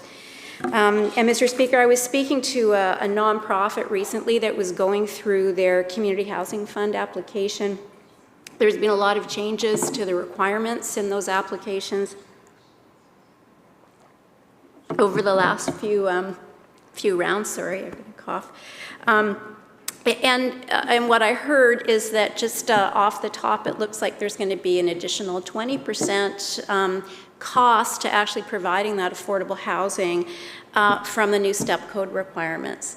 And so I want to be clear is that we, BC United and me as housing critic, we are committed to making sure that we are building efficient buildings, that we are building them to the highest standards possible, but we have to temper that with the fact that every time we increase a requirement, we are making it less affordable for that housing to be built. And so what can we do and what other things can we do to maybe try and offset some of that? I just heard from someone last week with concerns about the North, the highest efficiency equipment standards regulation. There are some real unintended consequences with that particular program that could be devastating for some homeowners. And this is just an example of when we're looking at those commitments to building green, is that they need to be regional sometimes. And so what works here in the Lower Mainland doesn't necessarily work in other parts of British Columbia. So in this scenario for the highest efficiency equipment standards, the grants and subsidies being offered are nowhere big enough to deal with cold climate equipment. Apparently that is at least twice as expensive as the equipment that can be used safely in the Lower Mainland. So the equipment itself can be expensive, but on top of that, their furnace ducting is most likely not going to be big enough. A lot of these houses would have to be upgraded from an existing 60 amp service to 200 amp, adding thousands more dollars. Any grants or incentives require the homeowner to pay for this up front, and then several months later, hopefully they get to be reimbursed for that. So these programs are good. It's just an example of why government needs to have a regional lens on the requirements that we've got. I mean, if you look at heat pumps, if you look at natural gas, we really do have different needs in different communities in British Columbia, and they can't be treated all the same way. This legislation also enables density benefits bylaws based on current zoning laws, regardless of the minimum densities set out in Bill 47, and mandates the inclusion of affordable and special needs housing in new developments. This is all good. I was surprised that this wasn't integrated somehow into Bill 44 and some of our previous legislation. It wasn't defined in the original municipal targets that were put in place. Just a couple things I'll say on designating or dictating the percentages here on that housing. Well, first off, you've got a little bit of confusion because municipalities have already started doing work on their on the rezoning requirements that they had to have completed by this summer. And so it would be nice to have kind of had all of these things at the same time. Those municipalities are already scrambling to get all the zoning bylaws in line with the handbook from Bills 44, 46, and 47. It is good to allow more flexibility, but I just want to talk for a moment about the continuum of housing. Most other provinces actually track their mobility rate, and the mobility rate isn't to see how many times people move from one apartment to another apartment. The mobility rate tells us if we have a healthy number of units available across the housing spectrum. So you want to create enough housing inventory so that you have affordable housing, and then you have market housing, and I mean affordable rental to market rental. If there isn't that continuum, you kind of clog up the system at the affordable side, and it's not possible for people to kind of move along and make that space for new people to come into that affordable zone. So this is good. We should be looking at our mobility rate and tracking that, but it is a good commitment to be able, particularly on the special needs housing. We know that that is a challenge. We hear from families that it's a challenge to find housing for themselves if they have a mobility issue, for their children if they have a special need, if there are other determinants on special kind of housing that we just simply don't have in our stock right now.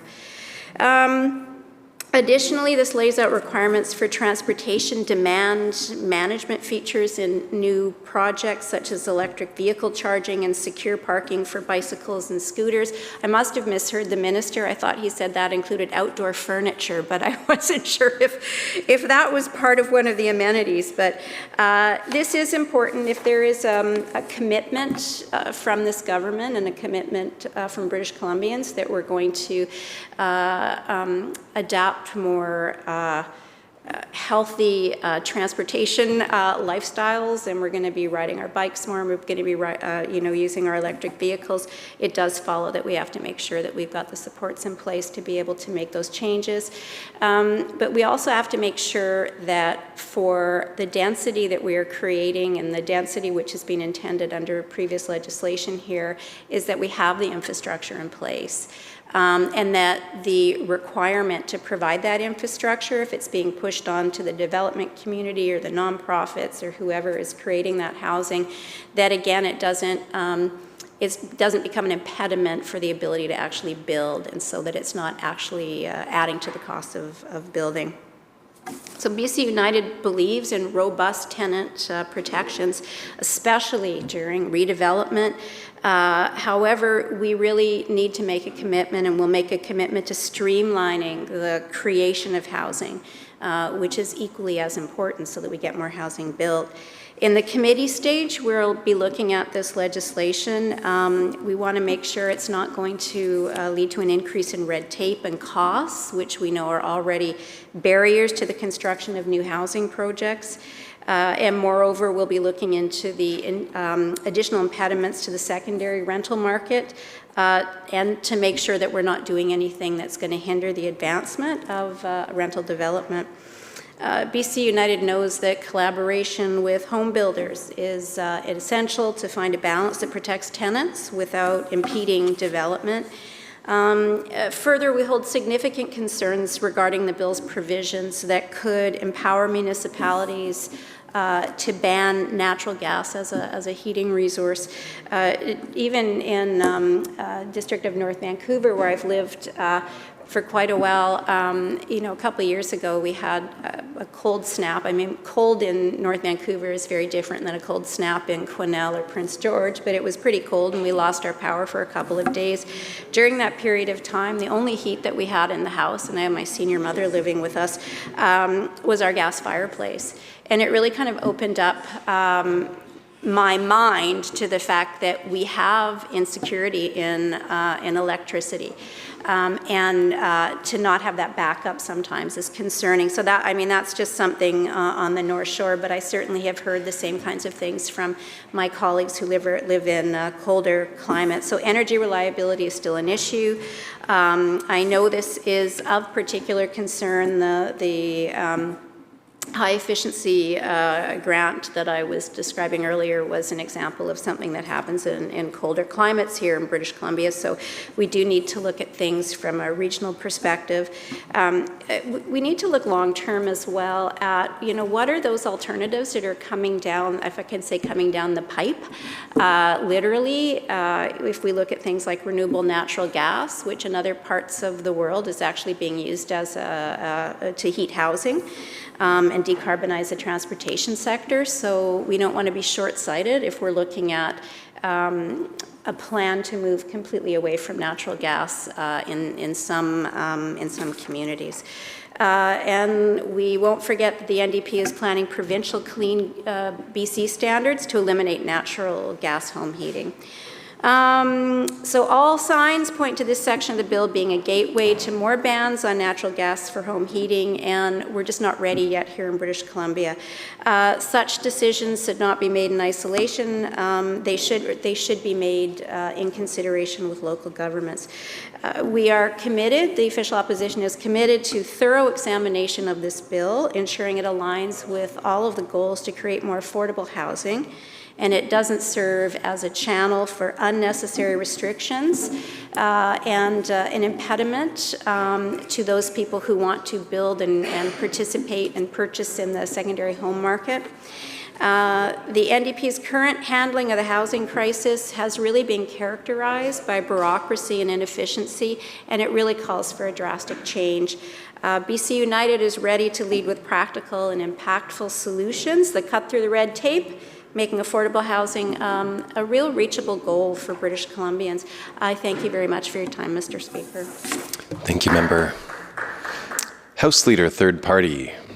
Yeah, thank you, Mr. Speaker. I am the designated speaker, just in case it takes longer than 30 minutes. I just want to make sure that, I have to apologize to the member from Peace River South who's had to sit through my last speech. Yeah, no, articulated it. That's right. Yeah, my rise to speak to Bill 16, the Housing Statutes Amendment Act 2024, and I think it's important to open this response, just acknowledging that once again what we have is frankly a fragmented housing policy. Delivered a couple of bills here. We've got 3 housing bills in front of us, 2 of which have a lot to do with rental housing and housing affordability. But again, they're broken into multiple conversations. As was mentioned by my colleague in the official opposition, we've seen this from the fall, and it's actually made a coherent discussion about housing to be very, very difficult to fully understand the scale and scope, the breadth of the changes and how they might impact our communities. Whereas a coherent housing policy that is brought forward with all the pieces there, we have a much better conversation. However, I'd say these bills, they're designed in their communications exercise to protect renters and produce inclusionary zoning. From a public relations perspective, I think there's a couple boxes that have been ticked here. However, when you dig into what these bills actually are, I think actually what's emerging is a bleak picture, Mr. Speaker, and some threats that need to be talked about in this House and what the potential impacts can be. Because without a serious attempt to build housing affordability, there is a desperate reality that comes from housing policy this government has introduced. What is almost certainly a mass displacement of renters coming in our future. We've spoken with many people who are living in a home right now that they can afford. That is only the case because they've been in that home for some time. And as we've seen the cost of housing far outpace the local socioeconomic reality of most communities, people are terrified of their potential displacement from those homes that they can afford. We've spoken to people who are working professionals, engineers, teachers, nurses, people who make a good salary. People who look at the cost of housing around them and realize that if they were ever displaced from their current home, they'd not be able to afford the market, either as a potential homeowner or as a renter. Additionally, they fear being displaced not only from a home they can afford, but also a school where their children's friends are, a commute that is manageable, friends and perhaps family in the nearby neighborhood. These bills in front of us don't recognize any of those concerns that the people that we talk to feel. In fact, what we see with the inclusionary zoning bill is a public policy that is void of the reality that people are part of the communities that they live in. It neglects the reality that people are valuable members of the social fabric in those communities, and displacement comes at a high personal, emotional, and psychological cost. But also when people leave communities, it's felt across the community. Friendships are broken, social isolation is created, and people lose their sense of belonging. The more transitory people are or feel they need to be as the result of housing instability, the less they are willing to entrench themselves and start caring about the community they're living in. The less they contribute to the community garden and the local council, the parent advisory committee, and so on. The less sense of belonging people feel, the weaker our communities are. Our government wants to leave people with the sense that the housing policy that they have advanced over the past 6 months is designed to address these issues. They want people to feel that all these announcements that they've been making must be stabilizing the housing market. Their premise is that if they just create more housing supply, it will end up creating more housing affordability. To achieve that, they've passed laws that unilaterally require local governments to densify single-family zones and increase density on higher frequency transit lines. What they've not factored into this is the extent that this is needed. To the extent that is needed is the mass displacement that could very likely occur as people, primarily renters, living in homes with rents they can actually afford, will be displaced as their aging building is replaced by newly built units of housing. What's not being acknowledged is that the only affordable unit of housing that exists in our housing ecosystem are the ones that are transforming. The affordable units that currently exist. If you look at the pro formas of the redevelopments, you'll most certainly see that the cost of land, cost of construction, profit of the developer, and the current market rate, truly affordable housing is being replaced by far less affordable housing, market housing, all on a premise that simply building more means less expensive product. That might be the case if we built them all at once and flood the market. As we know from experience, this overly simplistic view of supply and demand theory doesn't apply to the housing market quite so simply as some would like us to believe. It's more complex than that. What is closer to the reality is that there is a financial interest for developers to hold built units empty, advertised at higher market price, until they can get the price that they believe they deserve. Or they just don't build the new density until the market returns the profit they believe they should earn. These initiatives are good feelings that the housing minister has predicated on a political response to the housing affordability crisis, and it begins to fall apart. We have not seen a coherent policy response to the housing affordability crisis, not a collective response, at least not for those who need our government to act desperately, urgently, renters and people with special housing needs. When you consider, as I will in this speech, there are dark days ahead for a lot of people in this province. While the Minister advanced housing and land use policy last fall for market housing that required local government to act and comply, when it comes to adding density for affordable and special needs housing, the Minister has suddenly reverted back to the approach that existed in this place before, that states a government may create a bylaw to create inclusionary zoning. Why does this minister require local governments to build more market housing and suggest they may build affordable and special needs housing? The inclusionary housing policy doesn't address at all the economic laddering that occurs when you require for-profit private sector developers to subsidize affordable housing on the backs of their market units. In their pro formas, it just advances the too good to be true illusion that suddenly we can turn an industry geared for profitability into our affordable housing developers. Hasn't happened. That's been the experiment for the last 30 years. It hasn't happened. At least not to the extent that people desperately need it to.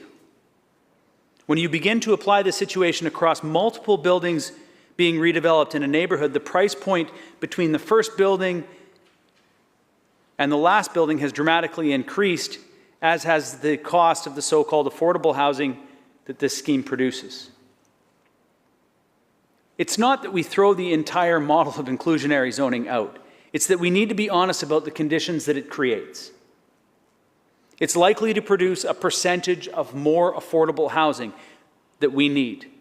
But it is not the solution to the housing affordability crisis this minister is going to profile it as. Like I said, I feel there are dark days ahead, especially for people who are renters and people who have special needs for housing.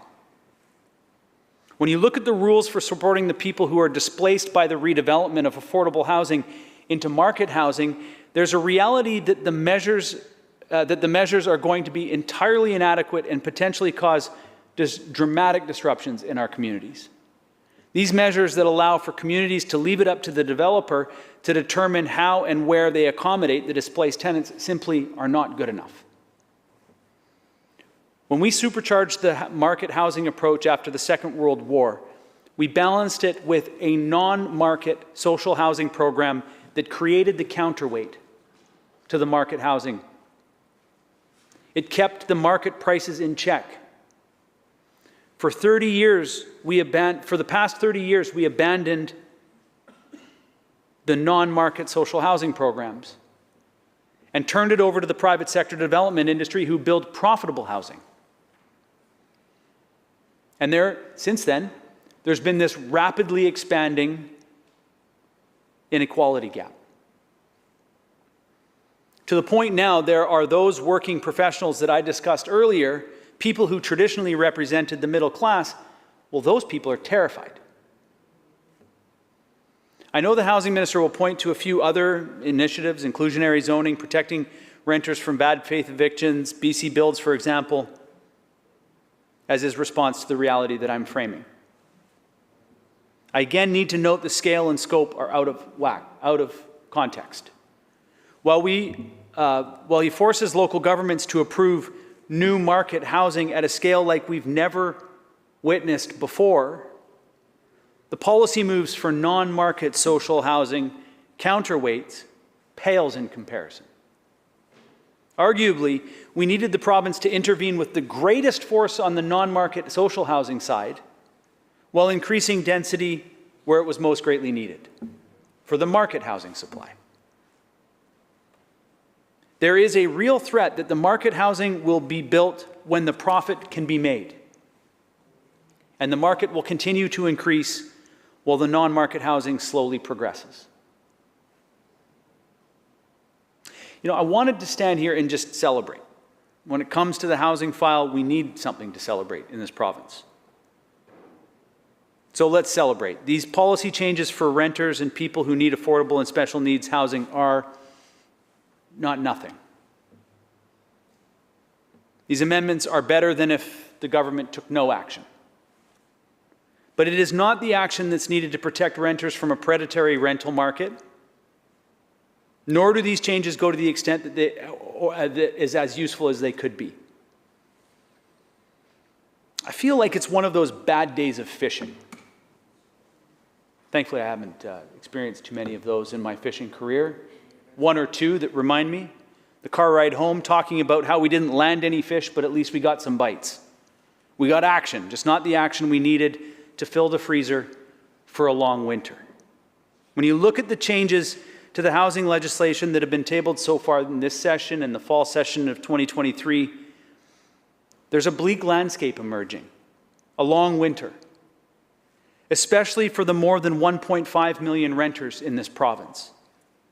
These changes are not nothing, but they are a small concession compared to what is and what's coming from the market. This bill represents modest steps to protecting renters from bad faith evictions. However, the proposed changes do not address situations where the landlord claims they need to evict a tenant in order to move a caretaker into a unit.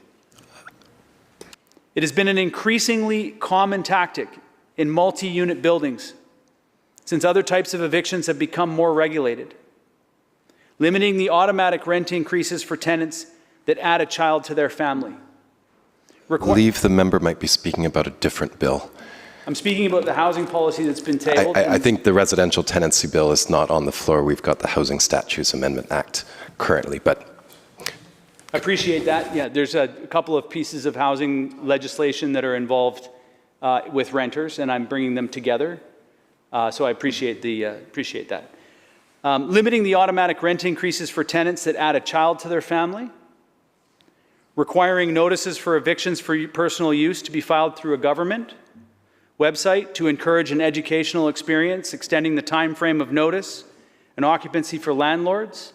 Evicting tenants for personal use and increasing the tenant dispute window. Like I said, these steps that have been brought forward this session are not nothing. The way the RTB is set up largely places the burden of enforcing tenants' rights on the tenant by requiring them to file a dispute if their landlord is not obeying the law or acting in good faith. Requiring landlords to apply for permission to evict with proof ahead of time is a step in the right direction, but without some proactive enforcement to ensure there are penalties for landlords who try to circumvent new regulations, this leaves most at risk behind. The Vancouver Tenants Union wrote on this, it's often the most vulnerable long-term tenants, those with language barriers, seniors, people on fixed income who are evicted for financial gain. Continuing the quote, pursuing an RTB dispute requires a lot of time and energy, not to mention English reading and writing skills, plus understanding of basic legal terms in the RTB itself. But most importantly, you need to know that you have to file a dispute in the first place. We constantly hear of tenants getting a text or a call from their landlord saying, you just have to leave. They don't know it's not a valid eviction until it's too late, end quote. Ultimately, the Vancouver Tenants Union says that one of the most powerful things the government could do to protect tenants is to bring in vacancy control. Quote, the bad faith evictions that the province has been chipping away at for the past few years are largely attempts by landlords to exploit the rent control loophole where they can kick out a tenant and raise the rent however much they want for the next tenant. Vacancy control would remove the profit incentive for bad faith evictions at the source, end quote. However, in the context of the rental market, the changes in these bills that we have in front of us this session are really the least that could be done. British Columbia is the least affordable place to rent, with the highest rate of bad faith evictions, slightly above 10%, twice the national average. In Victoria, for example, we see rent increases between tenancies jump 40%. These trends frame a desperate situation that calls for urgent action. And so to highlight that reality, my colleague and I demanded stronger rent controls between tenancies. The housing minister sidestepped and excused his unwillingness to meet the challenge where it is at. The housing market is out of touch with local salaries and entirely disconnected from the economic and social reality. As landlords scramble to get their rental units to meet the market rate, renters scramble to find second, third, and fourth jobs to be able to afford the market rate. Federal Finance Minister Chrystia Freeland was rightly mocked for suggesting recently that a 350 square foot house for nearly $2,000, I think $1,600 a month, was an example of government meeting housing affordability. The suite of housing policy changes introduced since last fall are probably enough for this government to convince voters that they're taking action on the housing crisis. But it's like an unfinished puzzle on the table. They have fragmented the housing policy changes into a dozen tiny little pieces, and it looks colorful and impressive. However, we've yet to put the puzzle together. We have no idea if all the pieces on the table are from the same puzzle and whether they fit together to create a coherent picture. Perhaps the changes to the market housing policy and community planning and development is enough in the short term to convince British Columbians to give this government another 4 years. However, that will be an increasingly challenging time for British Columbians, for millions of British Columbians, as the full scope of the housing policy changes really begin to materialize for them. We will see these changes were not enough to address a housing crisis, but rather to ensure the profitability of the private sector development industry. This government has been legislating and regulating economic advice that demonstrates a lack of compassion and empathy for renters and people who do not own property. As I've witnessed personally, they're quick to judge people who cannot afford to buy property, and it appears they believe these people are to blame for the economic situation and the generation that they were born into. Noting the hour, member. Mr. Speaker, noting the hour, I would like to continue this speech, reserve my place, and move adjournment. Thank you. The question is adjournment of the debate. All those in favor indicate aye. Aye. Opposed? Motion carried. Committee Chair.